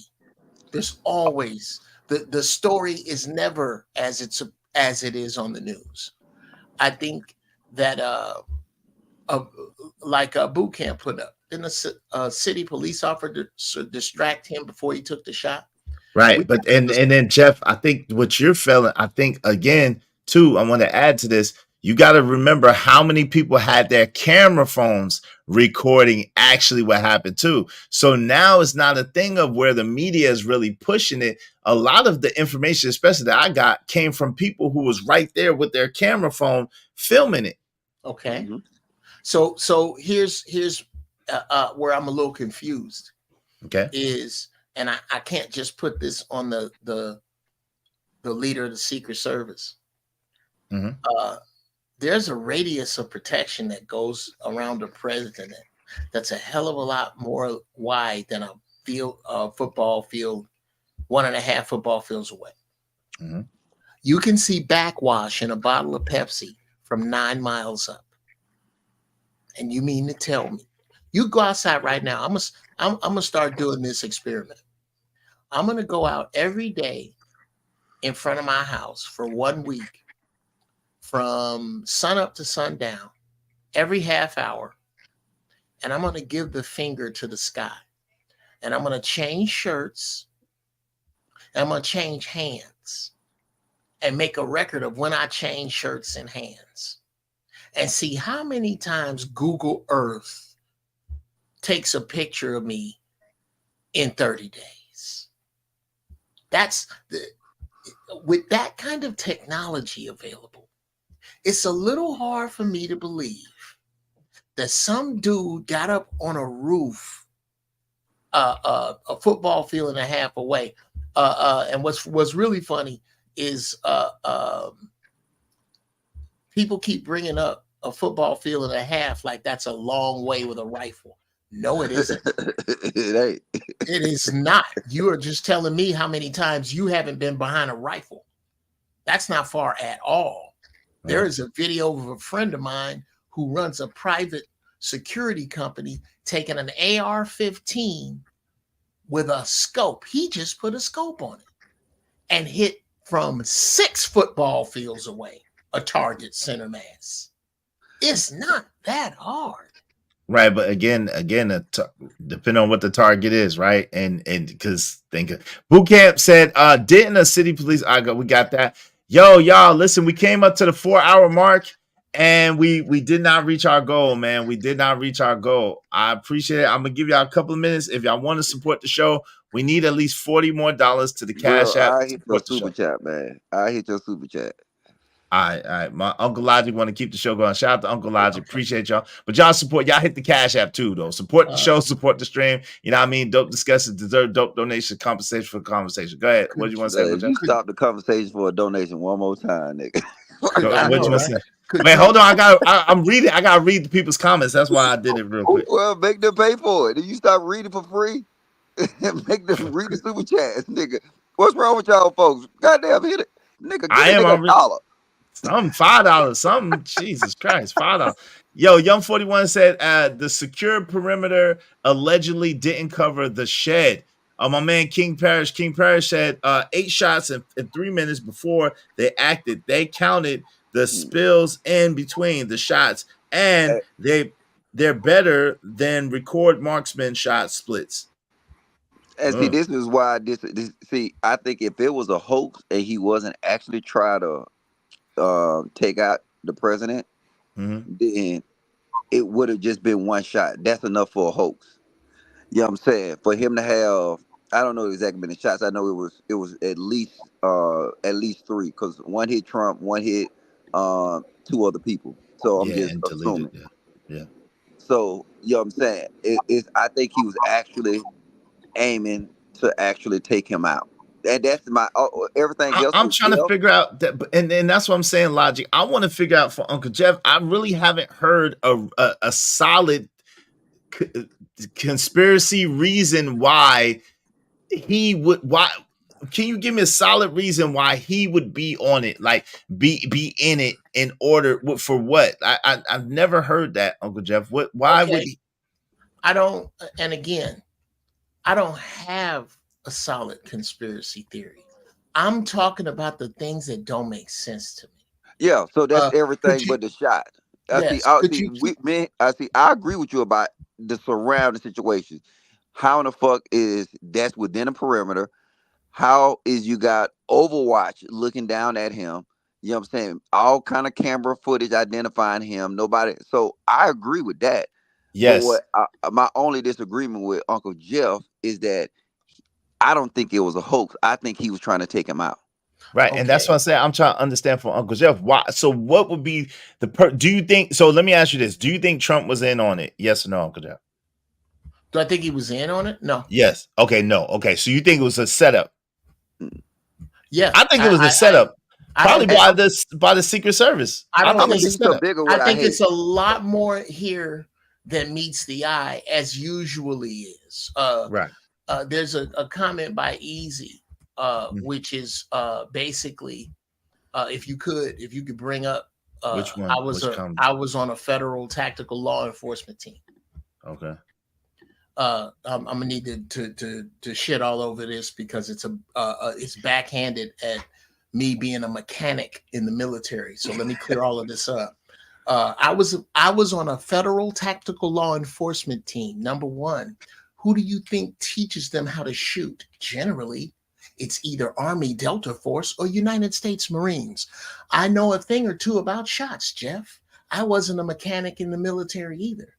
Neither was I. I was an avionics technician in the United States Marines. And before that, before I was allowed to be an avionics technician, I had to be an 0311, which is a basic Marine Corps infantryman. And that's where I learned how to shoot. After that, I qualified twice as a pistol expert and twice as a rifle expert on the range. But they don't understand that the basic Marines can shoot better than any law enforcement officer at any given time. Thank you. Thank you. So, but I ain't finna be fussing with the chat because thank you. I don't fuss with, there's no such thing as an avionics mechanic. I don't know who those are. We have avionics technicians. The mechanics get out on the flight line in 110-degree weather and take boxes off and bring those to me to fix. Get your shit straight. I do got it.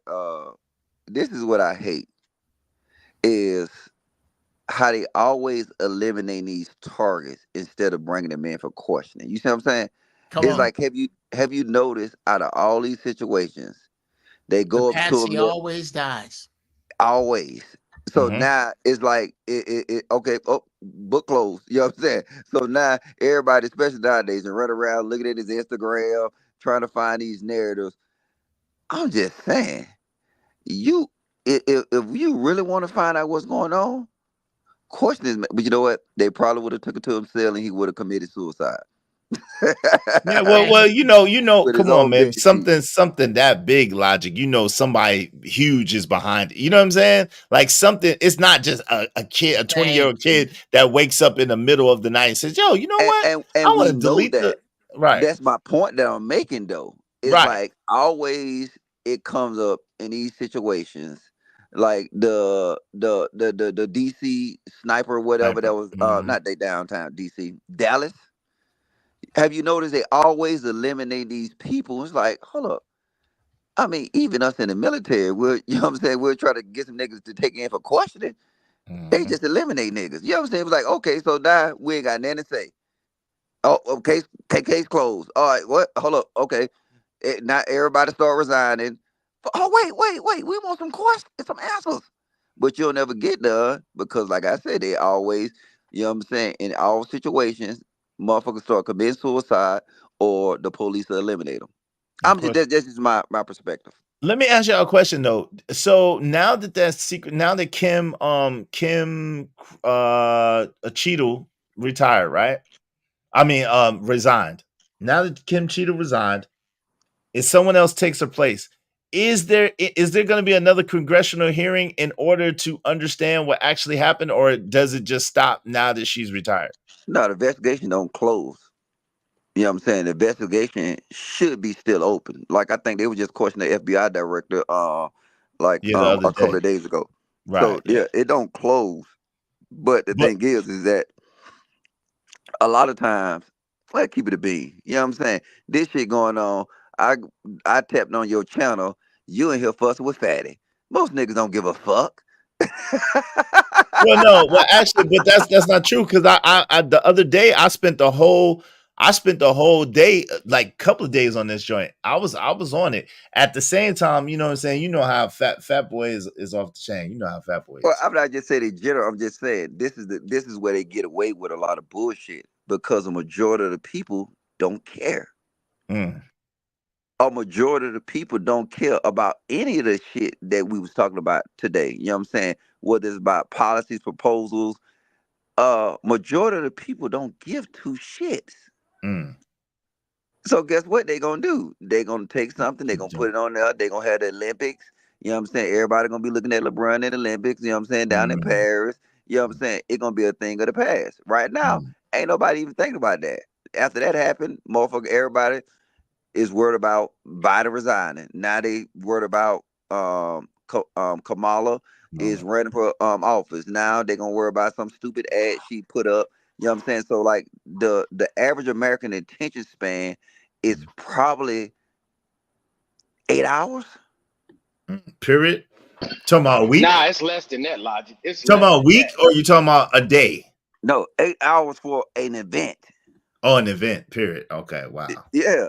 You know what I'm saying? Motherfuckers Nah, are die for some. it's less than that, Logic. It's less than that.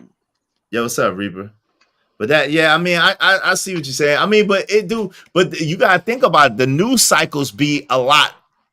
When we was coming up, Logic, the news cycles were a lot more further apart. Now that you have social media, you'll have 20,000 people covering the same thing. So you'll get all the perspectives in one day. You know what I'm saying? You'll get like 20,000 different perspectives in one day. But the news was already there. We just had to depend on mainstream media to give it to us. The information was always there.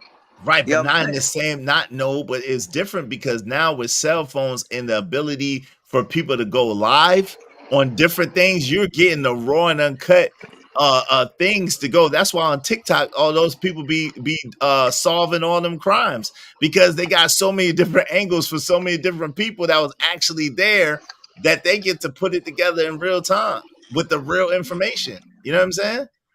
Mm-hmm. So it's like it's a lot different than we was coming up. I'll be real with you. So I don't know if I could necessarily blame it on attention span, even though I totally agree with you about the attention span being very low. Dude, it's low. And go ahead. I'm sorry. Hey, Logic, I think too, this is the thing that we missing too. Like the age group that's a little bit above us, most people are not on social media. So the arguments that we're able to have amongst each other and kind of mind shit out, they don't have those. If they disagree, they either fight or they just leave each other alone and they just disagree. They don't even mind shit out. They just disagree, bro. Yeah, and I mean, and now like this being an age that all information is accessible at you know what I'm saying, on your cell phones, your computers. You know what I'm saying? Well, you're right. We didn't grow up with cell phones and computers like that. You know what I'm saying?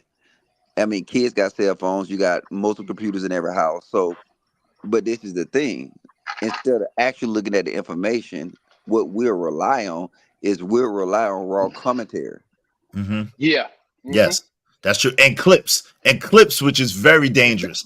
Which is extremely dangerous. Like the people with the real short attention span, all they're getting is a piece of the information, like a minute fraction, and they're making a judgment based on a clip that doesn't even give you the whole context or the whole meaning of what was going on. Yep. And then as they scrolling through them clips, they'll look at a Trump clip, they'll pick up some information, and now they're looking at a twerk clip. You see what I'm saying?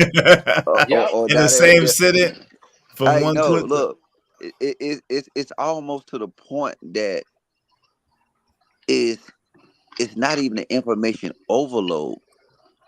It's just think about this. If you go to flip through the Instagram, not the is the Instagram Reels or some shit like that. Yeah, just go through Instagram feed on your feed on your live feed. Just go to your yeah. Go ahead. You would see so much shit that you consume, not just ass, but you'll see a quick Trump clip. So now that's what people get their perspective from. There'll be a clip of Trump say something. You know what I'm saying? You don't know if it's AI or not. You know what I'm saying? He be like, it's good people on one side. Yeah, yeah. They'll never play the whole context and say it's good people on both sides, and then him explaining the concept that yes, I know the Nazis some bad guy, but in the context of the whole rally, it was good people on both sides. So now people will go out and say, "Here, racist. This Charlottesville shit." So because they got quick, fast content, and it's not even context. They didn't get no context in nothing they consume. Right. No context within the content. That's a fact. That's why That's I a said fact. they got the memory of like 8 hours, and it's not because they members don't remember shit. It's just they get in this quick 15-second feeds of everything. Ain't nobody Yeah. gonna watch a full live stream unless some niggas got there beefing or tearing each other apart. Yeah, yeah. And that's why you see the crowd dwindle down when you're having a real conversation about real shit. Every single time, If KG. it's not about dropping the Addy, niggas ain't listening to it. If Every single time. But I guarantee you, how many people you got watching now? 50 something. All right, now if I call Jay Prince and tell him to come over here and start talking about Fatty, shit, 100, 200 people. Jay Prince come over here with the bullshit. 200 people.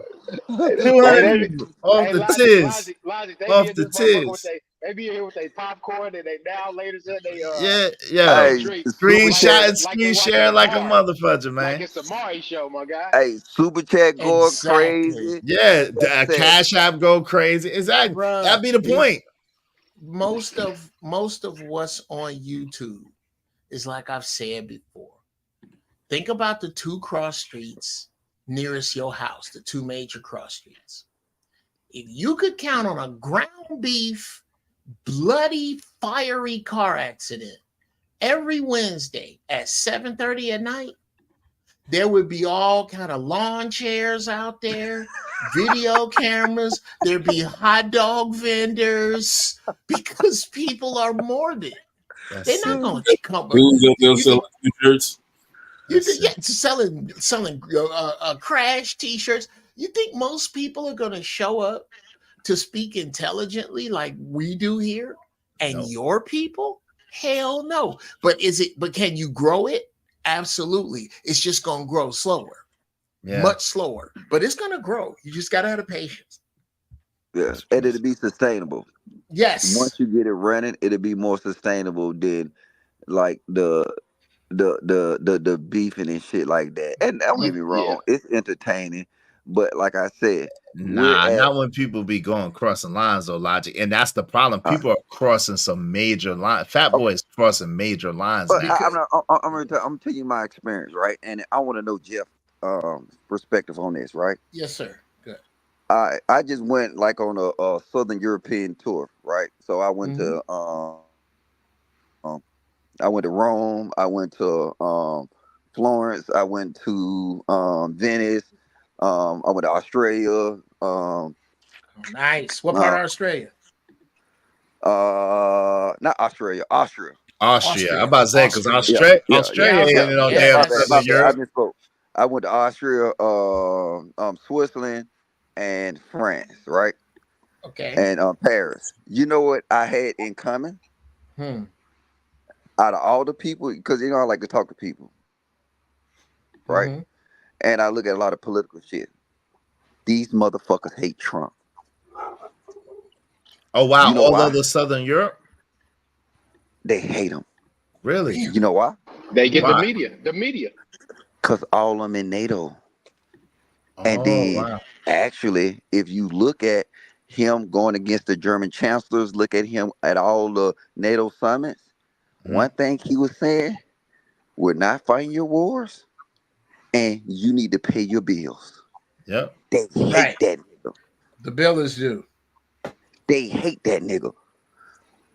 When you look and you see that, you know what I'm saying? It's like, you got to realize, if it weren't for the U.S., ain't no strong military presence nowhere in fucking NATO.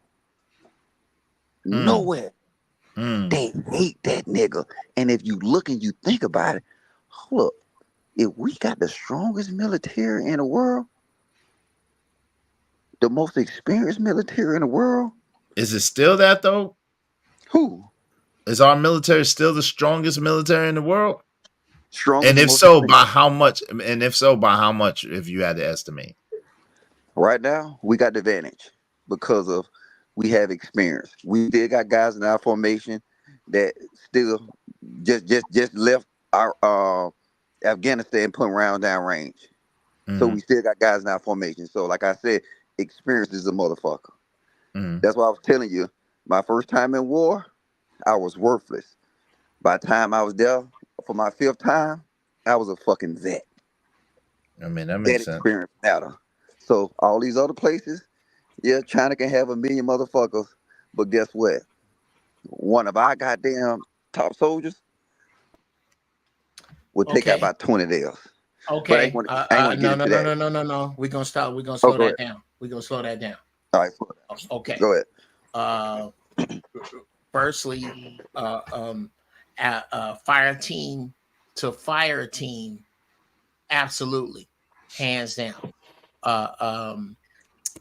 Firepower to firepower, hands down. Man to man, hell no. Hell no. Have you seen the Chinese circus? You don't. Okay. Circus Olay, huh? Brother, have you? I'm talking. I live next door. I live next door to a Marine that moved out from, and before him, another Marine lived there. When the shit they tell me about the new, softer, kinder, gentler Marine Corps that we have, brother, the Russians don't have that. The Chinese. Okay, The USSR doesn't have it. I clarify myself. That's why I said I'm not talking about what they did to the Army over the last. I retired in 2019, so probably 2019. That's why I got out.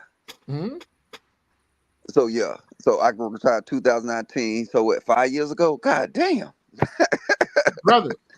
These people are not. This is not the. I don't think that America, especially, has the first move advantage that it thinks it does. I don't. I also don't think. I think America is the softest target on the earth right now, with open borders and cells in here, and bro, no, I disagree. I think over the long haul. Okay, go ahead. I think over the long haul, but that first punch in the mouth is gonna be a son of a bitch, bro. It ain't gonna go like it used to go. I don't think so. All right, so I'm gonna say this to you: pick a country, Russia, China. Which one? To do what? Just say just full out invasion. A full out invasion from? No, pick a country. So we're picking an enemy first. Oh, an enemy. Okay, do you mean us to invade or them? Us to invade. If we I'm so confused right now. Are you saying for us to full on invade a country, or for country to make for us to invade a country, for us to invade? No question. Yes. If we had to choose the USSR over China, the USSR, right? Now we finna compare the two, right? How many strategic locations we got aligned along Russia? I don't know. All right, just pull up the NATO map. They surround it, right? How many strategic locations do Russia got to the United States? None. All right, so we're gonna take that off the board, right? And if you look, and now just with the introduction to Finland, damn, I can't be saying some shit. Yeah, but that's what I said. trust Lord me. ADS waving the back. Let me stop you there. That's a great war model for 1980. This is 2024. And the issue with that is technology. Mm-hmm. And also the issue is that the enemies that this country have made have aligned with one another on a common goal. And this is my thing. If I think Russia already knows that, and I think the first attacks will be electronic. They won't have anything to do with hand to hand. It'll be electronic first. It'll be mayhem second. That was what was cracking me up with people talking about. You don't have to worry about a nuclear sub off the coast of Cuba, bruh. Do you understand? If they let one of them things off the chain, wherever it hits is on target. If it hits in the middle of Wyoming, in the middle of nowhere, because of the mayhem that would ensue, because of the chaos that would ensue, it wouldn't have to eliminate one human being. It would have to hit. It's right on target if it hits nowhere on this soil, because that's never happened. And but see, what's the downfall of why we don't necessarily fear the nukes coming from Russia's soil? Because we still have what's considered early warning. What they're worried about in NATO soil. Because if you look at the proximity from, just say, Russia to our NATO allies, they fire some, ain't that warning. You know what I'm saying? But to get to America, you got plenty of warning. And then now you got, but see, I can't be saying too much on this. But yeah. I'm gonna lay off that. But yeah. Okay. And I'm not, again, I'm thinking that the bully done got fat, bro. The bully done got fat. I just don't have this confidence. That's the problem, is that we spoke on it earlier. Yeah, Logic. Imagine this. We all gonna go to town because our base is about 75 miles from where it's really going down. Memphis, Chicago, wherever. And every weekend when we go out, it's Logic's car. Is he going? I'm going.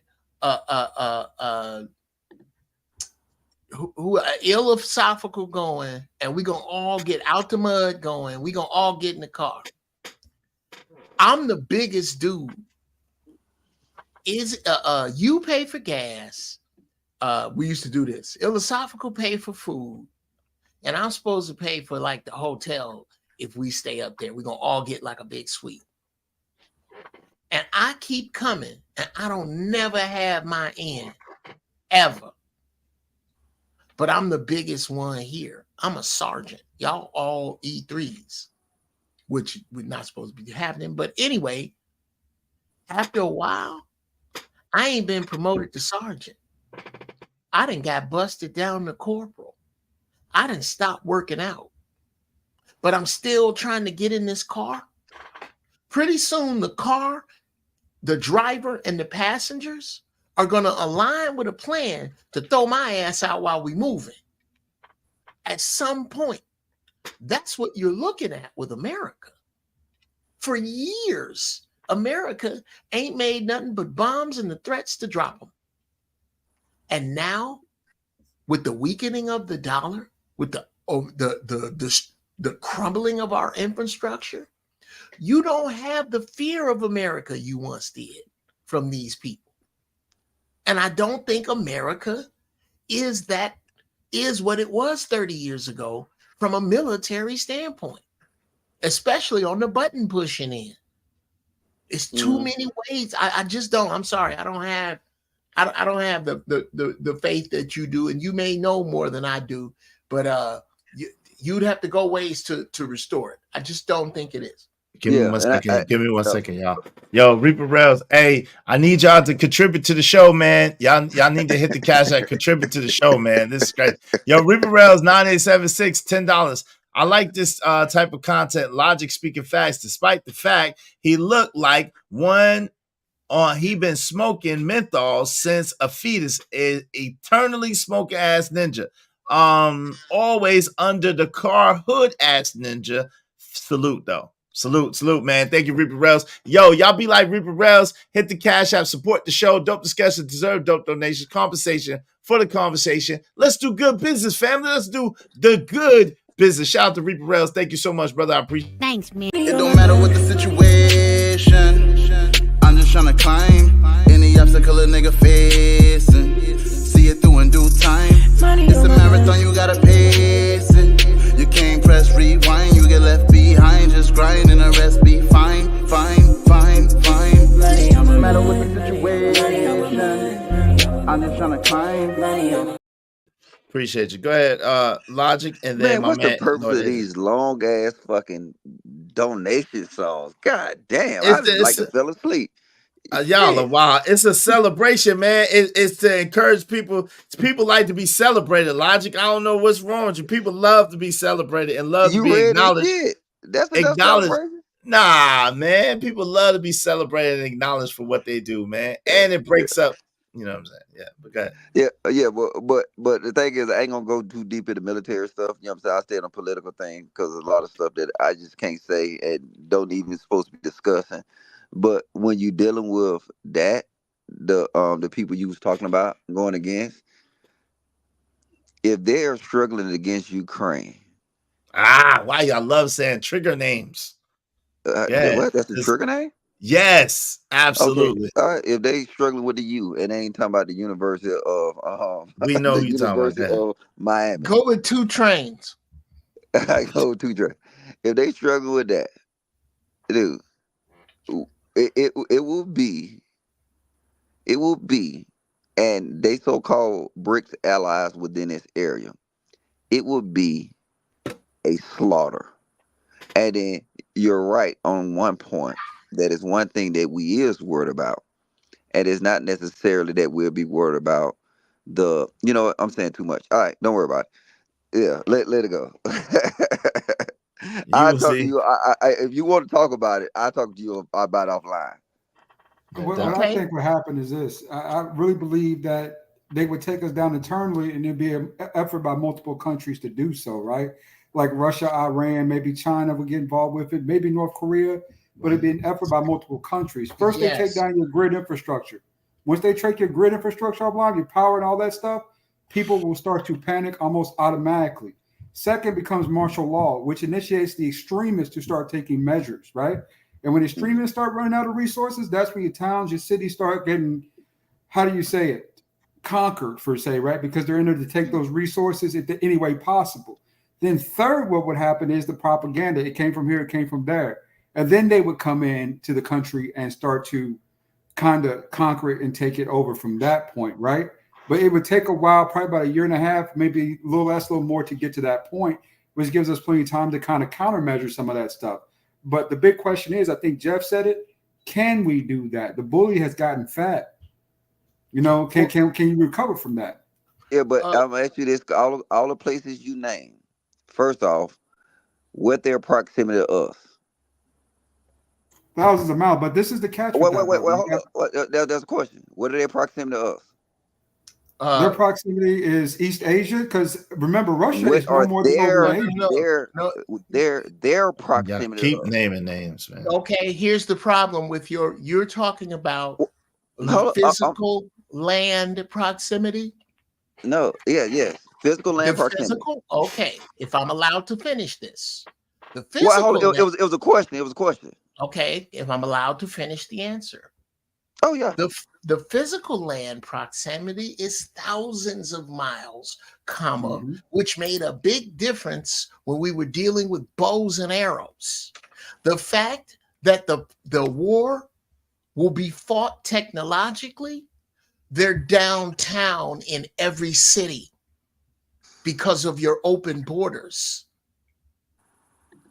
They're down there. So we're not talking about a war that starts with them coming here in boats. We're not talking about a war that starts with them having ocean destroyers mounted and parked. That's 30 years ago.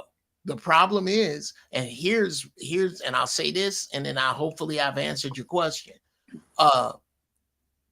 If Kamala wins, start working on your Mandarin, because the people who are going to do their work for them is these ignorant ass white boys that's going to lose their shit if Trump lose this election.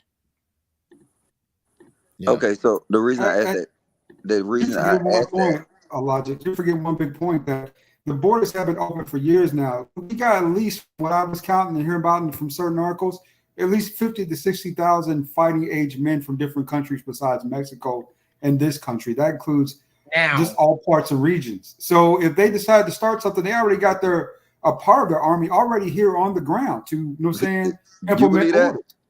I do. Let me tell you why I believe it. Logic. Right across. Okay. This is no big. This is common knowledge. Pasadena has a Rose Bowl, which is excellent to get aircraft in and out, as in helicopters landing right in the middle of.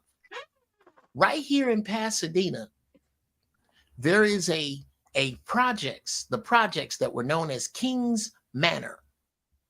They're not known as Kings Manor anymore. They're known as Kings Estates. Do you know what Kings Estates is full of now? Russians. Full of them. Full of them, bro. And I'm talking about low-key. Had to have my washer and dryer taken care of a year and a half ago. Russian came to do it. I had a plumbing issue where there was some leaking. Russian came to do it. I had some internet work that I needed done on another property. Do you know who came to do that? Russian. Bruh. Yeah. Okay. But see, I think you still miss my point, because even in California, Pasadena, yeah, that's California. Y'all done anyway, because like y'all can't even protect yourself. Come on. So y'all got a problem that exists that the average American don't have. Just say that Russian project that you discussed was in Texas. You don't need to call the army. The niggas in that hood gonna take care of that. Okay, no. I don't think you understand. And I don't think you understand. Have you ever seen the video of the two elk that are fighting one another, and out of nowhere, because they're distracted, a lion comes and devours them? Brother, the two elk in this analogy would be the Republicans and the Democrats fighting 30 seconds after Kamala wins. For 2 weeks, we're going to let that go down. And when it does, move. And I'm just a Lance Corporal in the United States Marine Corps. If somebody could tell me why that don't make sense. Oh, so you're talking about more of a civil war. I'm talking about the fact that a civil war is brewing, and that civil war is exactly what they're going to use to soften us even more as targets. Right. Yeah, but I still think that, I don't want to go in there because, like I said, I'm privy to more information, and I don't need to be. I left my phone number in the back, bro. Hit me up. Let me screenshot this shit. Don't screenshot my phone number then. I got to screenshot it. I'm on my phone. Trey first said, how will you ninjas respond? Who's fighting for us? Anything else is treason and punishable by deletion. I don't know what that means. I don't know either. I don't know what that means. But I still. And that's the even more scary part about this, though, is that if it did go down that way, me and Jeff, 43 and 50-something-year-old men, are going to have to be out there fighting, because millennials ain't shit. They will run to their mama house like kids. I mean, we are done if something happens on this soil because there's really no one here besides the older men to really defend it.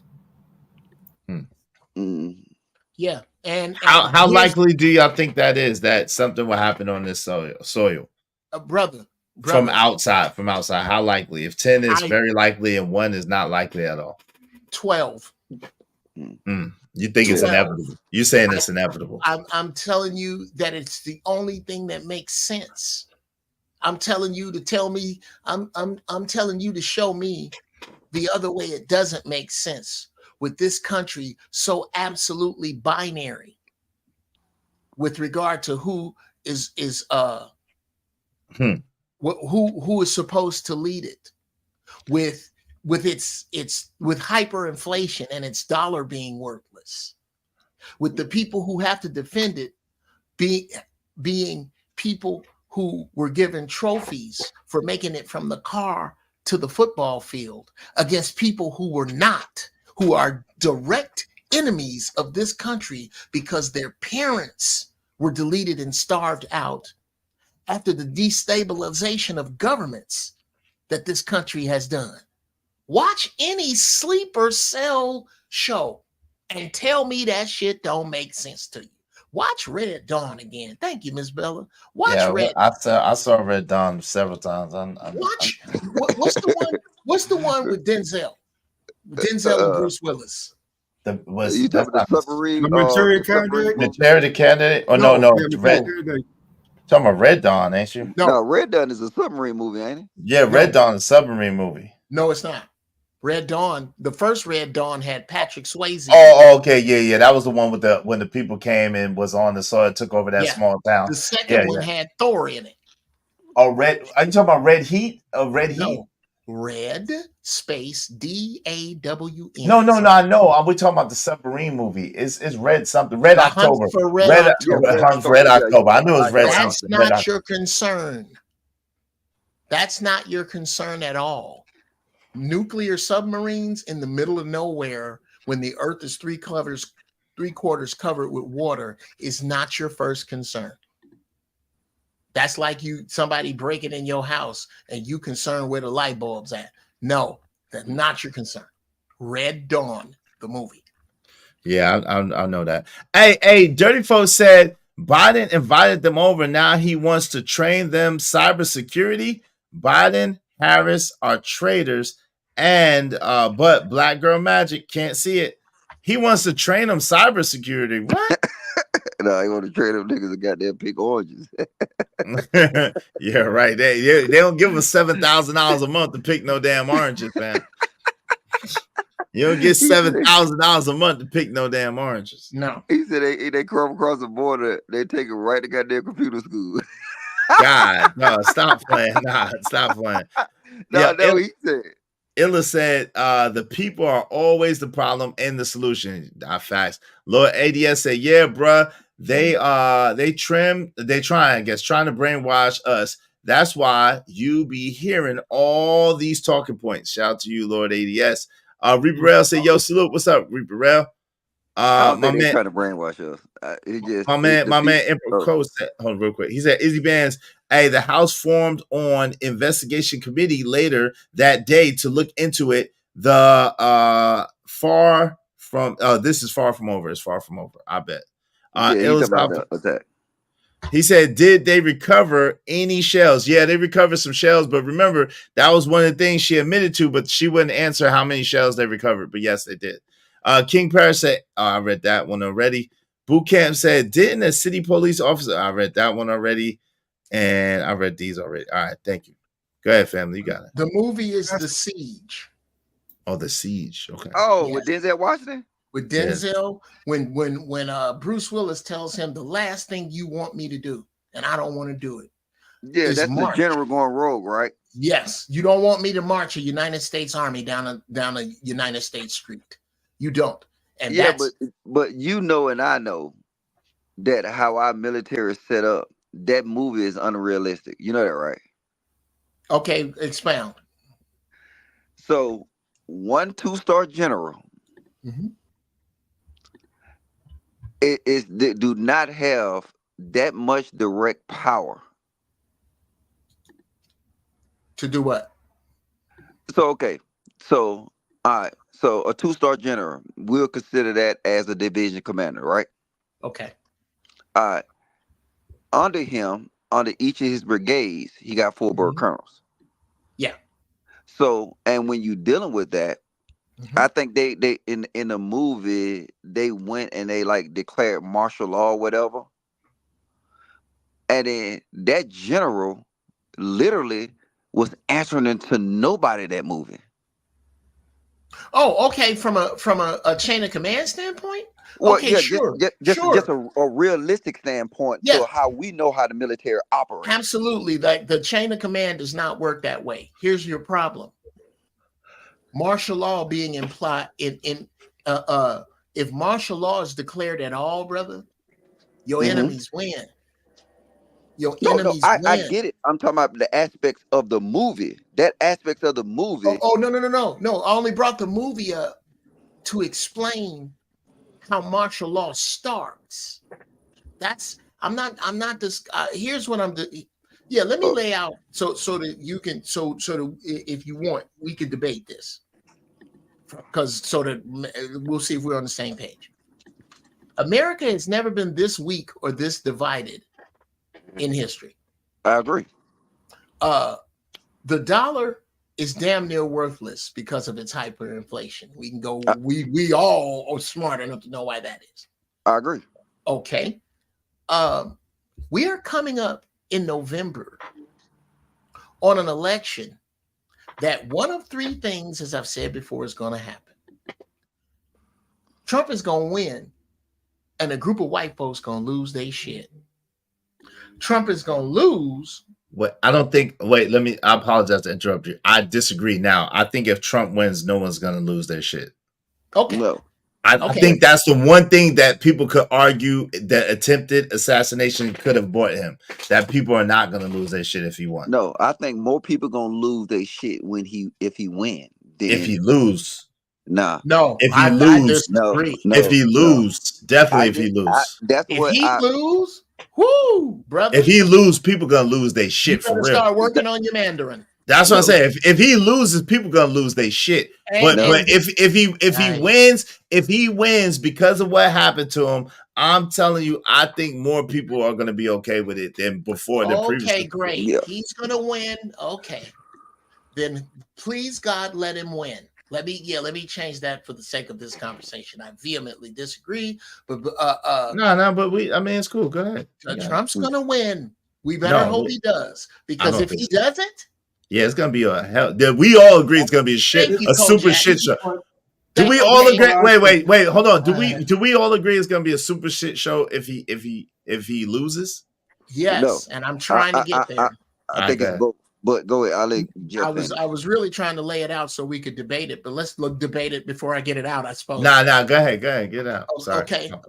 Trump loses, and these people lose their shit. When they lose their shit and we try to get it back, the distraction of us trying to get it back is when the people from North Cocoa, from 2 Trains, and from Bruce Lee, come on, just follow, man. Come on, man. Are going to align. Are going to align on a common goal. Us? This land. I believe that these 48 contiguous states have been drawn out and separated on some Handmaid's Tale type shit. That plan, whether it fails or not, is going to be implemented. Because me, as just a Lance Corporal in the Marines, if I was in charge, that is exactly what I would be doing.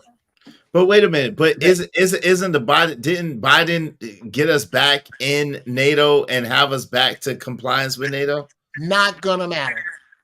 Why not? Because the people who you're talking about agree. Here's why. Because that was charged of World War. They can't just do. They don't just do that anymore. That's what I'm saying. Why. That doesn't just happen anymore. Can we acknowledge that doesn't just happen anymore? That doesn't just happen. Here's why it will. Have you ever heard of a group called the Taliban? I have. Okay. I want to take you back to Eddie Murphy's movie, Best Defense. Everybody said it sucked, but I enjoyed it. Eddie Murphy played a tank captain who was working with the Taliban, supplying the Taliban, helping them fight the USSR. Mm-hmm. When the USSR, when Eddie Murphy's tank broke down and the SSR was about to wipe him out, do you know who came to save him on horses? The Taliban, because they were our allies until the Russian wall fell. When it fell, all of those Taliban soldiers and families and setups on the border between Russia and Afghanistan, or between the USSR and Afghanistan, America, like in Tom Clancy's movie, Clear and Present Danger, shut off supplies, shut off food, shut off aid, shut off bullets, shut off everything like you shut off a light. And thousands of innocent women and children were slaughtered. And that is what created the Taliban as our enemy. Now, I want you to multiply that times all of Europe, times all of the Middle East, and times all of Asia, and all of them people who lost people, all of those people in control, have now aligned on a weakened enemy who is going to shit itself in November. That's what I think. And that's, bruh, the three-letter agencies ain't coming for me for that, because that's easy money. I ain't said one secret thing. I ain't put together no dots that ain't easy to connect. And this is what is so, I need somebody to tell me how and why what I just said don't make sense. Go. Well, number one, and correct me if I'm wrong, Logic, don't they have isn't there such thing as worldwide allies just to stop stuff like that from happening? Yes. Okay. Stuff like what? Okay. So let's just say for the sake of conversation, those three groups of people got together and they decided that they was going to do something. But guess what? They have people all over the world that are there that are, you know what I'm saying, into information that give information from one place to another. And Born identity.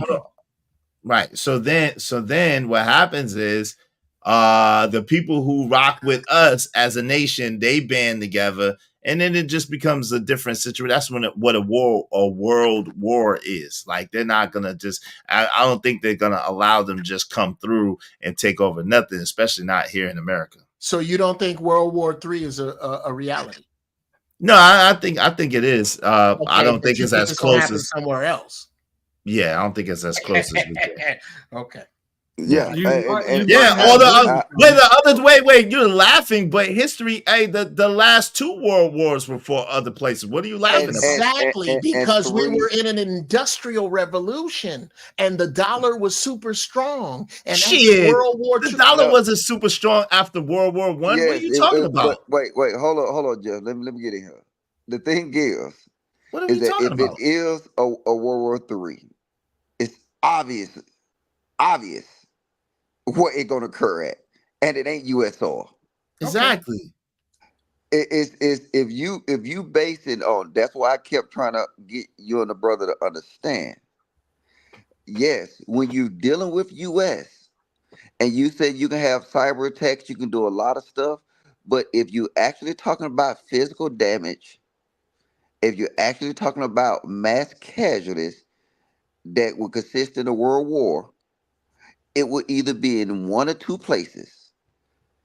The first place, Europe. The second place, goddamn, South Korea. Them the only two avenues of even thinking about a full-scale war. Now, if you're talking about, like I said, we talking about something different. And then to my point, I was saying this. I think it's gonna be crazier if Trump wins than if he loses. Why? Because he's a threat to the fabric that keep all this fuck shit together. Like I just told you, I went up and down this motherfucking country, and there's one thing everybody got in common: they hate Trump. Don't believe me? Just listen to it. Go look at the NATO conferences. It's on YouTube. Listen to what he's talking to when he's talking to the German chancellor. Look at what he's talking to when he's talking to the French. Look at how he's saying and what he's threatening when he's talking to all these allies in NATO. That's the biggest threat. No doubt. But we wasn't, like I said, we wasn't rich. Prime said we became super rich during World War II, okay, but we weren't rich during World War I. We all know what it was. It was basically pandemonium. Trey Ferg says, so I asked who's fighting 21 to 2041. He's asking the groups. Illusophical seems to agree. Shout out to my man Illusophical. Y'all be like Illusophical and support the show. God doggone it. We're on 5 hours. Listen, we're 5 hours. We're 5 hours in right now, family. Come on, family. We're 5 hours in. Jesus Christ. Can we get some cash that support the show? Hey, Jeff is right. That's it. That's all. Wake up. Y'all, come on. You can't say that's it. That's all. I didn't catch everything Jeff was saying, though. I'm trying to figure out like how this is in his opinion. Thanks, man. Go ahead. I'm sorry, Mr. Elijah. Go ahead. I was just thinking. Yeah, I didn't really get it, but I call him because I really want to get his perspective on how it look. Because, like I said, I think it's going to look something. It's going to look way different. And I'm not. And again, bro. I don't mind. I dig conversations, especially with cats that know their ass from a hole in the ground, which I compliment you both as knowing. The thing I'm saying is that as a scenario, it just plays out so. I don't see it playing another way. And tell me what confuses you about this. Trump wins and everything's great. Somehow we avoid the Handmaid's Tale and the dollar and gas goes back to 59 cents a gallon.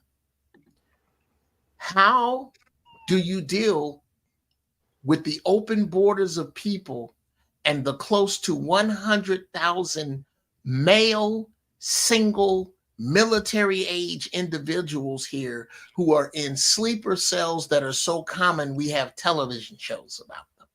B, if Trump loses, could you please tell me how it is that those people from January 6th don't full on pull out the weapons they have, go to work and create a major distraction everywhere as if they're not planning it already? Maybe they're not planning it.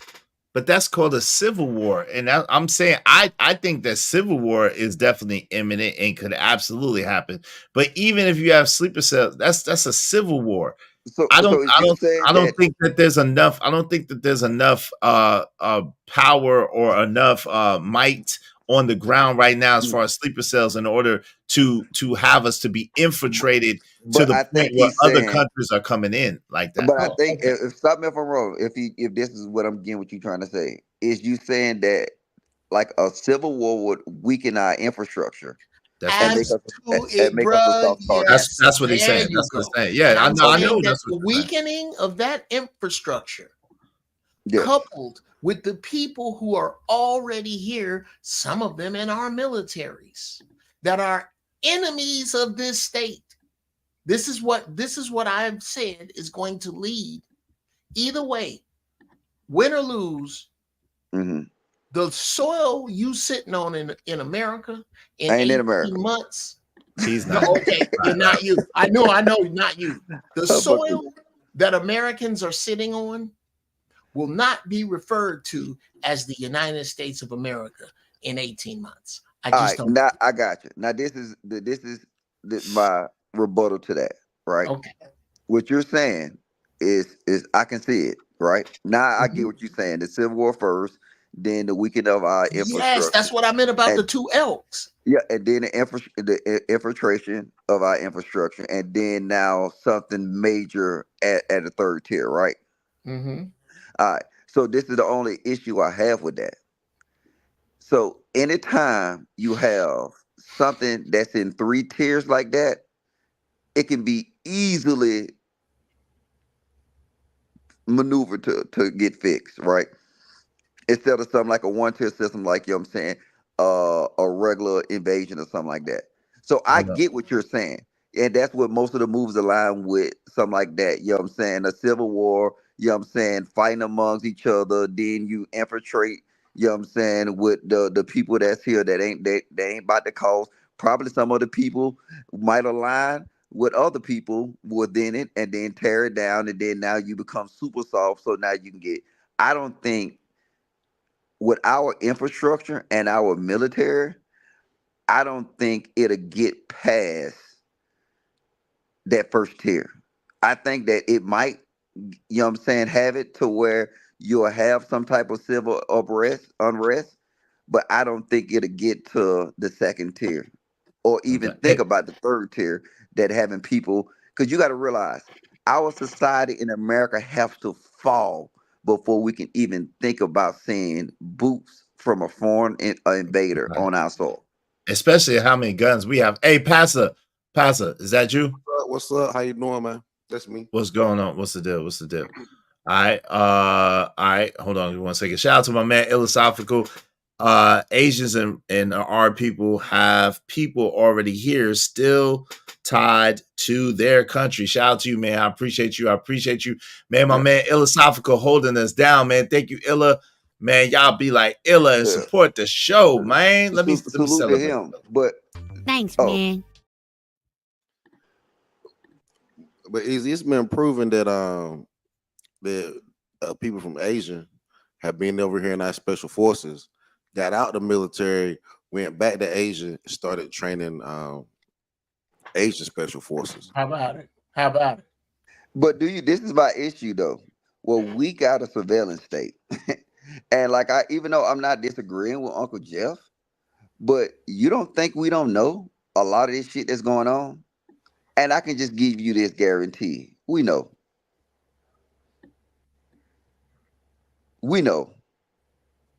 You know, the bad part about this is that they can easily distort America just with bad propaganda. Just using the media to brainwash people, send stuff through. You start looking at it, you start believing it, and all of a sudden it becomes a real thing. That's how simple it is to start just a simple disruption in our society. With that disruption, they can do a whole lot of different things, especially damage-wise to our civility here in America, including the way people think and see things, to the point where the media itself could push America to martial law. That's how bad this is getting with the brainwashing from the media.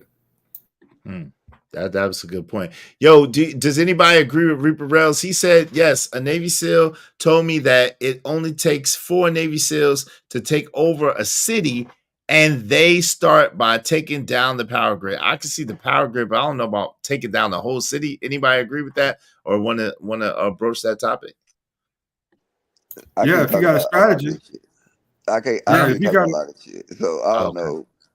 Yeah, it's because I think to the bigger point is that, like I said, everything got to fall at the right time. Like I said, Uncle Jeff, you know what I'm saying? That's a good assessment. But too many things have to happen. Got to go right. Too many things got to go right for it to go. It has to be optimal for that to be able to the level that he's talking about. And that's what I was saying. I knew exactly what he was saying. I'm saying the civil part, I could absolutely see it. It looks like the writing's on the wall. But to get to the level of the total, that's why I said we have allies in other countries. Like, it's not going to be able to go down like that. No, but even within our borders. Right. Soon as if we fight each other, and then a motherfucker get a sense of something else going bad, guess what we gonna turn our guns on? Them? Yeah. So I'm saying, like, are you sure? Positive. Yeah, okay. All right. Positive, without I'm question. not sure. I I'm not sure at guarantee you all. Why this. I not? guarantee you this. We gonna, cause you gotta realize this is the problem. What people think that like, which I don't agree with that Siege movie he was talking about, because you gotta realize this. Our military is loyal to the military, but you know what they is? They still got People, moral code. They still citizens, got families. You know what I'm families. saying? Yeah. Yeah. So it's like you ain't finna have the reason that you can be in the military, you can do some egregious shit is because you have no connection to that society. But when you bring it on American soil, shit changes because of that's your brother, that's your sister, that's your cousin, these folks you went to school with. That bond really matters. And then, like I said, we might fight amongst each other, but push come to shove, I guarantee you, ain't no infiltration of the U.S. soil. It's gonna take multi tiers, and everything has to go right. And ain't nobody gonna sit here and let no Trump or fucking Biden or Kamala Harris, you know what I'm saying, put them in position to give up everything they worked for their whole life. Right. Because that's what you're doing. Right. Because at the end of the day, It's not even about them giving up the position. It's about them gaining more ground from that, right? If you could talk civil citizens into committing a kind of act of treason on January 6th, I believe you could talk vast more of them into doing other things, especially more operative things versus out in the open, right? That's what you got to worry about, the operative things behind the scenes that go on versus what you're seeing just out front, right? Like I just mentioned, the propaganda is a piece of that. But there are so many ways to take down infrastructure in major cities and metropolitan areas because they haven't been updated. They haven't been changed out. They are faulty, right? There are so many challenges with America infrastructure right now that if you hit the right pain points, you could possibly take America down. Hey, Philosophical said, I hear a lot of wishful thinking. Yo, Easy said, already happened, my friend. What already happened, Easy? What already happened? Hold on. Philosophical said a lot of wishful thinking, but Jeff just explained a 3-tier system that has to go perfectly. Right. Isn't that wishful thinking? Yeah, absolutely. Why doesn't have to go perfectly for it to have an effect? I think they can roll it out. Not an effect. It's a difference, Pastor, between an effect and an actual takeover, like Uncle Jeff was purporting. Like there's a big difference between that. I think you can get to the takeover. You just need to get things in effect. I don't think it's that hard to take over this country as y'all are making it. Shoot. So how it take us so long to take over smaller countries, and we're supposed to be the number one military might in the world? I think they haven't been to war. Most of the people we fight. Right. They say they don't understand. They don't understand that, yo, it's not easy to take over a whole that you country. can go and blow somebody up, and then you can do force on force. And still, when you're actually trying to take over a country, that's a different thing. That's you know what I'm saying. We had one of the most powerful military, or the most powerful military in the army, and we couldn't even take over fucking Afghanistan, Iraq. Couldn't even take over Vietnam. Come on, man. You think little ass Vietnam. Yeah, but you think some sleeper cells gonna come over and take over United States? The whole United States. Come on, y'all bugging out. Man. I'm just saying, y'all not. I didn't want to break it down like that, but I mean, come on, fam. Dude, the whole thing. Dude, I'm gonna keep it a bean. I did 7 tours to Iraq and Afghanistan, and it was a waste of my fucking time because guess what? It's impossible to do what we tried to do. And we failed 2 times miserably with all the fucking goddamn bunker busters, with all the drones, with all this stuff here. And then you gonna say you're gonna bring some sleeper cells in here to take over the whole Hey, listen, this is the thing. Hey, listen, this is the thing. Yo, Philosophical, you don't think we got sleeper cells all over the world, number one. Number two, don't you know that we got military bases on every place that we've been? Extreme military bases on every place that we've been. So if we have all of that and haven't taken them over yet, what do you think this billions of dollars be going in military aid? Where do you think they be going, brother? Exactly. Y'all gotta be able to use y'all mind, man. I hear y'all, but we can't be so conspiracy minded that we don't understand what's going on, man. Come on, fam. Our military is spread thin. Our military is spread thin. You just said it. Our military is spread all around the world. They had a problem evacuating Afghanistan. I mean, real talk, we got a problem evacuating as well. So they did not have a problem evacuating Afghanistan. If you realize what was the issue with that plan, they didn't have a plan. I think that was the issue with the plan. Okay, Right. but no, it wasn't. It wasn't. This is the issue. They removed all the soldiers and left the civilians there. Yep. That was the issue. That was just flat out dumb. If soldiers were still there and we evacuated civilians, guess what? The soldiers got out there fine. That was just flat out dumb. I'm going to say That this. had to do with our military strength. Y'all sound a little too comfortable. No, it's not about comfort. It's not about comfort. It's just no. That you think that they won't come through and raid this. Don't get too comfortable. It's not always people, brother. So watch this. Always who's playing I think a civil situation could happen, yes, and that would include the people that's the sleeper cells or whatever. But to the brother, you said they'll come through and raid this. Where they gonna come? The Atlantic or the Pacific Ocean? Exactly. They already here. You keep missing the point. You talking about not enough here to take over the whole thing, though. Crazy. Listen, don't you understand? Wait. Let's go to history. See, this is one thing I love is history. Don't you understand when the people came to originally take over this land? It was like 5 different countries. It was Dutch, it was English, it was French, it was the woo woo woo woo. And don't you understand that they was only able to take over portions, and it took hundreds of years totally to be able to really align it and get it all together? It took hundreds and hundreds of years. It didn't happen overnight or like two years or 10 years or 12 years. Like it happened in hundreds of years, bro. And that's the only way. That's the only way we 17, 18 something versus 2024, brother. But the technology is a lot better. We are so dependent on our technology in our particular society right now that when we have outages, remember the outage I was on last week dealing with CrowdStrike.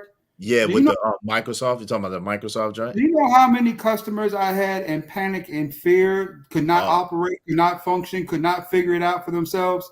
To the point where it was just this big clusterfuck. I can imagine. Give me one quick second. Hey, Illa, is that you, bro? Yeah, that's me. You can hear me? Yes, sir. Give me 1 second because we had a few people that came before you. I appreciate you. Yes, sir. We can hear you, bro. Salute.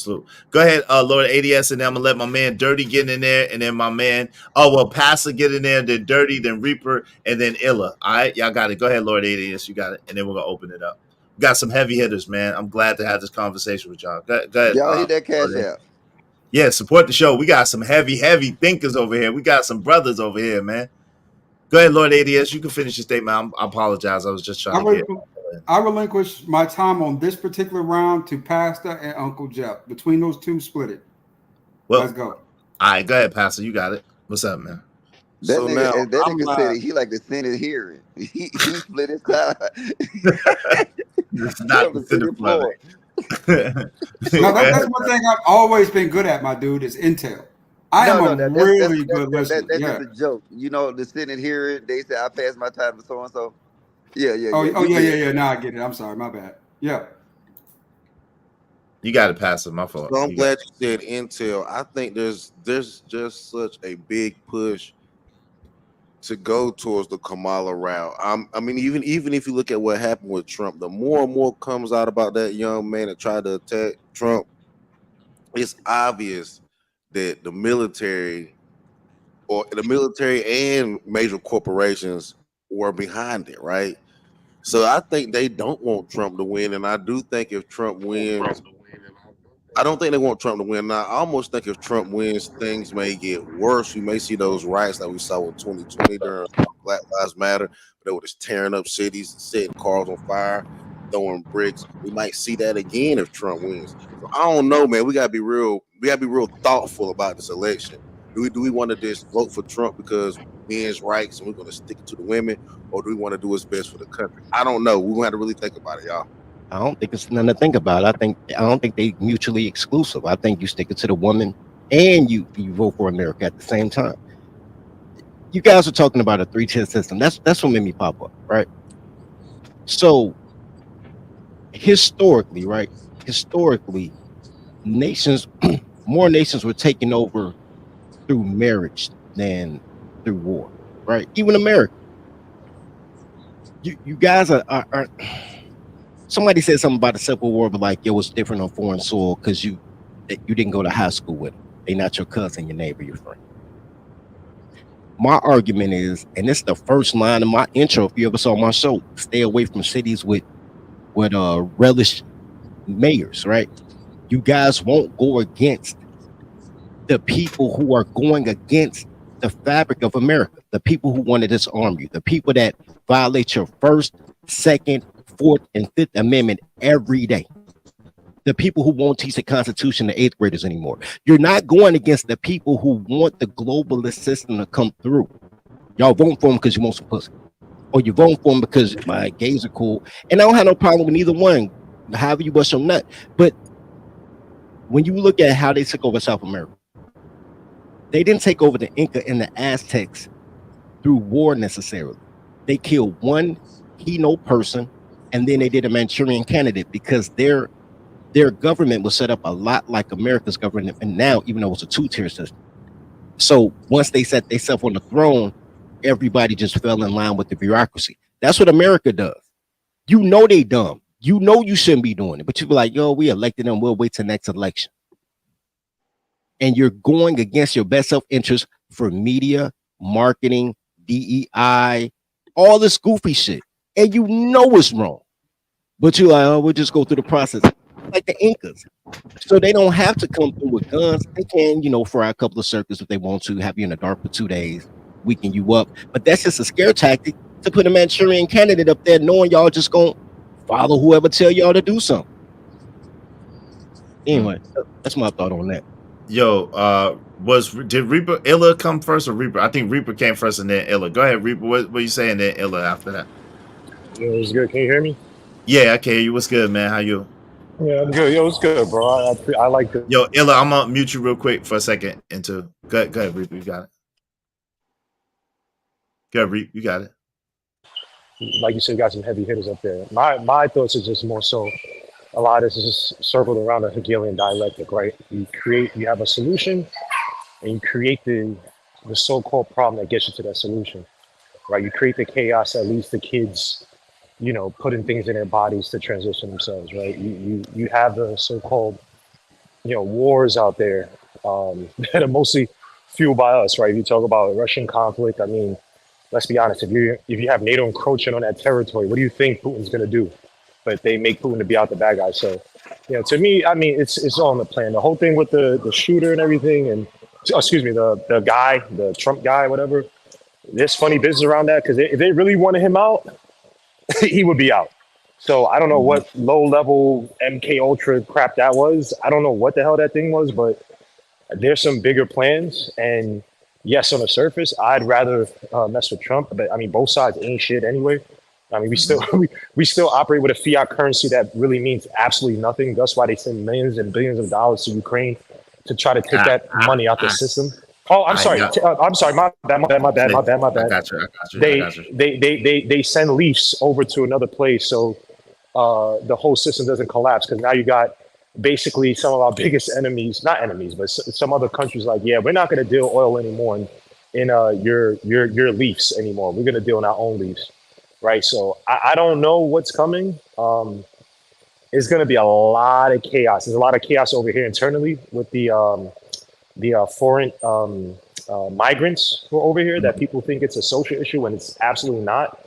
Right. Then that's where you can get some agents to be like, oh yeah, when you want to create a chaos, like I said, Hegelian dialectic, when you want to get a solution to have more control over people, whatever, you can say, oh yeah, this crazy guy over from Venezuela came over and did such and such to such and blah, blah, blah, blah. And it's like, we create these things, but yet everything's so bipartisan. Everything is, oh, you're on this side, you're on this side. Like, think about this. If we actually cared about humanity, everybody would be like, yo, whether he's Democratic or Republican, our potential leader almost got deleted.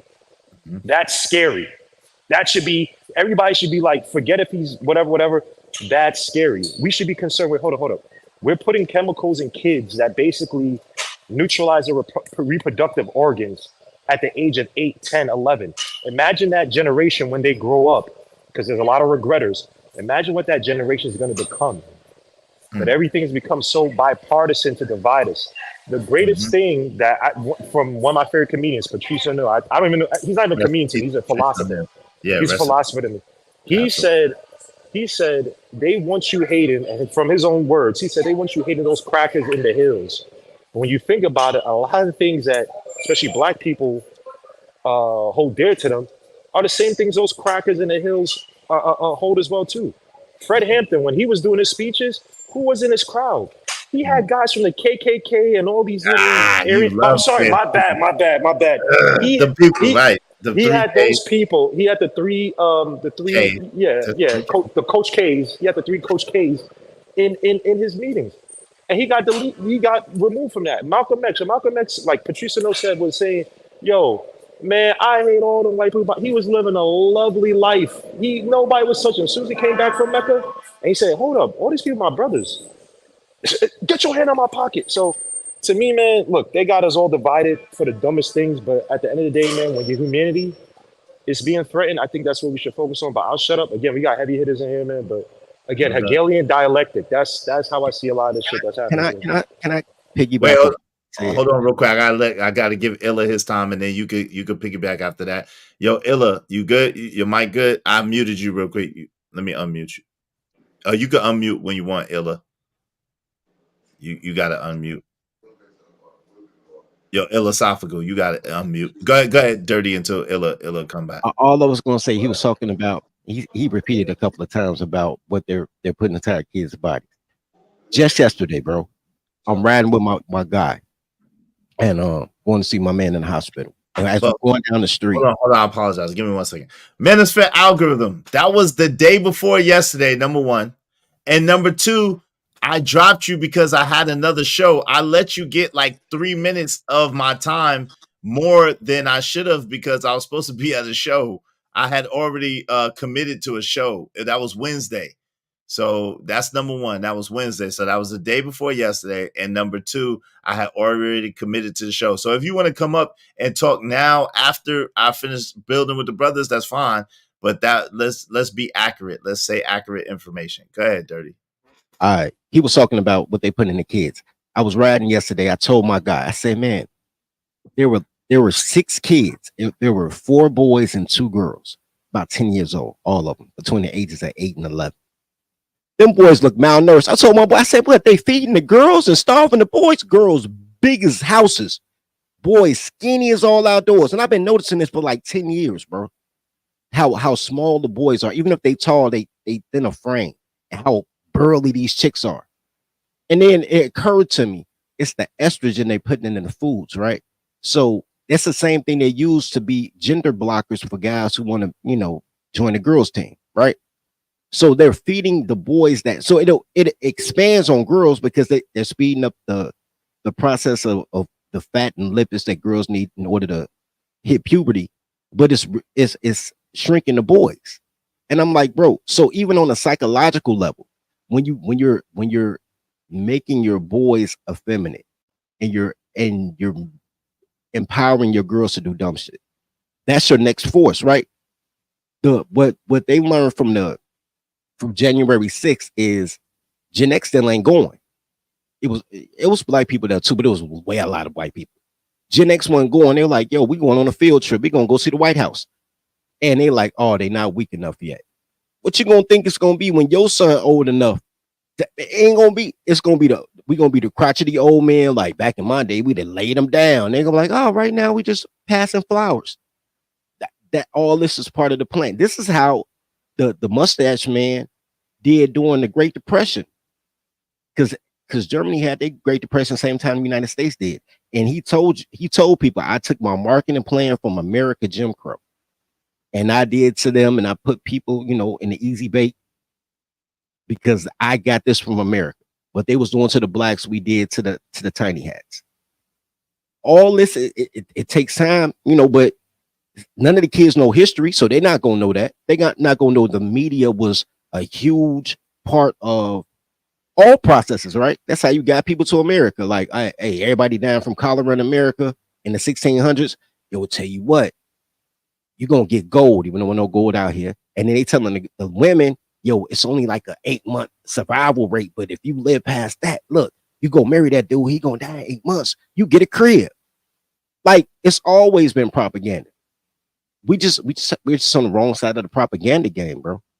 But anyway, that's all I was gonna say about that, because he said something about the food, and I'm like, yo, this estrogen is crazy, because these girls is huge and these boys is tiny. Yo, that's an interesting. I'm gonna have to look more into that. Yo, Illa, you good? Your mic good? Philosophical, your mic good? When you get a chance, yo, Logic, Uncle Jeff, y'all want to jump in on that? Yeah, it was a lot said. You know what I'm saying? I don't even know where to jump in at.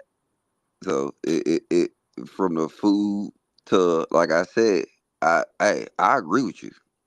I mean, I'm just saying, like, is it crazy that half of the shit that we got in America, they won't even sell in the grocery store over here because of the steroids and all the other bullshit? But the key thing, yeah, none of this shit. Like, you couldn't have none of this shit. So here, you can go ahead. Yo, Ella, you got it. Your floor is yours, Ella. Can y'all hear? Yeah, it's a little choppy though. Can y'all hear me? Yeah, we can hear you. It's a little choppy though. Oh, okay. My fault, y'all. My fault. No, it sounds good now. It sounds good now. Go ahead. All right, everybody making good points. You know what I'm saying? But I just want to piggyback on a little bit of what everybody said. You know, the brother made a great point about the young people, which is something I focus on a lot more, because eventually they're going to have to take the reins of this. Even not to change shifts, but even when it comes to gender stuff, it's like we got to change the conversation to something that's going to benefit the young people, because they have to live here and they have to survive and they have to thrive. But as far as what Jeff was saying about this country, I don't think what he was saying was, it's going to happen. It's just that we're extremely susceptible than we've ever been. And it's not going to be a manual attack. We can, the grid can go down without no person getting blood shed on this country, and we're done. I believe, if I'm not mistaken, there's a country off the coast of Cuba, armory to hit South Carolina right now. So it's like we are definitely in harm's way. And then when it comes to black people, on top of that, when you think about the propaganda of this country, degradation of our culture and the music and all of that, we can easily be used as a scapegoat for why this country is where it's at. Is it true? Of course not. But based on how they do things, how they present things to the media, our people, more specifically, is the most vulnerable than anybody in this country. So this comfort that we think is all good, I don't think we need to have that. I really don't. You know, they're looking for a scapegoat, and we are at the top of that list. And I digress. I just want to say that I really enjoyed the conversation. Y'all, definitely a dope show. Izzy. So I'm gonna say this though, the Cuba thing, that's not true. So yeah, we got a double standard when it comes to people being near us in proximity. So like, last time somebody, you know what I'm saying, try to put anything within our vicinity, we had the Cuban Missile Crisis. So, but I do That was on agree. the news. How is that not true? That was reported on CNN. They even showed it. Nah, they trust me. That anything that's within our proximity of, you know what I'm saying, of damn, I can't be saying too much. But nah, like anything with our proximity, you know what I'm saying, that won't be quick for early warning, nah, ain't nothing close to us. But they got shit that can hit us, but it also hit our early warning too. Where you can just say Germany, where I'm at now. Rush can hit us and early warning won't even matter, because before early warning can go up, before we even track it, it's already coming down. So, you know what I'm saying, it's a different thing. But I say this though, and you tell me what you think about this. I think they have played a long game with us. They played a long game with our food. They played a long game with our education system. They played a long game with this DEI stuff. They really stripping us down and taking every little moral code that we possibly had. And I think that's how they go weaken us. But that's more of a long game. I mean, well, to piggyback on that, to shift gears, not to change the conversation, because we are in Mhm. a so-called relationship space, even though we're having a deep conversation about politics. Um, that's why I feel like as men and women in this space, but specifically the men, we need to shift gears of what we talk about, period. Because as you can see, if they're trying to break us down slowly over time with these conversations that's causing us to be divisive, we need to start being more conscious of what we're saying and how the youth can be affected. Because if we look back and look at the conversations and the streams that we have, if a young person that's 15 or 16 watches this conversation, will they walk away with a healthy respect for opposite sex or a disgust for it? Because we really got to really, if we know it's a long game, then our conversation should lead to that long game as well. But yeah, I digress. Yeah, No no, doubt. I I mean, agree you with got you. yo. I agree with. Can I just say something to him though? Yeah, yeah. Go I ahead. Yeah, agree I with you, got it. bro. Cause I don't know if this is the same. It's tough. Cause you hit me in my inbox one time, didn't he? Yeah, I sure did, because you had said something crazy on Aaron O's show about some accusations that weren't true, but that's what under the bridge. Oh yeah. Ain't no smoke. I had to go back after you hit me up and research who you was or what you were talking about. Cause at first I was clueless. You know what I'm saying? But I do remember the situation though. Ain't no smoke. But yeah, I agree with you too. That's why I quit doing it. Yo, It wasn't But no we don't need to benefit. quit. We just need to push for what we want to talk about, because the problem is we keep letting the nonsense win. Not but saying let we me, need to become a coalition, but it just need to happen more. And the more no, we do it, the better it'll be. We just no, gotta you're stop That's why. focusing That's why I 100% on said. data hold talk. on, real quick. Oh, You're so 100% correct. The only issue becomes the only issue becomes the platforms, right? Because once you start like in it, and I feel crazy when I gotta do it, but once we start having these conversations and then people are not aware of how to communicate without having to say it overtly and be so overt about it, then you get all these trigger words and the algorithm gets picked up, and then the person's even the damn number one, these conversations don't get monetized. People don't want to pay to hear this information, right? People don't really care about what's going on, a lot of us, unless it's us, right? So that's number one. But number two, when you get into the minutia of if the stream get monetized from playing it on YouTube, nah, because we done said the names of the countries like 1,000 times. We done said things that we shouldn't have said overtly when we could say them in code. So that's another thing. We got to learn how to, I don't know what happened to the days when we knew how to say things without saying it, when we knew how to communicate without, you know what I'm saying? We got vibration, but but real talk is it's a little bit of the lack of You're not selling communication, drugs but it's anymore, more is he? so the control of the censorship of these sites, because some stuff it shouldn't be that serious. But I'm talking about just when it comes to how we relate to each other, not necessarily just political conversations, but just conversations that are community based are out of control. It's just who hates who and why it's never going to work, and there's no optimism in these conversations. And as far as I'm concerned, there's no black leader that ever came to our people that ever had some type of wave that didn't push optimism, not idealism, but optimism. Denialism, a whole bunch of defeated conversations. That if I was a young person hearing these conversations, I would give up. That's why you seen the Generation Z versus, or the Gen Z versus Millennial or Gen X show, it's so much animus and disdain because they don't feel any hope towards trying to connect with a woman and vice versa. So I'm just saying that regardless of what verbiage we use, the conversations have to become a little more positive, a little more optimistic. It can be constructive, but it can be done with love. But that's maybe I'm weird and idealistic, but that's just how I look no, at it. I agree. Like I told you before, I agree 1,000%. That's Hey my man, you eat? philosophy. Hold on. That's my philosophy all day, every day. Yo, my Chew man. your Oh, food. Ron Mac left. Go ahead. Chew your food, man. Yeah, But I like I'm to gonna drop talk down. I'm to gonna keep supporting from the background. Y'all fellas be easy, sir. Illa. Yo, I appreciate you, Illa. Illa. Yo, no, man. And listen. I want you to understand that every day, all day, you're welcome over here, man. And I appreciate your perspective for sure, man. No doubt. Yo, you gotta pull up next time I do that that Morris History Show. I did one a couple weeks ago, man. You told me to let you know when I do it. So I got another one coming Yeah, up.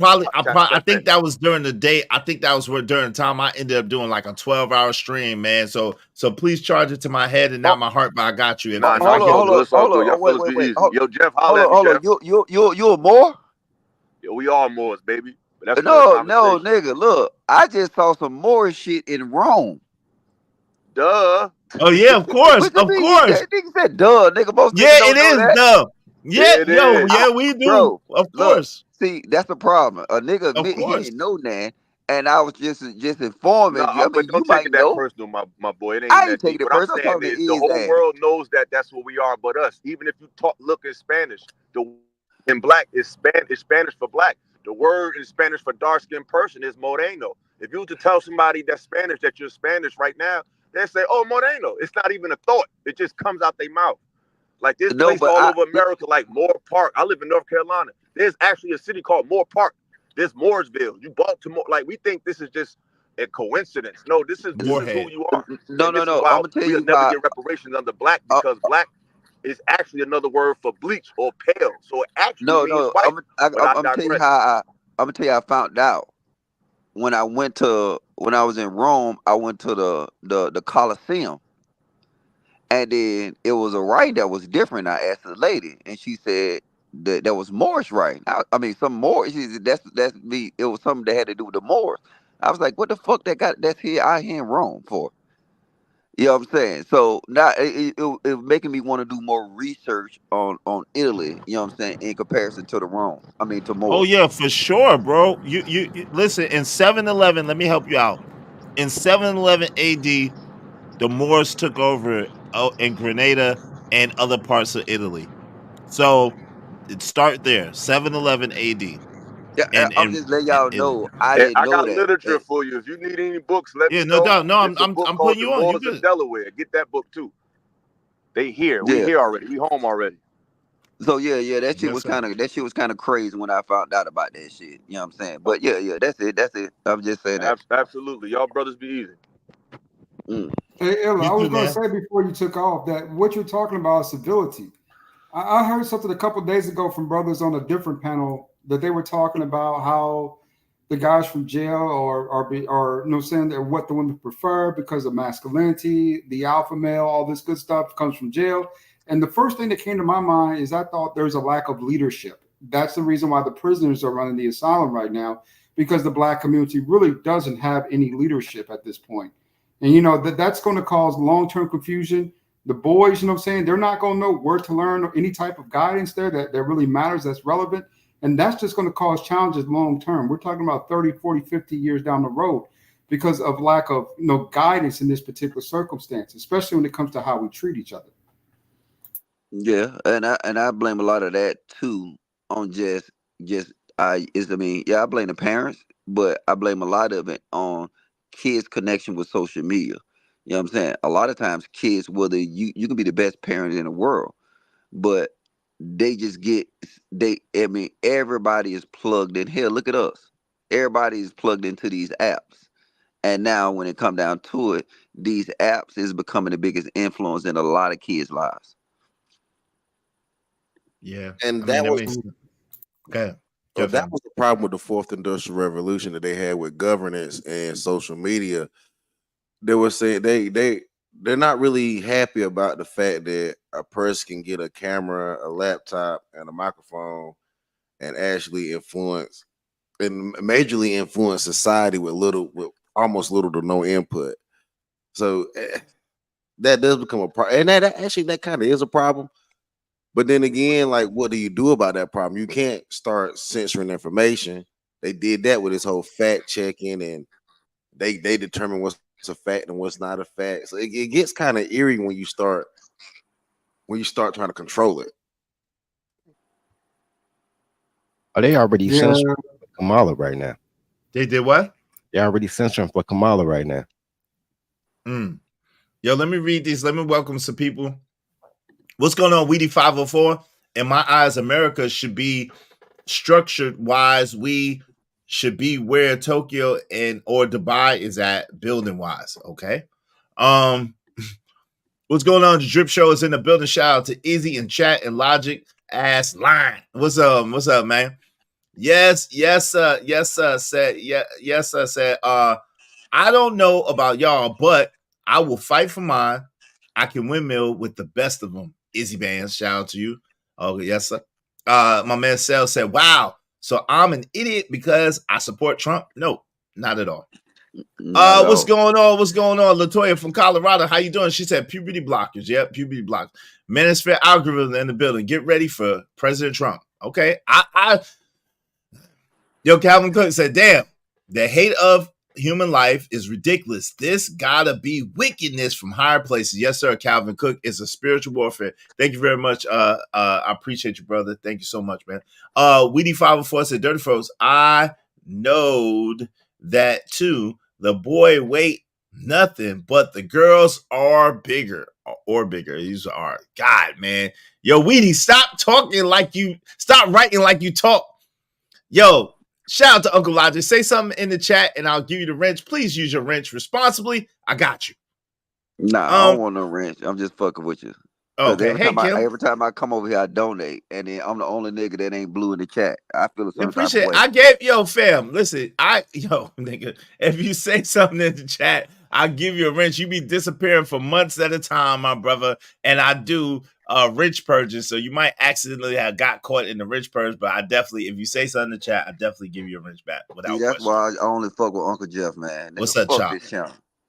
Damn, man. But I appreciate you supporting. Look, I would give you a song, but your ass is the Grinch. You don't want no damn song. So thank you. No songs. Keep the conversation going. Yes, sir. What's up, Chalk? How you doing? What's up, Kim? I appreciate y'all. How y'all doing? All right, go ahead. Uncle Jeff, what say you, family? You had anything you wanted to add? Are you there? Uncle Jeff ain't even there. Lord ADS, he said he was gonna make him some noodles. This is what disturbs me. Again, I think they play. I think both sides are extremists. You got the MAGA versus the progressives. That's what this really comes down to. And what I see out in per sight, that both sides are playing with us again. Once again, the day they show the article, they show Trump's ear, no damage, no cut, no harm, no nothing. And it's like, so that healed in 7 days, my dude? Oh, okay, I believe you. I believe it. That whole gunshot to the ear healed in 7. Okay, I believe you. I mean, healed up perfect, no scratch, no wound, no scar. Bruh, they're playing in our face on both of these particular parties, and we need to be aware of that and do something about this. What do you suggest we do? We need a third party or something, man. We need something out here, brother. We need a relief valve, because right now, like I said, to me, in my head, both parties, to me, both candidates are piss poor, not very good candidates. Let's start with that on both sides of the fence. And then secondly, when it comes to policies, right? We benefit from, saying some of the trickle down from both ends of this. And, when do we become more of a priority, since we are basically the anchors for this country? Your life wasn't better under the Trump administration than it's been under the Biden administration? My life was good under every administration. See, that's the difference between us. You know what I'm saying? A lot of us, right? It's always been good. I've always been able to find work. Even in my military days, I was getting SRB, service reenlistment bonuses. So there's been no economic distance. So you don't notice whereas gas prices were lower, food prices were lower. Do you dabble in cryptocurrency or stocks? Do you do any of that? I did in the beginning, but once the crash happened, I backed out. At that point, okay. I lost about 5-6K. So I'm done with crypto. So they can stabilize it. So that wasn't okay. So I don't know if you know, but as soon as Biden got in office, he tried to centralize the decentralized cryptocurrency, which in turn made it go all the way down. And he called for capital gains tax to be on crypto. Now, as well as that, gas prices have skyrocketed, some of the highest gas prices that there have been in years. When Trump was in office, gas prices were some of the lowest that they've been in a long, long time. But you're talking about pre-COVID versus post-COVID too. You're not mentioning that there's a major break in there between the two. If you could say from administration, because both of them have benefited from Obama's economy. To tell you, both have to eat that. Because when Trump came into office, we had a good, strong, functioning economy with work for people. Remember, we had the lowest unemployment rates then. That was one of Big Obama's biggest brags. Trump used it to his advantage. And then now, Joe Biden's used it to his advantage. So when it comes to economy, no matter who you put in office right now, they're going to enjoy the benefit of a good economy. Those were stimulus jobs, bro. The stock market didn't do that bad under Biden. It actually didn't. The economy is terrible right now. What are y'all talking about? The inflation is at an all-time high. What are y'all talking about? Stock market did not do that bad. Yeah, but shit, that's a damn lie. It didn't start to come back until about 7 months ago. But the reason I don't know about you, but I got 2 raises under Trump and I got 3 raises under Biden. Well, you know, you in the military or something? Oh, no, now I'm out in IT engineering. I work in the cloud space. I'm a cloud solutions architect at this point. So I was going to make money either way. Yeah. So what you mean you got raises under Trump? Then I mean I'm trying to figure out like I got 2 raises under Trump. But we acting like when it comes to the money factor, he does. In reality, well, I would say that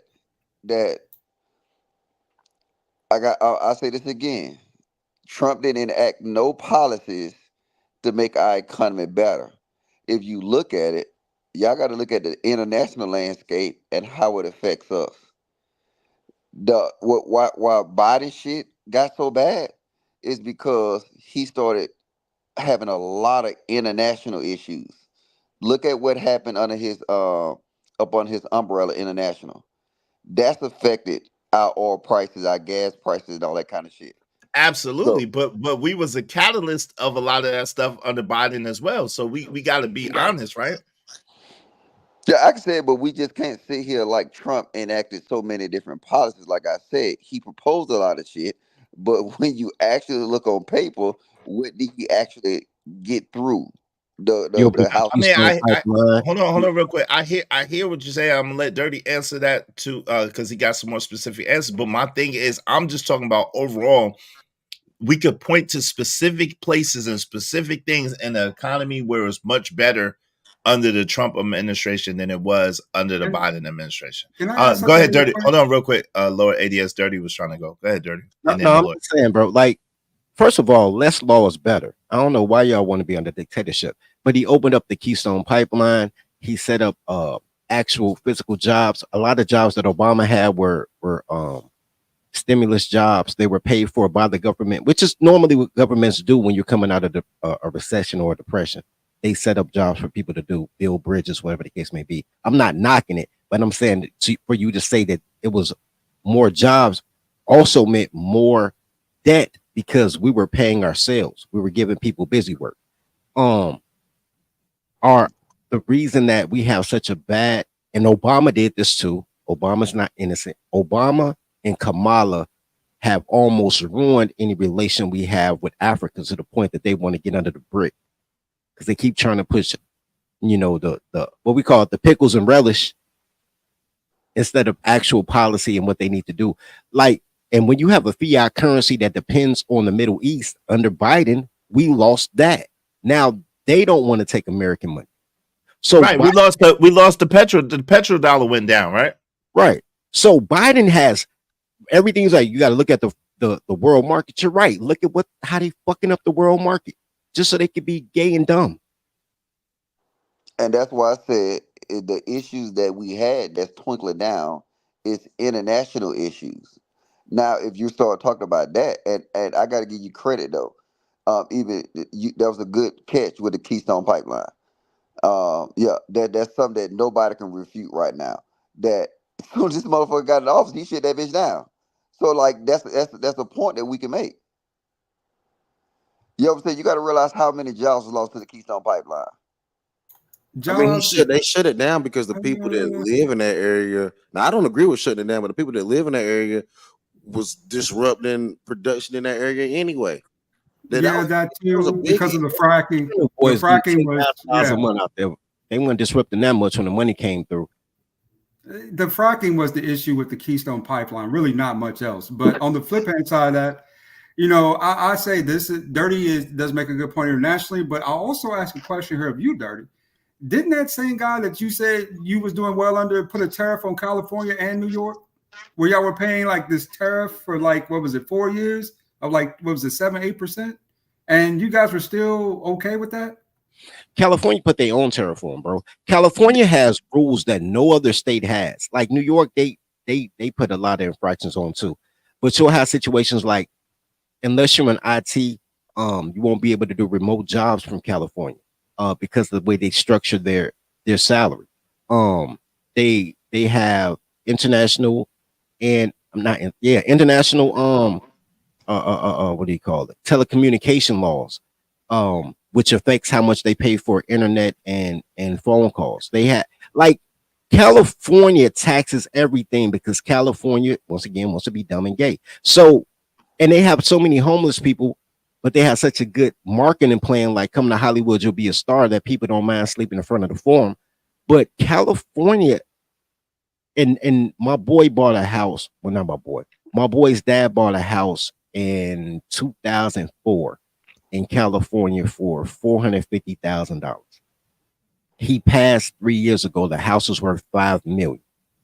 But that's just because the property value raised so much by the year 2008, 2010, that they overinflated the market to the point that now you will never be able to buy a new homeowner in California. Never. Like Cali is Cali's problem. You would have to move to Stockton if you plan on starting something new by far. You know what I'm saying? Or if Sacramento. you've never owned a home, that the dirty folks is killing it right now. California is it's like this, and nobody's really paying attention to this. Everybody's flooding out while the real estate value is going up. That's exactly backwards of the law of supply and demand. Why? Because they trying to get rid of all the broke people out of California. Yes. It's a plan to get the broke. This is nothing. What else do you know? Not even think about it. Commercial real estate right now, nigga, you can get a 3,000 square foot office in California right now for dirt, because offices are sitting around vacant everywhere because everybody's doing business online. You could get an office for nothing. Why is that? Because nobody wants it. That's different than the real estate here. It's people that want it. It's just that the common man can't afford it. I was talking about this. I said this to Logic earlier. There's something called needs of the military. And you hear that whatever branch you're in. You are subject to the needs of the U.S. Army. If the U.S. Army needs your ass somewhere, they don't give a shit about what your contracts say. Get your ass on this plane, and that's where you're going. This economy no longer needs common people. It just don't. So we don't have a place for you. We don't have jobs for you. We don't have homes for you because we don't need them. And it's sad, but nigga, y'all preaching to the choir. Y'all to overshare. I've had to change my strategy, which was to rent where you live and own somewhere else. I can't do that anymore. I got to move into something of my own. Hey Joe, can I ask you a question on that? Sure. Oh, I apologize. I didn't know you're gonna go. I apologize for cutting you off. No, go ahead. When you look at California, because I live in New York, and real estate is probably just as bad, but the social issues. There's at least and this sounds crazy. I know people are attacking, but there's at least a red contingent in like Staten Island, parts of Long Island that kind of push back against a total liberal kind of destruction of the city. When you look at what happened with Maui, right, and essentially the plans to kind of digitize it and make it like the first, what do they call those cities? Not touchless, but smart city. Yeah. How close is California to that? Do you see that? Do you see them trying to build that out right now? Or is it sure. Like how many years? Well, where the smart cities are working out, I meant to, and this kind of dovetails into something that Dirty Folks just said about the homeless. The only reason I don't disagree entirely with that is that California is the hugest homeless population because it's a great place to be homeless in February. So if you homeless in New York or Chicago or Cleveland in February, nigga, you gonna freeze dry and biodegrade. Yep. So that's why here you can come here, and if you got a van and a barbecue grill and a fishing rod, nigga, you can eat. If you want to eat that nasty shit out the Pacific Ocean, you good. So you got a lot of people doing that. With that, the Smart City Initiative is it's gonna be built out, but where they're working on it is like around like Cupertino, around where the high tech is already. What they waiting on is for people to go, oh, this shit is just too bad. Like San Francisco. They're gonna keep letting San Francisco go until, just like the 94 crime bill, the rich people go, we can't stand this shit no more. And they're gonna bring the stormtroopers in, clean out all the poor people. And just like in New York, you're gonna have to pay to come into the city. That's like Ari Nicole just said, Seattle is a cesspool on purpose. On purpose. They gonna almost like, anybody seen Finding Nemo? Y'all remember when the fish was in the aquarium and purposely put a rock in the filter so that the tank would get dirty, so it would be forced to be cleaned? That's what you're watching right now. We trying to pile all the common people together who, because it used to be, you know, if you homeless, it's because you wanted to be homeless, or you was crazy, or you was lazy, or you was a dope addict. Nigga, now they just outprice you. They just outprice the market. I twisted my ankle. I didn't have good insurance, so I got that bill, and I couldn't go to work, so I got behind on my rent. The problem is my rent is $3,100 a month. Nigga, you ain't gonna make that up. Nope. This is all by design. This is because it's happening everywhere at the same time. That's why those certain groups are coming through and buying up all the properties too. Oh yeah. Oh, that's man, bro. Let me tell you something, bro. In New York is the biggest. Let me tell you something, because me and my cousin lost our apartment because he has succession rights. And they screwed him on the succession rights because New York is a lawyer state, right? You have to do everything with a freaking lawyer. So his father was given in all the documents, and they were playing games. Then they screwed us over and said, oh, y'all got to move out because blah, blah, blah, all this bullshit, right? This is what the courts adjourned. Mind you, the fact my uncle, Nigerian, meticulous, he don't mess up no documents, none of that BS. It wasn't until after we lost the apartment that we spoke to lawyers. They're like, bro, if y'all paid us, we would have went in. Y'all would have never lost a apartment, blah, blah, blah. When I tell y'all what they do in New York, a lot of these high-rise apartments, these luxury apartments, they're all owned by foreign investors. And these apartments, when I tell y'all, they're only 20, 30% occupied. These are major tax write-offs and investments that the city, when people want to get mad at gentrifiers, don't get mad at the faces who occupy the buildings. Get mad at the judges. Get mad at the politicians that sell y'all out, including the ones that look like y'all. Letitia James, if anybody knows about, and this is why it's important. I know it's corny to get involved or politics roll over. Get involved in your local politics. Local politics. Yeah. This wasn't even in my district because I lived at 170 South Portland, right next to the Barclays Center. The police precinct right there on Dean Street. That's not even my district. My district is all the way in LG. If anybody knows Brooklyn, it doesn't even make sense, right? I was going to those community board meetings right there on Dean Street where the police precinct is, right?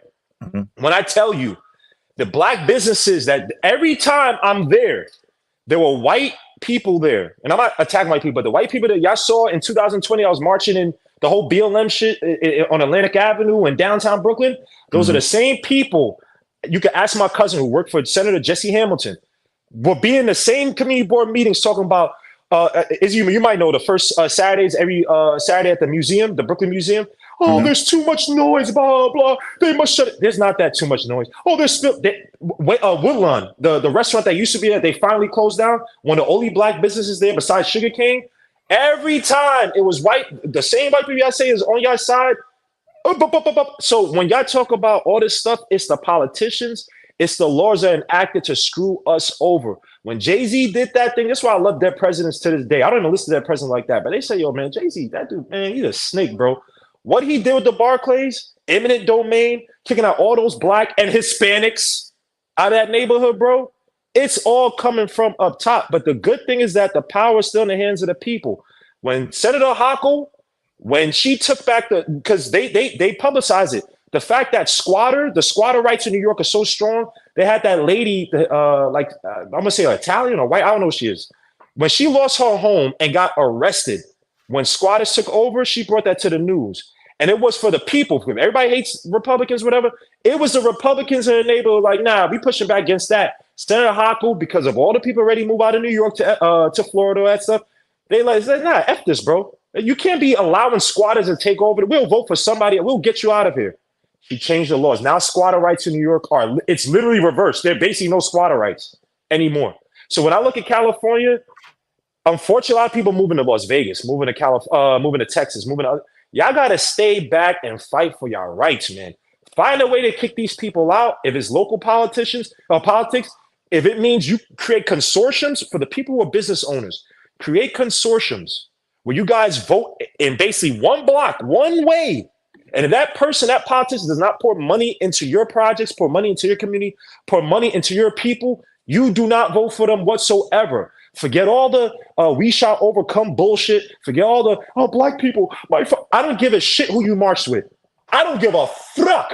Because Asian people, they don't vote for nothing. And I see all these politicians twerking out in Chinatown in New York, loving them Asian people, passing laws for them. And those motherfuckers don't vote for shit. That's how black people got to start moving. Like, if you not, you pay me like Jay-Z said, man. Don't move out these places. Don't move out of California. Fight for your rights, man. Build up your communities. Get your money up. Stop voting based on emotions. Vote where the power lies, bro. Vote where you get policies made for you. Because what they're doing in California now, what Gavin Newsom is doing, the fact that you had an app that pointed out locations in the city where human feces was. The fact that this guy cleaned it up when the leader of what is this guy's name? The leader of China, God, I'm forgetting the guy's name. The leader of China, whatever the hell they call it, Xi Jinping, whatever his name is. They cleaned it up for him. Put a whole bunch of Chinese flags, whatever. They selling out America to the highest bidder outside of the country, bro.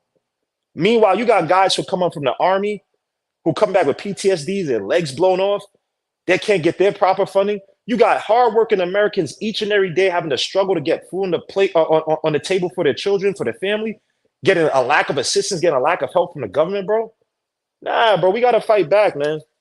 Dudes got to fight back. So it's election season, and even past the election season, get involved.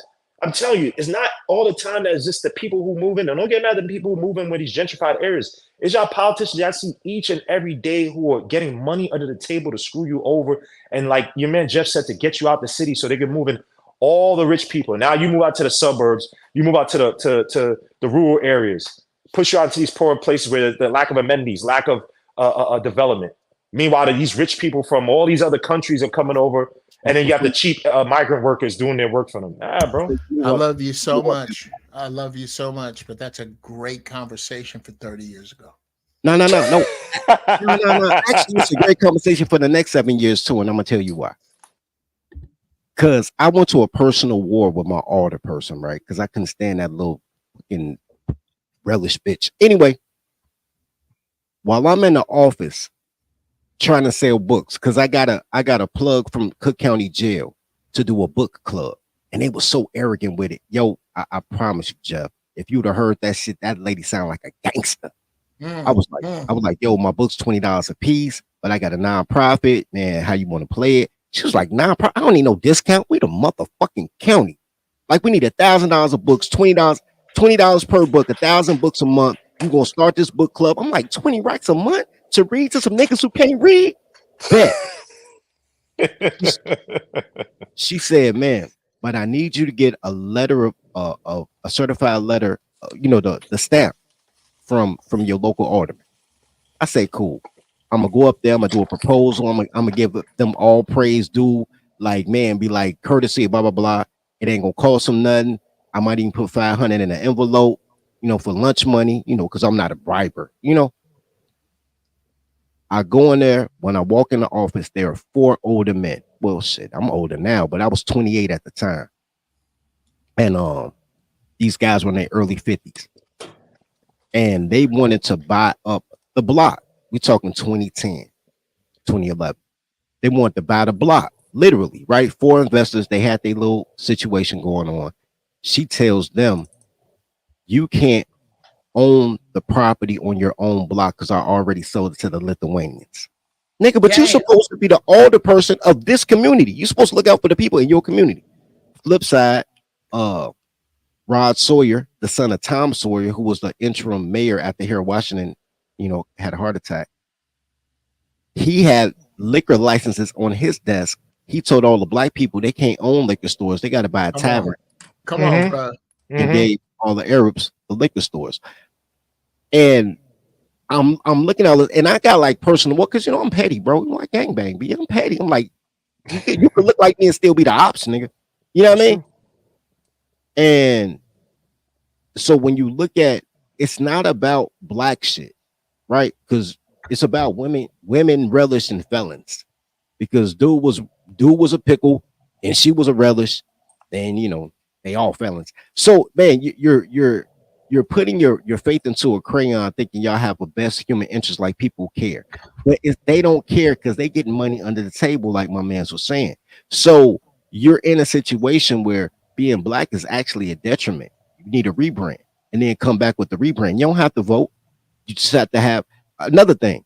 When they had, and this is why I hate the Urban League. I'm trying to take them down too, because fuck them. When Obama this is true story. Obama up $600 million, bro.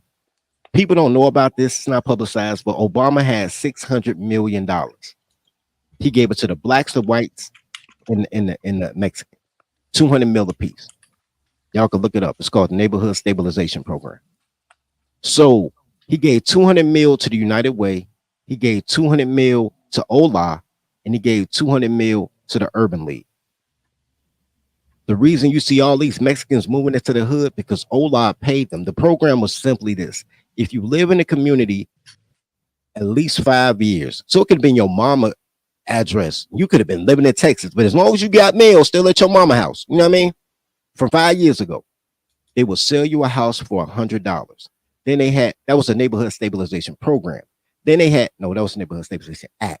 Then they had neighborhood stabilization program, in which you go to a second thing, which my guys was running, fucking Willie them, and they'll give you $15,000 to build the house up. So for $100, you'll get the house if it's abandoned, and then $15,000 to fix it up. So basically, it's a good deal. I called the Urban League, like, where my money at? Urban League tell me what money. They said, you got to call DC. I called DC. I said, where my money at? DC said, how the fuck you know about the money? I said, don't worry about how I know about the money. Nigga, I caught your hand in the cookie jar. Just give me a cookie. Right? It was like, oh man, the office in your office, regional office is in St. Paul, Minnesota. I called St. Paul, like, yo, where my money at? First of all, a white woman answered the phone in St. Paul, Minnesota for the Urban League. Yo, white lady, where my money? How the fuck you get my number? Don't worry, where my money? All right, I'll call you back. I called that chick every other day for a week. She blocked my number. I called from other numbers. She blocked them numbers. They stole the 200 mil. So everything that happens to black people is because y'all depending on black people to be moral and ethical, because y'all want to like a motherfucker. Y'all don't want the people that could do the job. You want to like them. And that's what you get. You get to like your own demise. Yeah, that's not an uncommon story. I try to tell people. I learned this when I was 12. This is back then. This is like $1978. A liquor license in Chicago was $35,000. I'll never forget it. My uncles and my grandfather came up. My father, my uncle, and my grandfather came up with $12,000 a piece in order to get a liquor license. And the dude they was talking to said, okay, now that you got that, you're gonna need another 10,000 to jump the line. Wow. You can't just walk in. If they tell you a liquor license is $75,000, and let's see, how much is an Illinois liquor license? That's bullshit. That's some bullshit, That's man. yeah. You What ain't the gonna just fuck? that. It's the same thing with real estate. When I first was gonna buy a house here in California, it was the first one that I was buying as a one-door resident house. This was 2003. Apartment buildings, whole different energy. I was trying to buy just a house. Okay. The house is $450,000. I got $75,000-$80,000. I got to, okay, we'll put that down. I'm approved. Here's my credit. Here's your problem. $450,000. I got cash. I'll give you $525 right now. I'll give you $490, $500. So regular people couldn't buy a house, and that started then. Now, what's going on is corporations are buying blocks of houses. Mm-hmm. They rolling through. Okay, we're gonna buy them 4 houses. So you come up with your deal with the bank, they laughing at you. They laughing at you because why? We don't need common people anymore. Mm-hmm. Nobody wants to look that in the face because it's so fucking ugly. Detroit got bought by China, bro.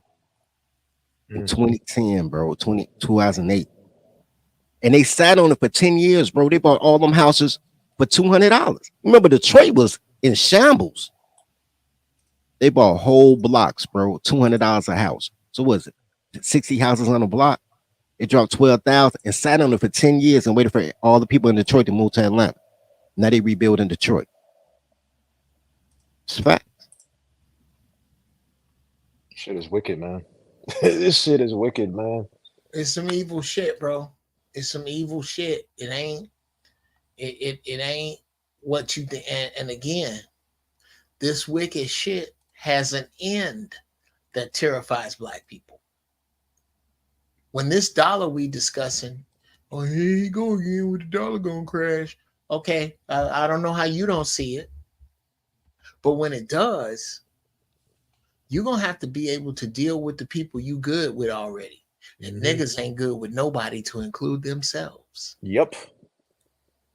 You ain't good with nobody, to include yourself. You know, good. Black women don't even want to. I'm sorry, real quick. To Jeff's point, I was gonna say, man, Black women got to learn how to enjoy. It sounds crazy. Enjoy watching another Black woman's foot. And the reason why I say this sounds crazy, right? How the flying fuck aren't Black women dominating the mani-pedi industry? And that goes for everything. The fact that we as Black people, FBA ADOS, first generation, whatever the fuck, we don't like to be around each other. Or we don't like to work with each other and build with each other. How the hell Black women aren't destroying the mani-pedi market when that's all they love to do is get mani-pedis? I know all women love to, but I get sick where I see women talk about we're gonna march and protest against Ling Ling's mani-pedi. That the script, open up your own. No, bro. Go ahead. You don't get the mindset. I understand it. I understand why toddlers are useless. Y'all just be trying to defend them because they got the same color. Look, yo, this nigga, man.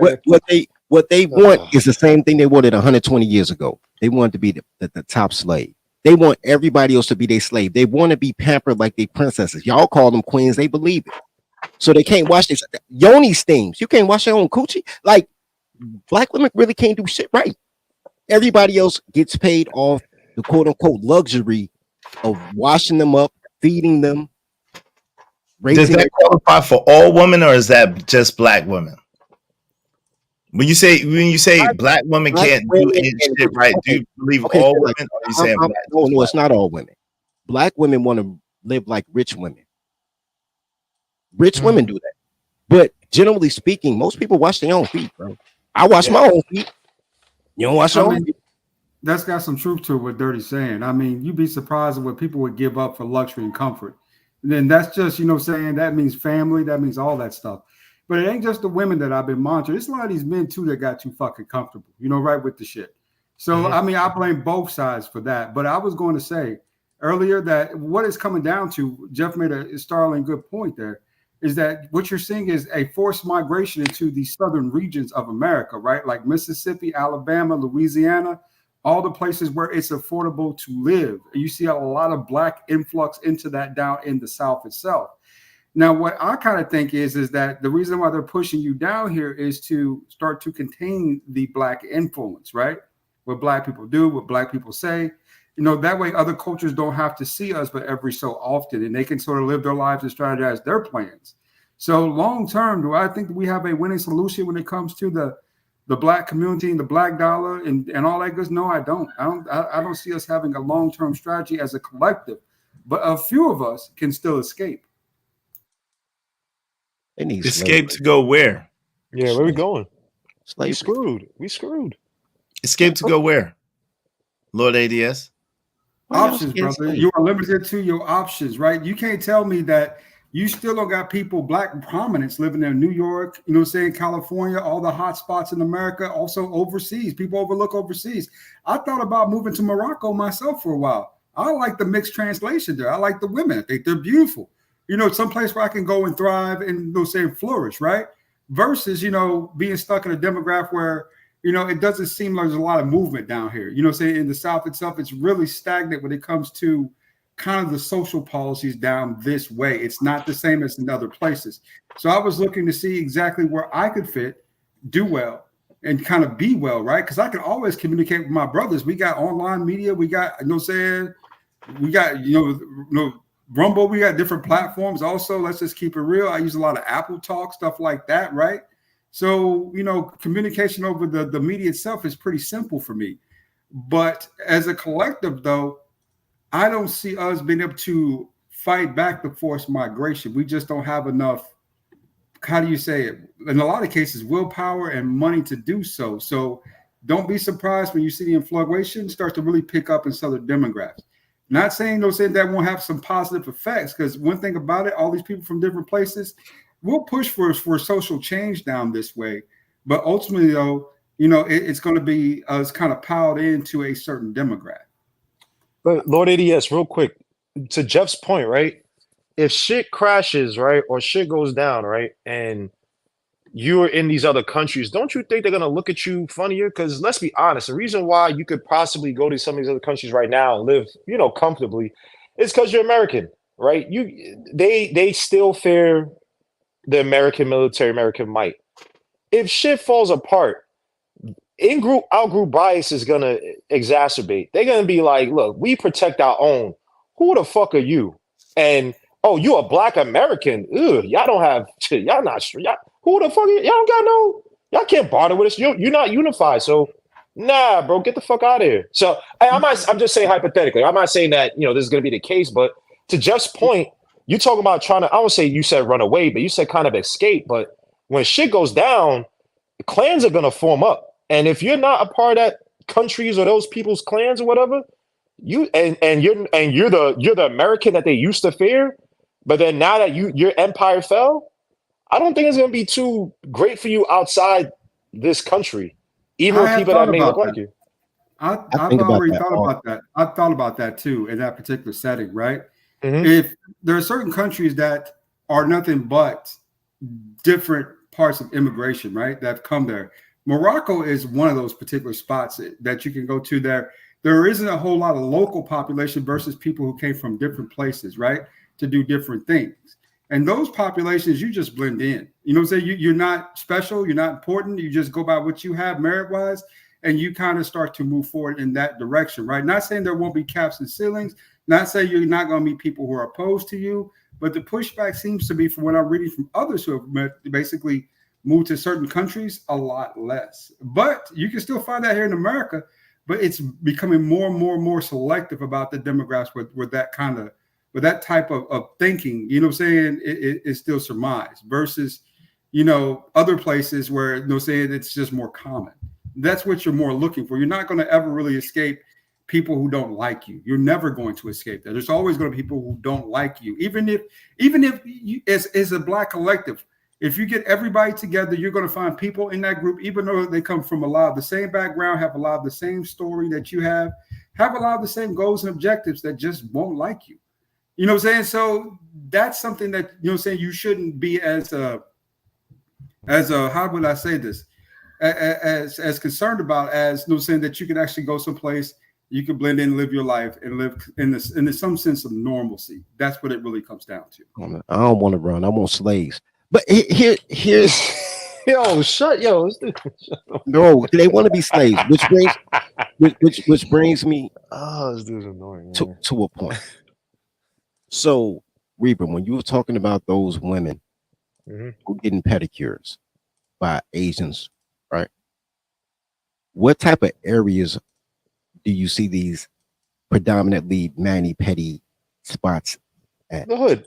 The hood. The hood USA. Every hood USA. Okay. That's it. I was reading Girl with Clothes On, and I just want to hear somebody else say the hood. They swear to God, every Black woman, even though there's only 117,000 Black women who make 100,000 a year, but there's 12 million on Section 8. But you know, every Black girl rich. It's crazy, bro. Girls are Black girl magic. To me, it's more about their self-esteem. They just don't want to be. They just don't want to feel poor again, even though they might be in a poverty setting. That's what it really comes down to. They just don't want to feel poor, even though they are collectively, if you do the math on it, still living in poverty. But they're not poor because they don't know what zeros are, so they can't count, bro. Just today, bro, I just made me a quick $1.50, right? Because a girl wanted check stubs for $78,000 a year, and I said, "What do you do for a living?" She said, "Oh, I'm a student. I go to college. I'm getting educated." You don't have no job? Oh, no, I don't have no job, but I want this apartment for $2,600 a month, so I need to make $6,000 a month. Cash at me. I got you, man. I ain't gonna try to explain shit to you. Cash at me. I got you. Give a fuck. Girl math, bro. That as a student, nah, you gonna have to do OnlyFans start stripping or something. Look, bro. I mean, I had a phone bill due anyway, and I could buy lunch. I ain't tripping on that shit. Like, I'm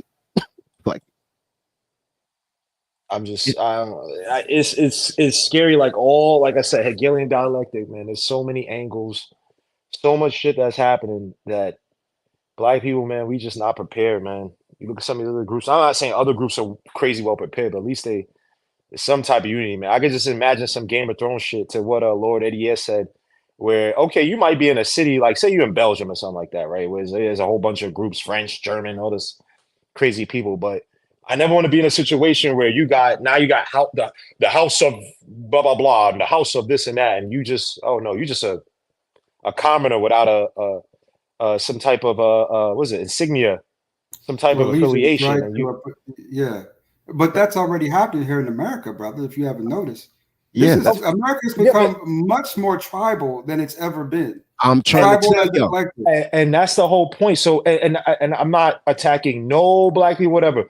But that's when I get mad when I hear this stuff like, oh, you ADS or you African, you Caribbean. It's like, nigga, man, we have to form together. Fuck all that shit. Look, I don't want your rights. I don't want what you deserve. Y'all deserve reparations. I'm never gonna get, so that's fine, whatever. But all this infighting, bro, it's the dumbest shit amongst the so-called, and I understand it's different groups. Not Black is a corporate term. Not everybody's Black. I'm just using it as a colloquialism to make the conversation move quicker.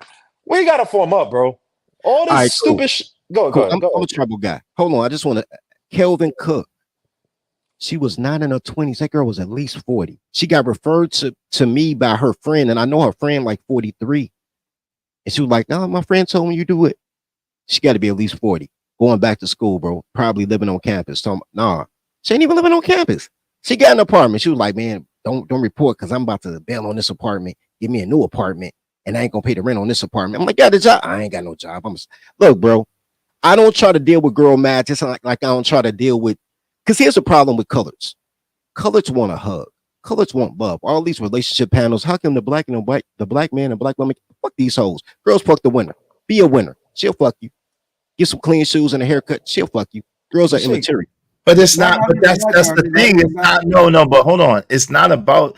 See, that's what I'm saying. Like when it's not about love. Because only men. No, I'm not. Hold on. I'm not talking about love. But when you boil it down to the sex, then you diminish. Do you diminish because that's a whole human being with a mind? No, I'm not diminishing, and I don't care about her mind. Girls can't count, so she can't think. What I'm saying is, so wait. No, hold on, Dirty. No, hold on, Dirty. Hold on. I'll let you rock. Hold on. So you don't think so you're saying that besides that, you don't believe that any woman can add value to your situation and add value to you. Let me ask you a question. I am not saying that. I'm saying I don't think women come in black. I think you have vaginal men. Now what I'm saying is when every other group has a mutual hate, they don't have love. Love changes you. Hate changes the world. Prejudice or bigotry is a form of hate. Not liking certain type of people, like the question, if you had a son and your son was a pickle, would you still love him? Like, people delineate lines in the sand and they say, man, this is what I'll tolerate, this is what I can't tolerate. And the mutual culture based on economics and mutual hate is what keeps people tribal. Hate doesn't mean fighting. Like, I know Chinese people don't want you to date their daughter, but you still go to Chinatown, they'll teach you Mandarin. They don't want you. Same thing with the K people. The K people will hire you. They just won't go to lunch with you. They don't care if you feed your family. You just can't date their daughter and don't live next door. Like, it could be a peaceful, mutual. I love me more than more than just because I love you. Just because I love me don't mean I hate you. I mean that's fine. Just because I love me don't mean I hate you. Well, motherfuckers need some hate, bro. Because all this free love is why they stealing everything from you. Trust of a crayon. They'll look out for me because they'll love me. They look like me. They hate they self.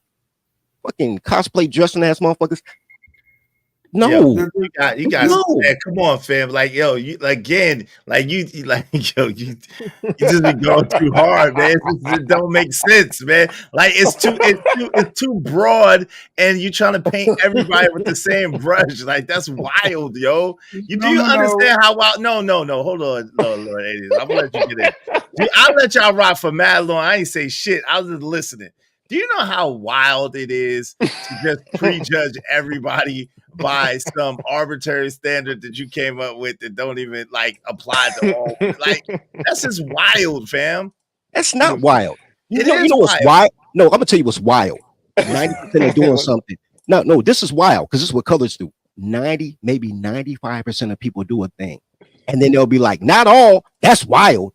The 5% margin. That's what you're gonna be. Now everybody don't do it. I know one person. Out of fucking 42 million? It's more than one person. Come on, fam. No, I'm not saying that. I'm saying you're asking what's wild. You trying to paint everybody with the brush of the women that you know. No, or the women that you have access to. No, I said about that.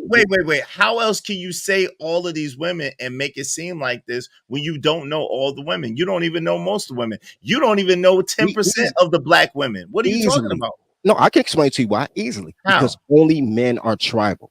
Only men are tribal. It don't matter what race a woman is. Only men are tribal. Dirty. Men are tribal as much as they are territorial. Territorial is a sentiment of you know what I'm saying? What is it?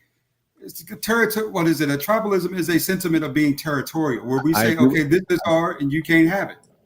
Black men aren't really the problem. I think I see that really goes on with black men in general is that all men are competing for the same resources. We're not competing at the levels we're supposed to be competing at. Maybe through societal policies, maybe through, because the real racism really isn't hate. It's more them saying that they're superior to you and that, you know, saying you are going to be what they need, you know, saying you to be versus anything else, right? That's the new form of racism. It's not, KKK with white flags as much as them saying, okay, we're at the top. Okay. We're at the top with white flags, you know what I'm saying? And we're telling you what to do and you will do it. You know what I'm saying? Just like you're watching right now, right? It's a systemic practice. Yeah. What you're seeing right now is feminism, right? You see how it's attacking. You see how it's not you. Izzy. Yes. Say that again. It's a systemic practice. It's systemic practice. Systems, right? Yes, systems. You're playing a game with somebody else's system, you'll always lose. I say be tribal, create your own system. But that goes back to we need a third party, but nobody votes for the Green Party. Nobody votes for Libertarian. like, I ain't gonna say nobody, but like people don't want to evoke the change. You got to come through with the pistols. Look, I mean, I'll be a good slave owner, bro. I swear to God, I'll be benevolent. Yo, nigga, I'm not going on nobody plantation, nigga. If I can't be a part of the ruling class, I'm good on that. Nah, because you're gonna be trying to have exceptions, bro. There is no exceptions to tribalism. Gentlemen, I got a question. What tribe do the Amish vote for? No. Amish tribe? Oh, no. They They have their own system. They have their own system. They have their own system. The problem is that so many of the you're talking about the way that a herd moves, that through sucking your babies out through a sink and shooting one another in a street, you have remained 13% of the population, and a great many of you are behind bars. So this tribalism that we discuss is not going to work from any place other than an agreed separation. And because Black people mostly in this country want so desperately to be included in it, you're not going to get that separation you discuss until the thing I was discussing earlier more than likely happens. Here come November. Once it's clear to the Jasper ass shade tree house coons, those are the Republicans, and the pickaninnies, those are the Democrats, that they don't have any friends, they will be forced to work together. No, they won't. They'll adopt another slave owner besides me, and I can't have that. I want to have a slave. No. This is where I disagree with you. Those people are going to separate themselves from those of us who are the common people. And amongst the common people is where this new thing will pop up. There's not going to be a resurrection of the dollar.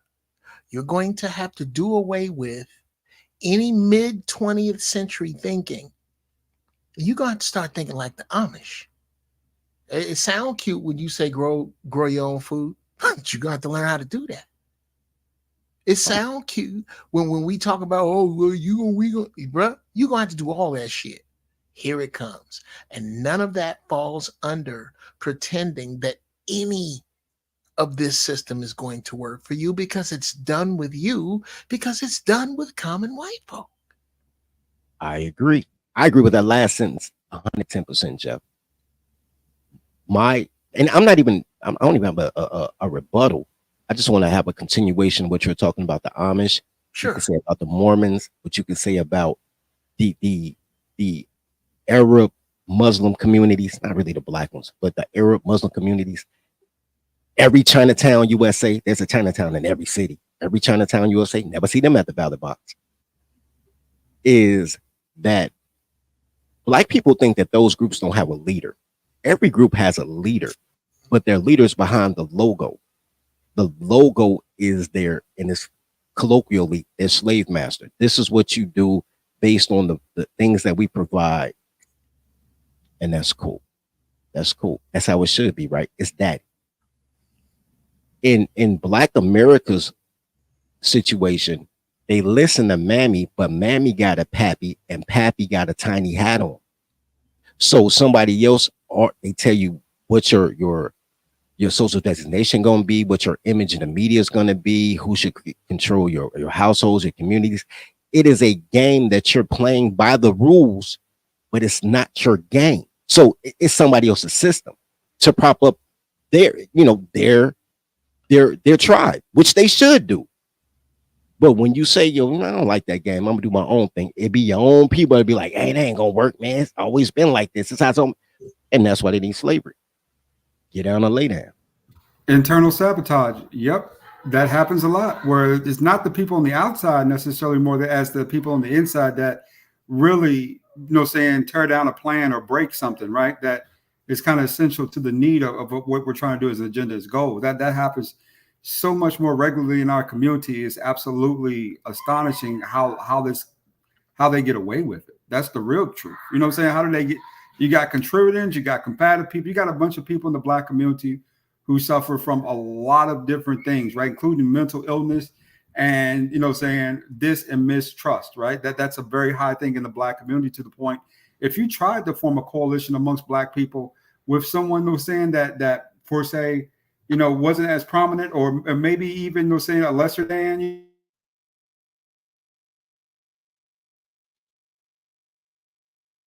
I don't know what happened. What's going on, Noble Imhotep? How you doing, brother Noble?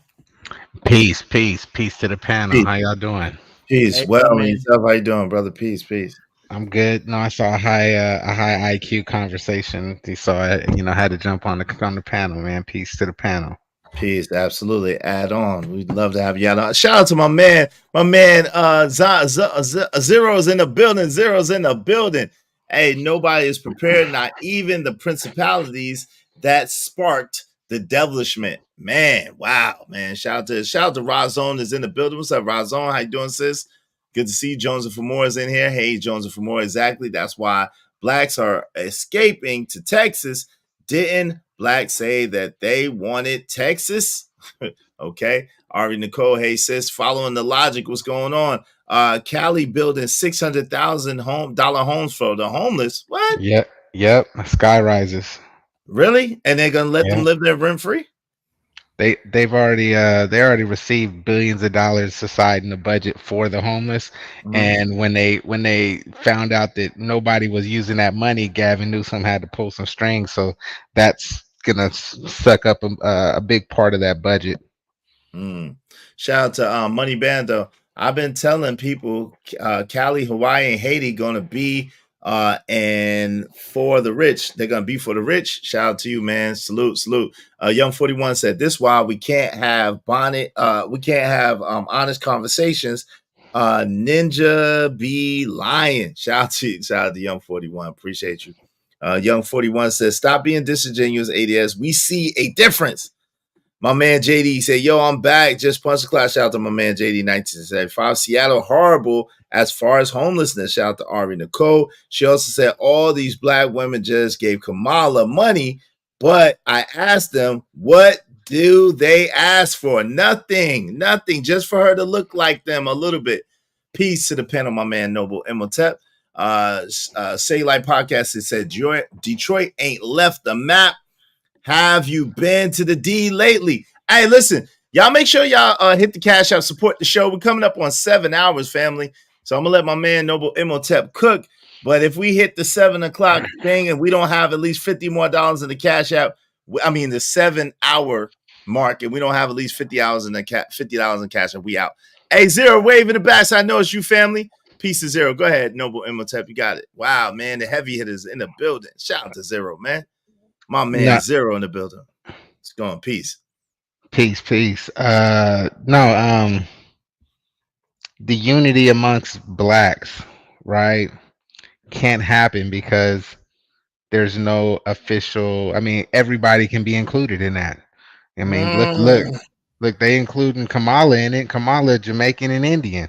Her daddy comes from a Irish lineage of slave owners from Jamaica, who was smashing his female slaves, which produced Kamala's dad eventually through the bloodline, and eventually her mama Indian, melanated Indian, but they not like us. All skin folk ain't kinfolk.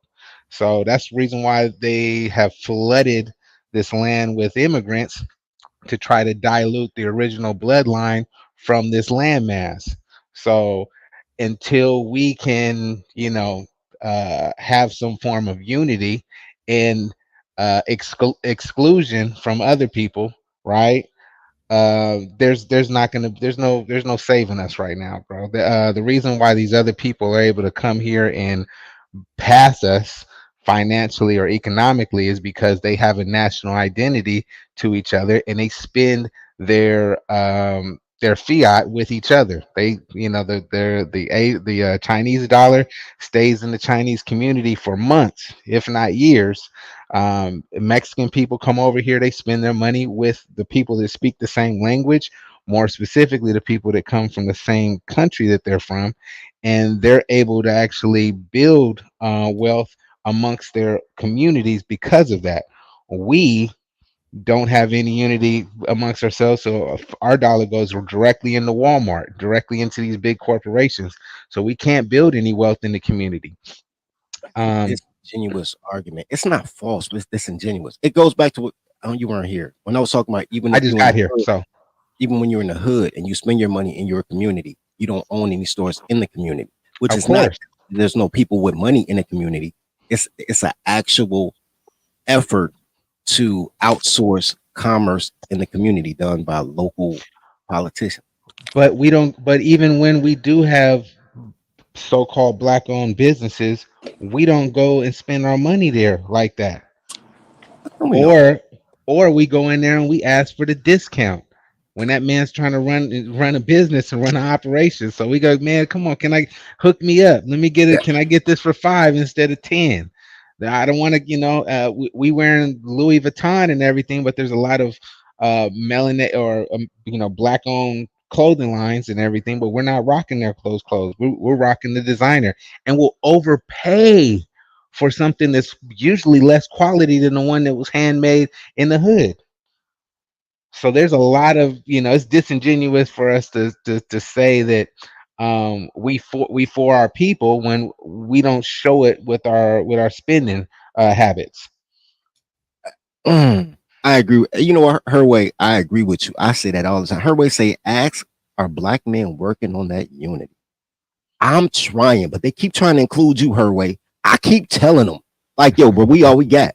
Even if you decide to be Native American, that's still only a man thing. You know why? Because black women get more benefits saying they're black than if they say, yo, I'm indigenous to the land. You know how I know? Because my sister, I was like, let's file. She's like, I already filed.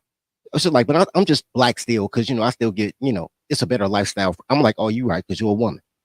There's no safety net for men. Men have to build from scratch. Y'all keep rebuilding shit that other people broke. Build from scratch. Well, those Native American tribes. Well, let's look at the word native, right? Everybody who is born here, no matter what your ethnicity is technically native by the definition. So yeah, it is. Native is anybody who was born here. Everybody born here is a Native American technically, because native is just where you were born at. You're not You're an American. Is American if you're born in America. That doesn't make you. And you know what it makes you a U.S. citizen. You can't find anything that says that you're American. You don't got one document. Nobody in the panel or the chat has any document that says that you are American. Your passport says USA. Okay. All your documents say U.S. citizen, right? But that again, America is 27 nations, north, south, and central, and adjoining islands. All those places are social American. Designation, bro. I'm talking social designation. I'm not. Yeah, I'm not that's why I'm just saying specific. But a Native American is just like black, just like white, just like Asian, just like Hispanic. It's a brand. Everything in the Constitution goes by tribal code. You can look it up. Any law they put the tribal code in the bottom. It's real tiny in a footnote, but it's a tribal code. We still dealing with tribal codes from 300 years ago.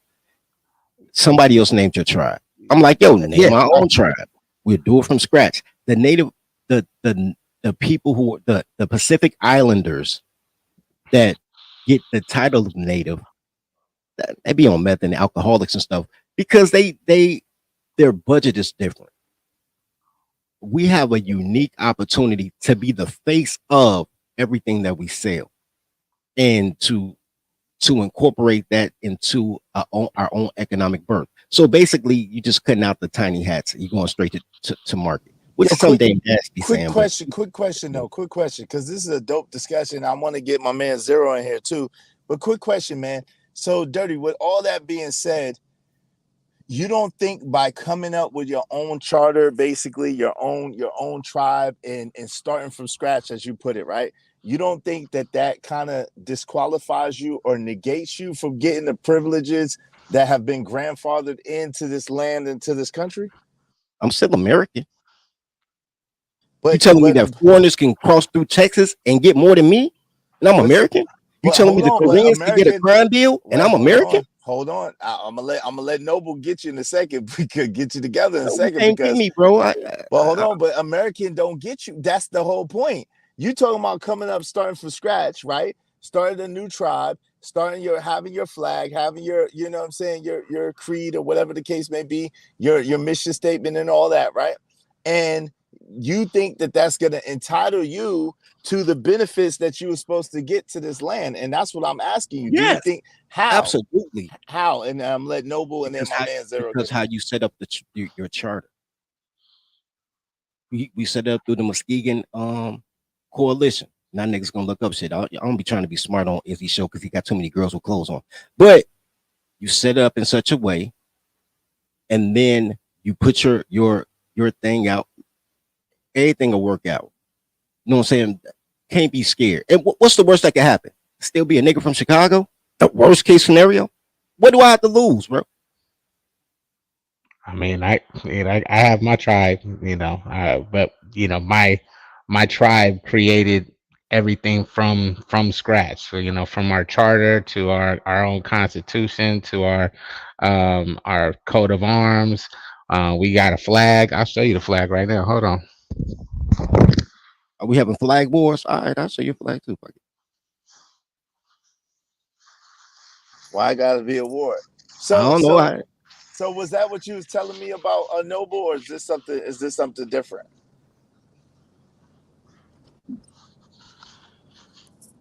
Yeah. Hey, Noble, is this is something different, right, than what we was talking about before previously?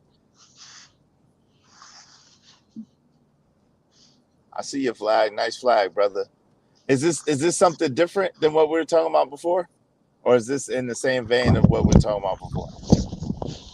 I didn't hear you say that again. I said, is this something a little bit different than what we were talking about before, or is this in the same vein of what you were talking about before as far as your church? And why not a German separate? Why? Wait, What's hold the on real quick. Hold on real quick, Uncle Jeff. All right, my man. Before we get to that, we on Turtle Island. Wait, hold on, Noble. Mm-hmm. Is this in the same vein as the church, or is this something different than that? Yeah, we have our own our own church. It's based on a bunch of different principles. Hold on, let me see. I can pull it up, and I might be able to share it with y'all. So I'm lightweight proud of you. I am, bro. We got the same thing. You have thought about this. Shout out to you. Oh yeah, brother. Like I said, we've been at this for a while since we put our shit together back in 2018. I think it is. Hold on. Us too. I ain't even know you. You've been charter since. Hey, kinfolk, bro. Kinfolk, man. We hold on. Yep. Let me pop this USB in here real quick. While y'all doing that, let me let my man Zero get in here. What's going on, good brother? How you doing, Zero? How's it going? Peace to the gods, man. Peace. Hey, I wanted to just say this, right? Black unity is a misnomer. It's putting the horse before the cart, right? And the reason I say that, and comparing blackness or black culture, whatever you want to call it, because nobody seems to be able to really pin it down and agree on what it is, can't be compared to the Chinese culture and a lot of these other ancient cultures, because there's an ethos with those cultures that's cultivated from their relationship with the planet Earth itself. Fuck flags, fuck constitutions, because all of that is genetically is why you move around in the circles you move around in as a genetically modified organism.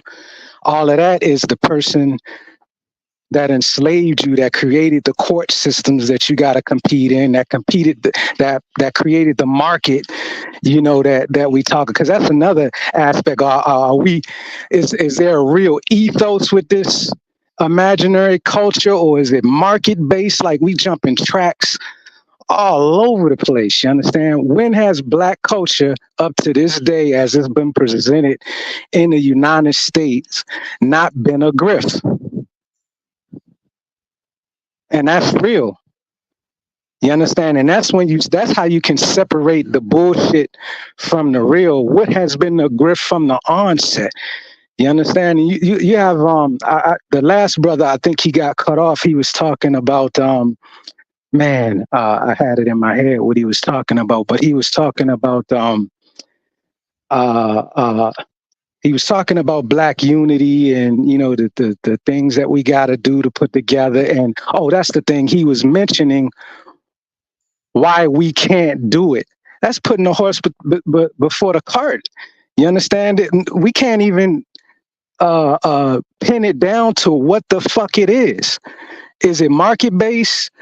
Is it a ethos? Is it something based in a specific type of martyrdom that happened that people can rally around? What is it? You know what I'm saying? All of this other shit will never work because it will never compare to these other cultures that you're trying to compare it to, because it was not seeded in the earth and grown out of the earth. You understand? It's some genetically modified bullshit. We're told that we gotta have a flag, we gotta have English written documents and shit to prove who we are, written in a colonizer's tongue who never gave a fuck about us in the first place. Like, this shit is all over the place. You know what I'm saying?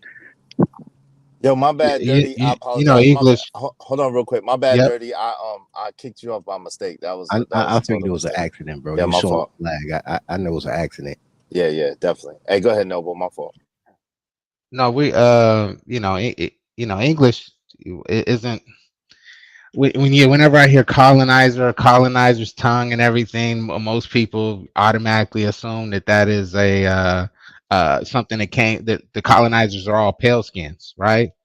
Again, those Europeans that came over and established the colonies were, my complexion or darker.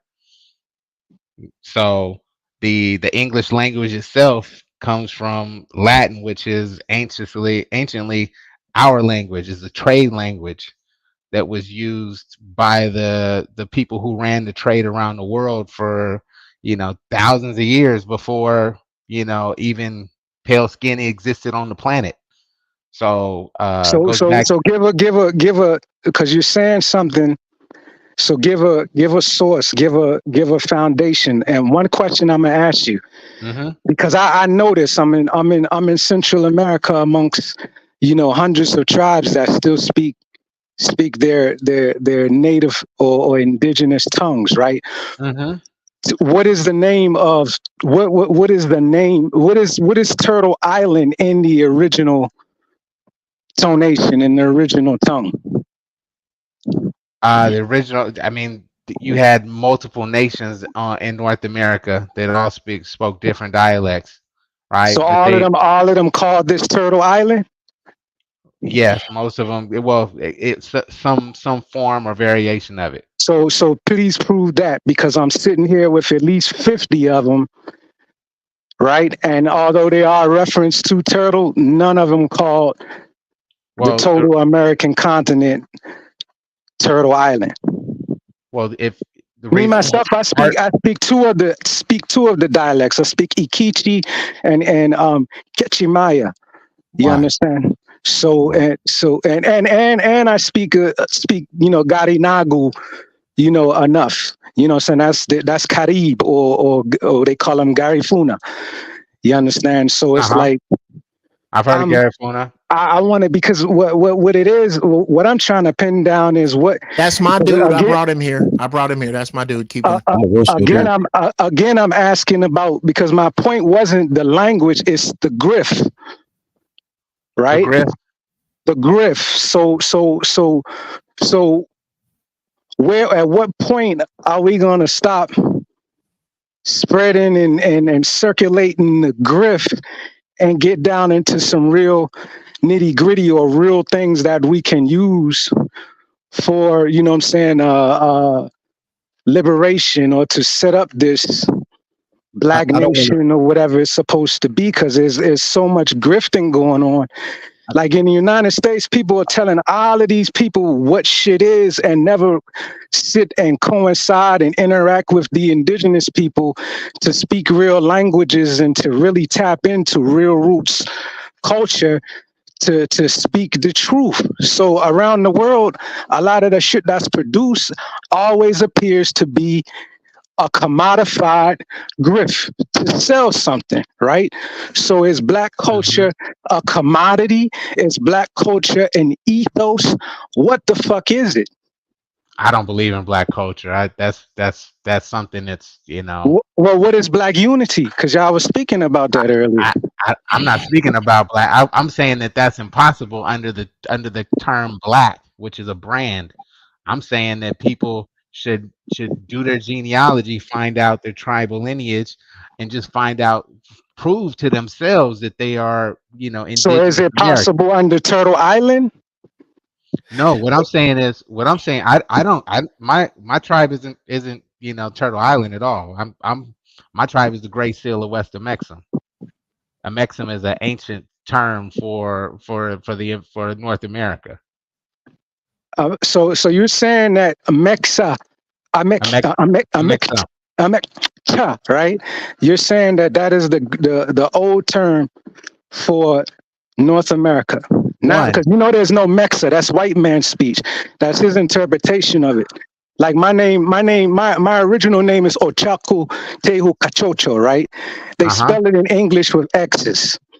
You understand? So you don't, Mexico, all of that shit is like improper country ass white man's speech or way of saying shit. And then people are just taking that and then they're regurgitating it and saying this was the original, but they don't speak the original tongues. So I'm asking what is like, when will it, my point is this, it can't be any kind of unity if it's all going to be based on 100,000 different grifts.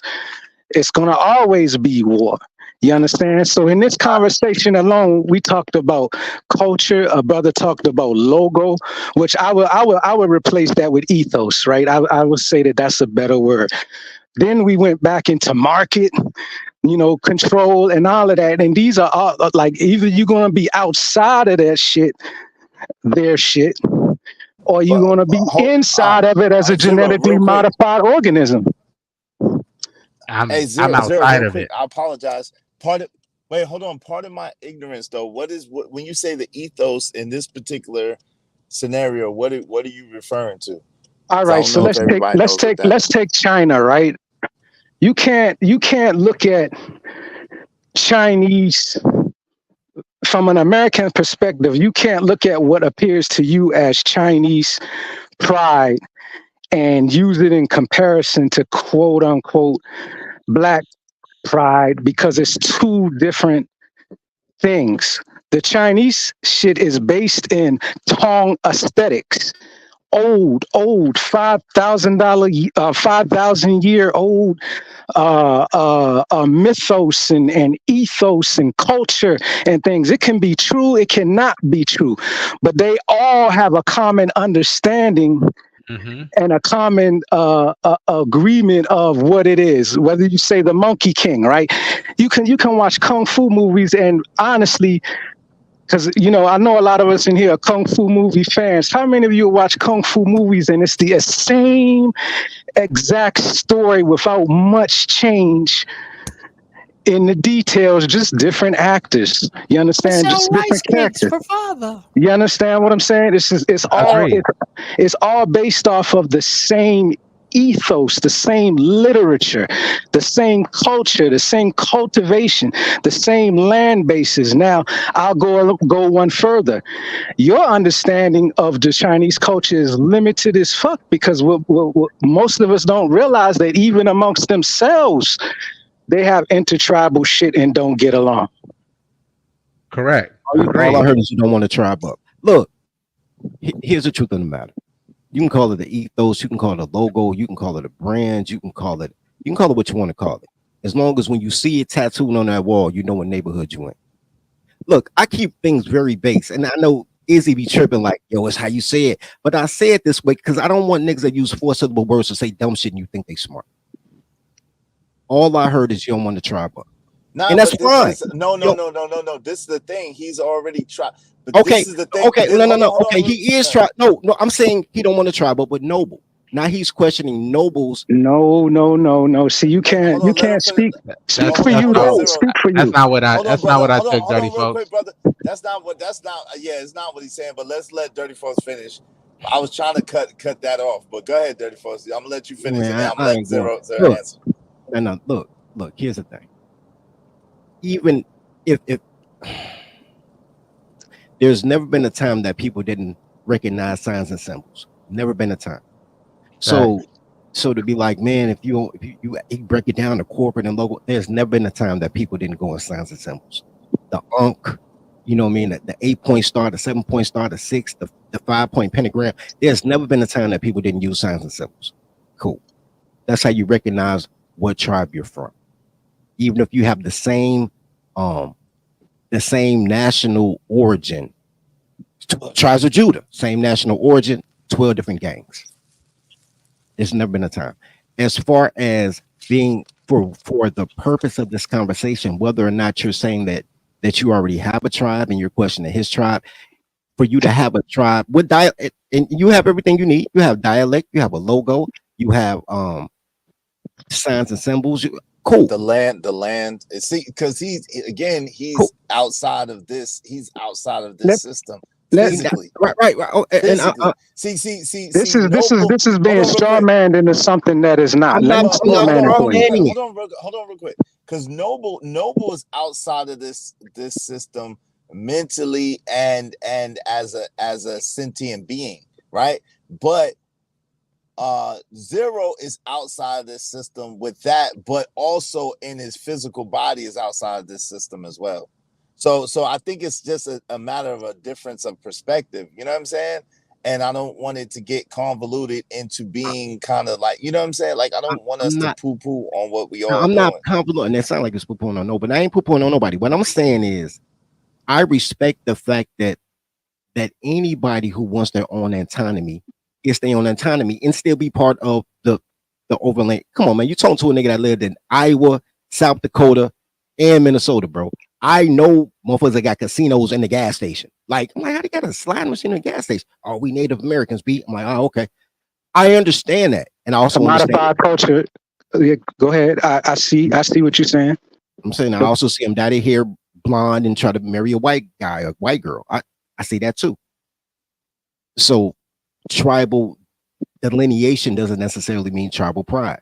I've seen more people be proud to be a Crip, GD, Blood, Vice Lord than I have to be black, because there's a signs and symbols, special handshakes, Constitution, we call it lit. There's a pride there. To be able to expand a pride the same way that the Crips expanded to St. Louis and GDs expanded to New York, to expand pride means, man, you have a designated place, an origin story, and then people check your vibe. I don't want to compare the violence part, but I think all this shit is gangbang. All this shit. So from a very base level, I'm not going to question a man's intent or integrity into what he believes in. I'm not going to be like, yo, my gang better than your gang. It's not 1996 no more. In 1996, me and Jeff wouldn't be friends, because he lived on 59 and I lived on 69, and they was Blackstone crazy over there, Motown, and I was in fucking 6th Ward with the GDs, and we lived a mile away from each other. Not without a pass. Tribal lines.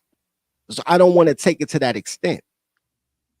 But if you took that same dichotomy, it was like, yo, that's the Blackstone tribe, that's the GD tribe, but this is our national charter. Let's get it. And it's crazy that only criminals understand how to tribe correctly. Everybody else want to be Greek when they tried, Scottish when they tried. But you know, what do I know? I think, I'm hearing it, and I respect the POV that you're coming from. But let me say this, right? In regards to what I'm speaking on, that's propaganda to avoid the real fact. And I'm gonna tell you what the grift is, right? The grift is that everybody in America know every fucking thing and won't go bow down, sit with elders, do real scholarship, and sit amongst people that have been here a lot longer. You understand? And have had things in order a lot longer. And they seem to always base this tribalism they speak on some commodified bullshit that's not even real. You understand? Casinos is not tribal. You understand? That's white man's. That's a white man just trying to get a pass, and the majority of the people that run that shit is like 1/1000th of a 16th fucking indigenous or Native American people. So that's a scam. That's a grift. You understand? So what I'm saying is the grift is motherfuckers just don't want to humble and go out into the world and seek out real information and bring it back inside, because they feel like everything internally is the epitome and upper echelon based off of that American exceptionalism bullshit that hasn't been real for a long time, and when it was real, was only based off of white power. Slavery. You understand? Niggas need slavery. Let me explain. I know what you're saying. The same way I say the tiny hats run black culture, the tiny hats run the casinos and the natives. So you telling me to listen to old people that sold them the casino rights? Cool. I've been to no. See, you make things very basic, bro. That's not what I'm saying, though. Everything, it starts at the base. If you don't have a foundation, that's your interpretation. You don't know everything. That is your interpretation of what the base don't is. have to know everything. No man knows everything, but I know what I hate, and hate makes you great. Look, I've been to Wyoming to the Muskegon Coalition council meeting last year when they had the vote in and get the new tribal chief some Summers. I was there. You can't say I don't travel. And I was like, what y'all go fast?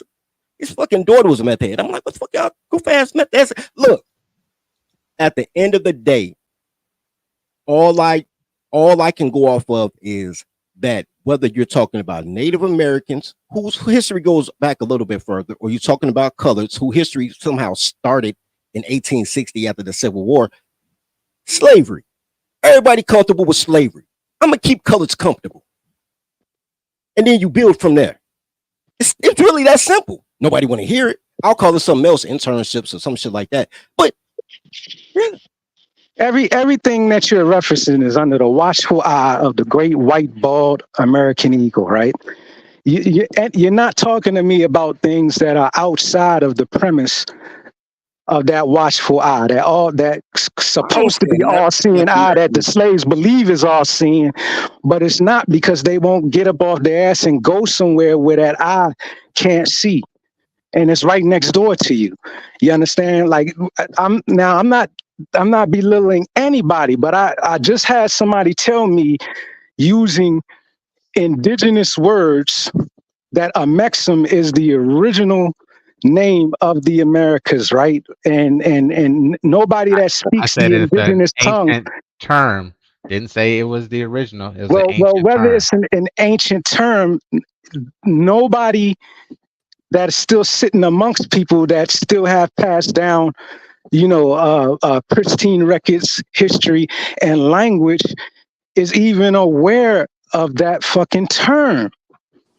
Hey, yo, Zero, can we do this? Can we that's cut okay. down on the F-bomb? Oh, yeah.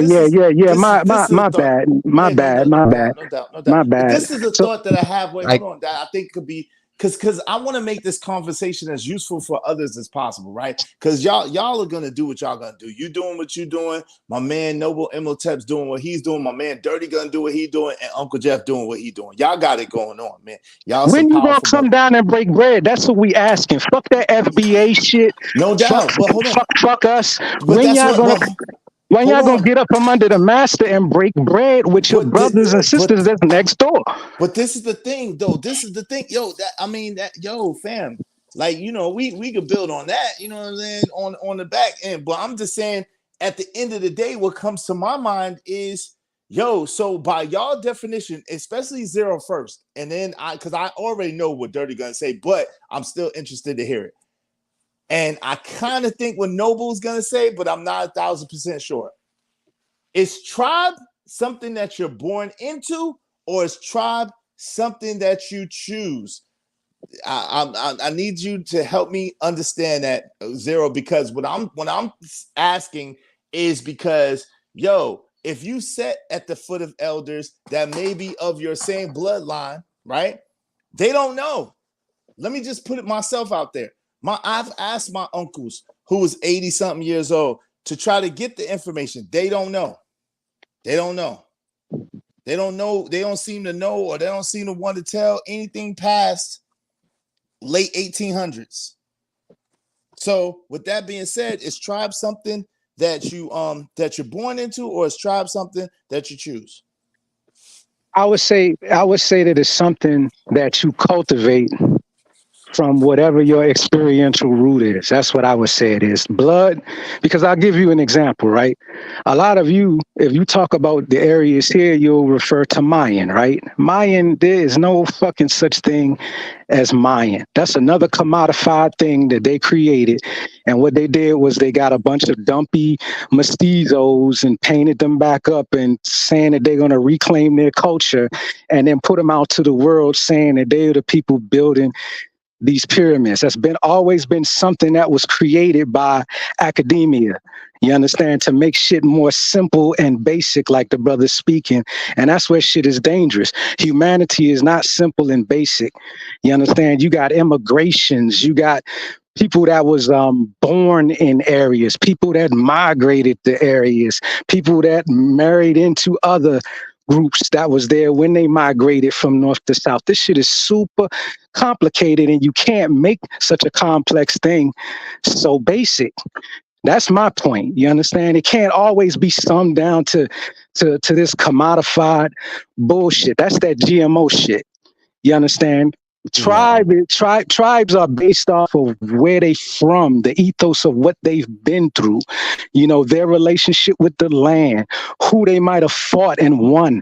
You understand that? It's so many different complex anthropological fucking points, data points, you know what I'm saying, that you can't answer that shit simply. And that's the reason why they got y'all fucked up, because they don't know, and they try to put shit into these simplified buzzword terms. And because you speak their language and you're in their image and likeness and under their market and under their domain and a GMO product of what they create, you understand? You got to go with it rather than say, fuck it, let me get out here, start growing food, making relationships with the land that I want to make. And that's how you cultivate tribe and culture. Culture is cultivation. You can't have it without farming. Correct. But we are talking about this paperwork and dumbass shit that white people believe in. That's the paper chain. You understand? That shit ain't real. That's that's more slavery. The whole world works on nations, though, my friend. And I'm gonna tell you, you in an age where that shit is being decentralized and things are being reset, and it's the perfect time for people who will step outside of the fucking shadow of the oppressor to do what it is they gotta do and have a direct relationship with the UN and these other nations instead of going up under what somebody else is dictating. And I've seen that done. I've seen that done. Just like he said, he sat amongst that bullshit ass Muskegon shit, man. These people are. What about the Empress Verderasi and the Washita? What are your thoughts about them, their tribe? Now, let me tell you something, right? I'm gonna say something that might surprise you, right? But there's a reason why they had the knowledge that they had. Right? Because there's still a connection with people here, and there's always been a connection with people here. You understand? Where they even tell you that they have roots too, but the fucked up thing that happened is 1 million grifters was spawned out of that little piece, that little seed of realistic information, trying to usurp her power. Agreed. She's the empress. She's the empress, not this next random ass chief motherfucker who never showed and proved himself. This general who never been to war, and that's what I see a lot of in the United States. A lot of motherfuckers who have not had the experience popping knowledge like they have experiential knowledge, and then it all comes down to selling that shit. Then everybody's mad when that shit don't show and prove to be some type of liberation, and then they get on the fucking interweb saying that we can't do this, niggas can't nah, you can't come together because the shit that you founded your shit on was doo. All right, with that being said, let me explain to you why the paperwork is essential. I'll never forget this. I remember when I first wrote the GOAT. My Tyler came to me, he said, bro, you know the difference between a Mason and a Vice Lord? I said, what? He said, a national charter. We all gangbangers. We just got a national charter. Bro, the paperwork is essential. If you're going to play the game, play the game. Everything is simple. And in Chicago, we say, man, GD to the world blow up. Do you know how you don't get usurped, get grifted? GD to the world blow up. Right, nigga, you say you GD, bust some lit. You say you got a Masonic chain on. What's the sign that's simple? You defend your logo at all costs. That's how you keep out the grift. Is it going to be 100%? No, but then that's where discipline come in. We call it violations. You do all that with the paperwork. That's what the government it wouldn't does. be BDs and offsets if GD didn't get grifted. The very fact that the leadership, that's not even true. The very fact that the leadership got tricked. Let me say this: the very fact that the leadership got tricked, right, and is now a fucking what do you call them, a political prisoner? Because I do believe that the leadership of that are political prisoners. You understand what I'm saying? They were grifted, brother. Like, why not admit that there was a grift? Take the best of what you got and start all over again. No. I'll tell you what the grift is. GD is the grift. Larry was a Blackstone. Then he got with the BDs and called it BGD. GD is the grift, but they bigger than anybody and they doing their thing. But see, that is what you brought up, so that's what I was. No, I understand that, but I'm just explaining. Like, I am part of the grift, and the grift is stronger than the motherfucker. When the BDs came back. And they was flipping blocks for a quarter key. That's called dollar diplomacy. The same thing we did with Chiquita down with the bananas in South. Look, everything is politics. You need the paperwork so you don't go to the feds. That's why that's my whole point. That's why the paperwork is essential.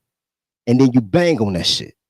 And then you get some nation hoes. You can call them black women, queens, whatever you want to call them. Then you get some nation hoes, right? They come and go and they have babies by the ops and they want you to come through. It is what it is, bro. It is what it is. You tribe effectively based on the things that have worked in the past. You learn from them and you put the adaptations in it that'll work for you so you can be moral, legal, and ethical. But it's still gangbanging. I keep it simple because it's a simple process. Y'all be like, oh, it's 31 different genders. No, the fuck it ain't. I don't say it's not. I don't say it's not. But then there's effective gangbanging, right? Which nobody has shown and proved yet. And then there's non-effective gangbanging. And what we have is a lot of nostalgic people attached to the non-effective bullshit. You understand what I'm saying? Toting the line for the non-effective bullshit. You understand? Now you talk about paperwork, right? We in the age of decentralization, brother. Decentralization is deep, man. Like that, a lot of that paperwork shit don't matter. I would blow your mind to tell you the shit that I've gotten away with and am able to do because that paperwork shit is definitely not what the hap is. That's what you feel it is. That's what they want you to believe so that you don't reach out and venture out and find out new things and conquer. And conquer, listen, I'm going to say a word. Conquer new ground because you ain't the sovereign of the ground that you stand on. Only thing sovereign is the paperwork.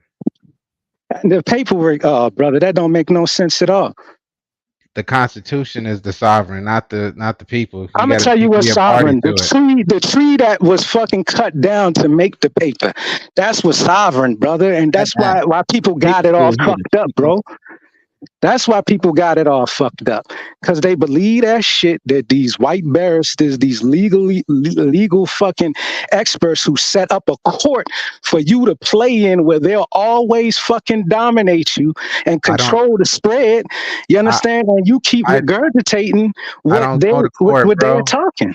The court is the four corners of this paperwork, man. I never step foot. There's nothing that they can't even touch me. I'm on do not detain list. They once they get my name, they have a nice day, sir, and on your way. No license, no plates on my vehicle, no insurance. My shit is bonded and protected. Nothing. They stand down. They will not engage with me at all. Humanity's power is in imagination, invocation, and iconography, right? Nothing on earth, all cultures, that's their power, that's their root. None of that has anything to do with any type of fucking particular paperwork. If that was the case, the people that preceded you will be walking around here with a bunch of paperwork, and they not. You know what they walking around with? Pristine forests that they've been stewards of for thousands of years, and that their culture has been cultivated from for thousands of years. Right behind me in my house, 500 yards from me, it's an altar and a waterfall that's been there for thousands of years, brother. You understand? I'm not arguing with that. The paperwork don't mean shit. You understand? Because it can't feed you, it can't clothe you, I'm not disagreeing and it can't shelter you. I'm not disagreeing with you, but what it can do, right, is separate me from the corporation that is running the landmass that my ancestors actually had stolen from them, right? So that they fought wars against these people with and lost. Brother, you got to worry about if they're going to take you in and fucking and put your life in danger or not take you in. So that's disingenuous. That's still disingenuous. It's on them. Just like a brother shot a woman in the face a couple of days ago for just rebuking him in the name of her savior. They don't give a fuck. They don't give a fuck about what paperwork you got or what you believe if you don't have the muscle to enforce that. If you don't have the land to go to ground. Agreed. Agreed. You definitely have to get the land, but they don't even own the land, bro.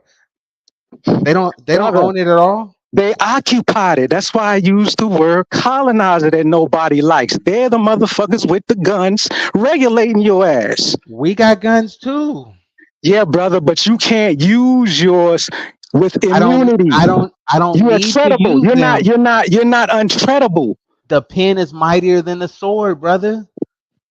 All right, if you believe that, I beat them at their own game. If you believe that, I yield and say, best of luck. I'm not gonna say the pen is mightier. Nah, we talking about two, but see, this is the issue, and I can see it clear. We're talking about two different ideologies.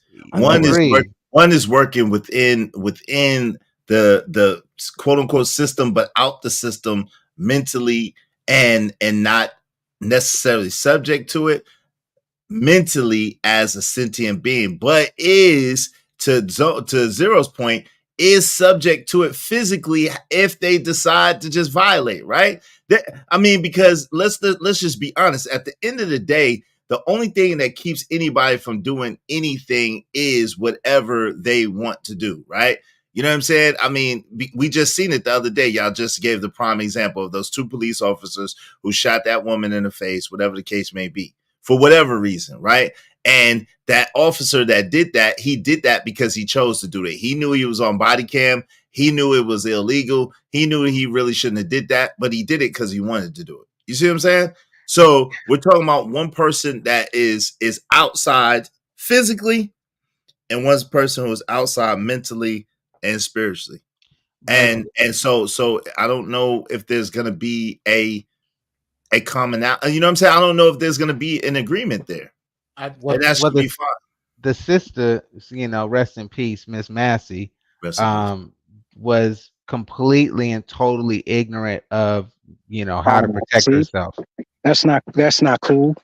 She wasn't ignorant in inviting those officers into the house. Let me say why that's not cool, and it definitely will never be any unity going that route, right?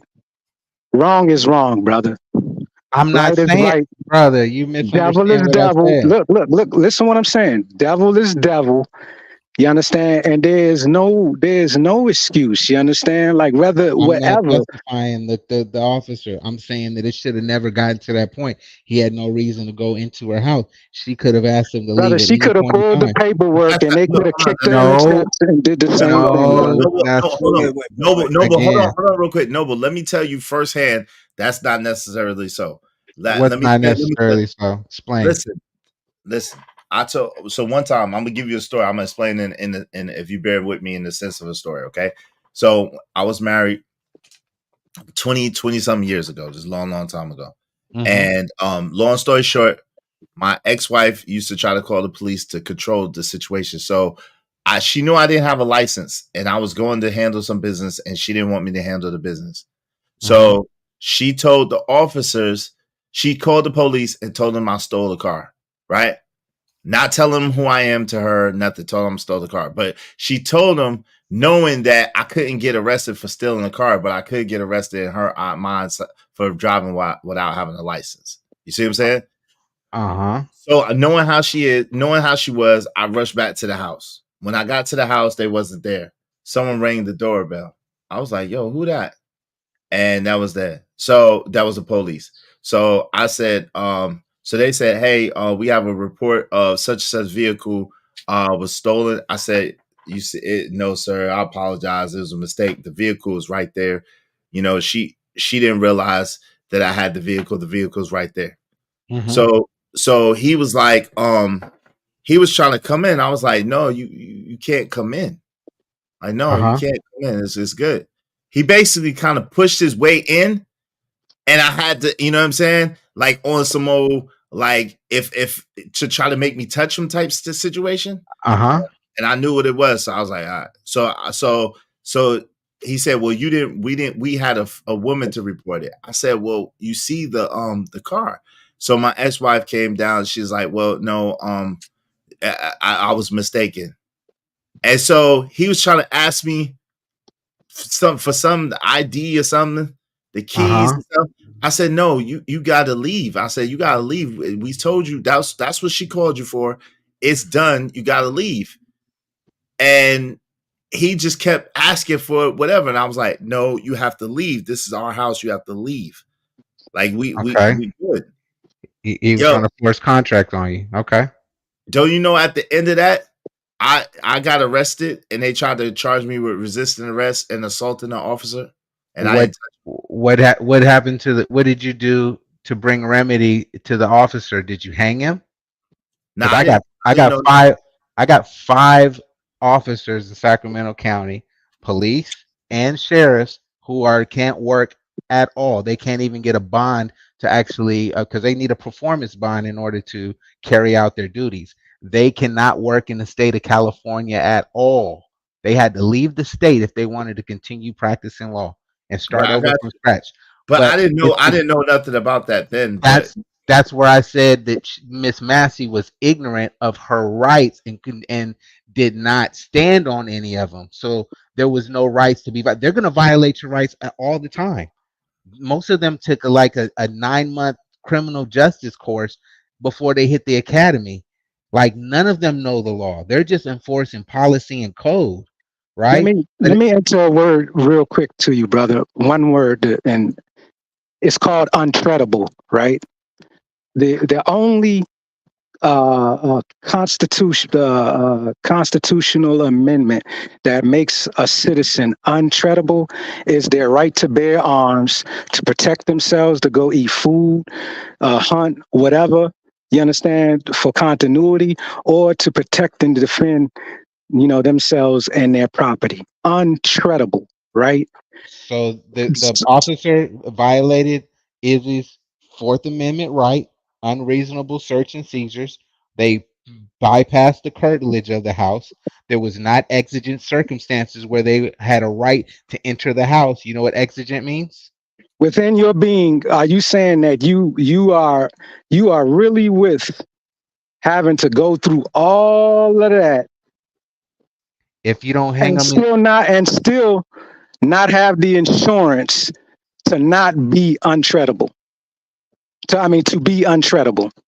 You're willing to go through. You're willing to put all of that in somebody else's hands outside of your own.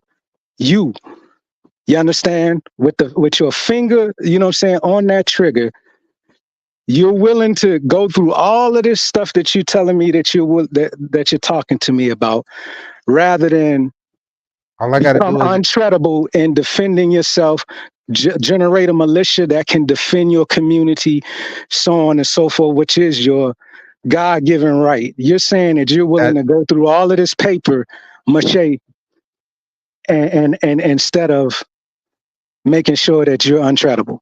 I've created a tribe. My tribal members all know the same information that I do. So if anything was to happen to me and they kidnap me, I know that I have a tribe of individuals that'll show up and put the fire to the department, and somebody's gonna get fired, hung, But what about or the crazy sued. horse shit? Not getting kidnapped. What about the crazy horse shit? You understand the real shit? It only needs The wild gang shit that niggas is doing on each other every day. What about that shit? You understand? I'm not talking about when you starving and getting diseased and getting fucking shot up. You're under their jurisdiction. Nobody know what the fuck they I'm doing not to under you. their jurisdiction. If you were in prison, you are, brother. I'm not going to prison, bro. They might take me to the holding cell, but I'm getting out the same day. And then Either way, it's the same thing. It's under their jurisdiction. It may only happen once, and then once somebody is made an example of, guess what? Like I am right now, do not detain, right? They have my fee schedule. They know how much it's going to cost them per minute that they have me in custody under in violation of my rights. And guess what? Cha-ching gets paid out. That gets donated to the tribe, and that's how the tribe starts to build its wealth, amongst other things. But yeah, a couple violations, we getting paid by the county, all of that. What does the hanging? What does the hanging mean? Literally, hanging somebody means qualified immunity goes out the window as soon as you inform them of your rights, and then they violate you afterwards. So if you get record of that, then it's a wrap. That's why I got body cams. Okay, can I talk? I don't think my question will never be answered. So yes, sir. When was your question? Yeah, after this, bro. Clarify. Jeff, go ahead, brother. Oh, okay. I'm gonna say something that's probably gonna ruffle a few feathers here, but there's actually room for everybody to be right. Agreed. What I think Zero may be alluding to, and just tell me if I'm wrong, is that the rights on paper are only as strong as the blood that those who hold the paper are willing to spill. So what in this context, you're absolutely correct about how paperwork works for land right now. In November, Zero's way is gonna make no sense. What nobody wants to look at is that this same oppressive system, you're both looking at two necessary ways to, it's almost like the hammer is telling the nail that it doesn't need to be here on the wood, when the truth is the hammer and the nail are necessary. And I'm trying to get it out because I can see it in my head better than I can say it. What I believe has to happen for all of this to come together is the one thing that we're not paying attention to, is that the enemy that has done us the worst has done enough other people bad to the point that they are coming for this enemy. And we're gonna have to sit back as a people, those of us who aren't as fortunate as Brother Zero to be physically outside of this. The only answer for us is unity after the collapse of this system under its own weight. Jasper ass shade, treehouse coons, and pickaninnies coming down with it. Them people ain't gonna help you. Agreed. You voting Democrat, Republican ass coons and pickaninnies are of no use. You're of no use because you are willfully ignoring how it's about to go down on Izzy Band's picture up here. Agreed. That flag is about to burn. And when it does, the dude who you told, who you can show that paperwork, what Brother Zero is talking about, the dude that you can show that paperwork will shoot you in your face like he did that woman. That's coming. And when that gets here, you're going to have to do it Zero's way. Your way, Brother Imhotep, and I don't shit on it because I want to know about it, needs to have been done by more of us. Like 75 years ago. There you go. There you go. Because here's the point I'm making. I say it all the time. Do you think the NFL, if it was 85% Armenian, do you think the Chinese would own it? I don't. But you got niggas that'll play and niggas that'll watch because they so desperately want to be a part of that flag. That flag got to burn before your flag fly. What you don't seem to understand is that somebody is coming to burn that flag. Once they burn that flag, and we got to do it Zero's way, what's left gets down on the Turtle Island way. You know it's illegal to burn the US flag, right? It's illegal. Look, it's illegal to televise it. So why have many of you seen that happen? Because it was already burned, my brother, a long time ago, right? There would be no flag. Let me say this: the J's, the I country would not exist without Mossad. You understand? You don't even have military forces that actually protect you because they work for your deep state, and that's been proven just with this little bullshit ass, Roots and assassination attempt that just happened. I'm not aware of already, brother. I'm well aware of. If you now gang shit, like, I'm gonna tell you why in some sense, I had a nostalgia about the gang things because that was a possibility of mobilizing troops that could protect your people. You understand? But in the same sense, that shit is so occupied and informers everywhere and split up that will never happen. You understand? So what you got to do, according to the art of wars, you got to head for the hills on fertile soil. You understand? Make sure that you can sustain yourself and that you generate a reputation of where, quote unquote, law enforcement won't even want to come up there and fuck with you if they ever get word about you. There's a reason why there's masks out here. You understand? And that's what I'm saying. Why y'all not thinking about mask work? Why y'all not doing what is necessary? And instead of spending more time in the grift. You understand what I'm saying? And that's my ultimate question without getting somebody's shit gaffled. You understand what I'm saying? Like all of this paperwork shit is for the birds, man. Well, I ain't gonna say that part. But let me answer a question with a question. Why not be the advisor? Because here's what I'm hearing, right?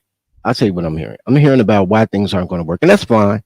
I heard that from Well, y'all started that conversation. I'm just coming on the tail end. I get you. Once upon a time, I was talking to a guy. I like the guy.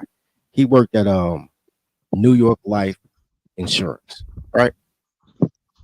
And I had this phenomenal idea. I said, "Yo, bro, this is what I would like to do. I would like to insure all of the inmates in Division 6 of Cook County Jail, because I figure they're gonna get out of jail and they're gonna get shot because they're a violent group, right?"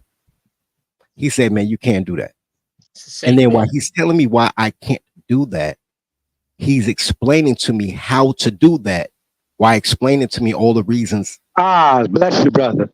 Do that, right? So I'm not even negating what you're saying. Say less. When I talk about and I talk about the gang format passionately, not because I care about the gang so much, man. I'm 45 years old. It's because there's never, outside of AAU basketball, there's never been a greater way to recruit a tribal nation than the way gangs do. 11 years old, nigga, this is what you is. It is a great format. It's almost the coming of age for certain communities, right? This is what you are, and this is what you're going to. Now you could put a positive spin on it, be like, yo, this is your nationality, and this is what you're gonna be. You can play the game how you want to play it, but the way that they recruit and the way that they maintain the structure and organization, at least when me and Jeff was young, like these little niggas now, they doing whatever. But when there was structure, there was structure. Right? It's indigenous warfare. And that's what it is to the root. If you really study it and where the people came from, because the majority of people ain't come from where they at. They came from somewhere else. You understand what I'm saying? So you correct. It's indigenous warfare. It's what we do. It's rites of passage. You understand? And when I'm going, see, everything is not an argument. Some shit is a critical thought bomb, for sure. You understand? Because I want you to know and be aware of specific things that are going on that you cannot be aware of and have situational awareness in place if you're talking about going to paperwork, yo. You understand? No. The paperwork leads to the guns. I understand. Look, I don't know if no book got pistols, but I understand what he said. Okay, I gave a perfect example. So we all got them. All right, there you go. So, like, I just hung out, and I know Izzy was tripping, like, man, why you hanging out with that? Look, I just hung out with a whole bunch of gun people, right? Shout out to them, a bunch of 2A people, right? And actually I got my man's, he working on being the regional president of a militia in the Midwest. This is the weirdest thing that I always thought about black people. And this isn't white supremacy. This is black people shit. You're raised to hate authority. You're raised to hate your teacher. You're raised to hate police. Well, raised to hate school. You're raised to hate police. So now you don't want to be in the positions of authority because you've already been predisposed to, as a young black boy, do not seek authority. Now you're grown, like, yo, I want to have my own autonomy, but you want autonomy without authority. Anytime that you have responsibility without authority, that is called slavery.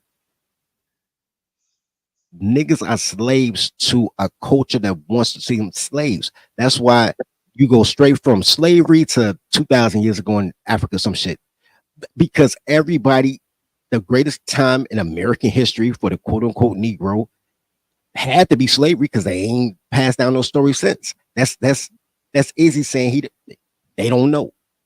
Like, I had to ask my grandparents. My daddy act like he don't know shit. That nigga's 76, he don't know nothing. But my grandparents knew. You understand what I'm saying? I don't know what.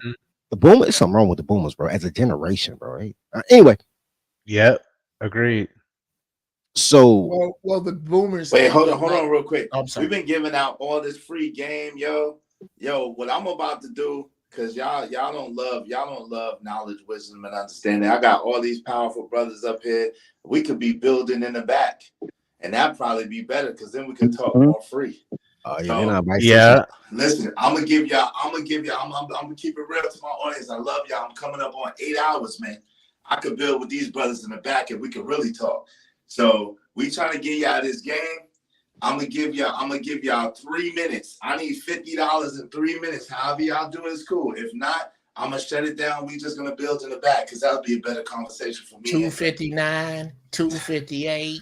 All right, go ahead, y'all. We got 3 minutes, and I'm gonna take it to the back. All right, brothers. Nigga, you can make a baby in 3 minutes. Right nigga. on. Might make twins in 3 minutes because you got to rush. I've been trying to get across that I respect you for the longest time, brother, and respect where you're coming from. So I'm glad that you see what's up. You know what I'm saying? For sure. Well, if I may, like I said, gentlemen, if this shit really goes down, we're not going to be able to electronically assemble. No. What this is about. And outlaws are authorities too. They just not the quote unquote oppressors, but outlaws are authorities as well.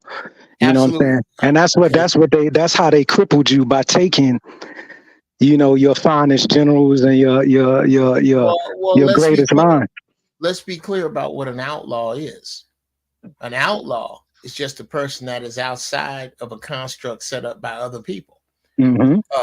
So what I think is what we're doing is sharing and disseminating information that can be given. Brother Imhotep is going to take some of Brother Dirty Folks and some of Izzy and some of Zero, some of me, and give that to his people, and so on and so forth around this table. Because the real of this is that we only got so much time for dress rehearsal. Bro. We only got so much time. I really do. We on borrowed time.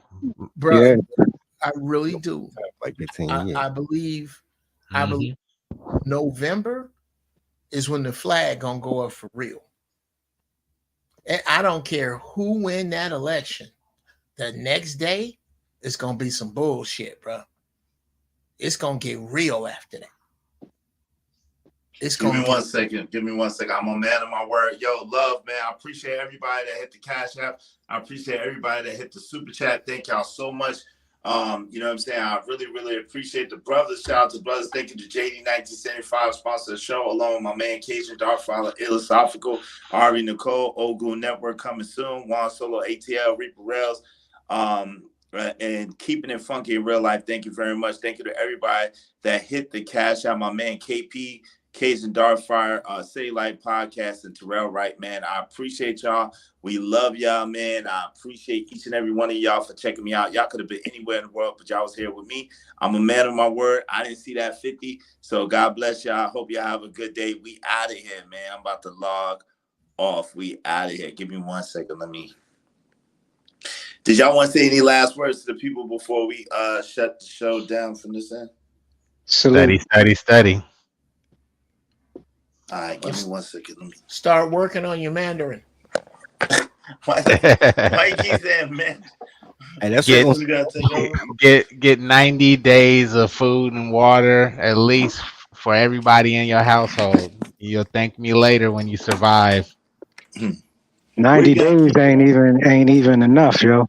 At least, that's saying bare minimum. These people is living check to check, so I don't, so they got to start somewhere. They can what you build gotta on do? that 90 days. You gotta go out into your nearest national park and learn the lay of the land. Yep, agreed. Shout out to that. That's what that's that. If you're in that position, that's your best bet. You understand? Get out of the city. Shout out to my homie Emperor Coach at 3 and 3 the grade too. Yeah. Ask the we'll talk about the name of the person when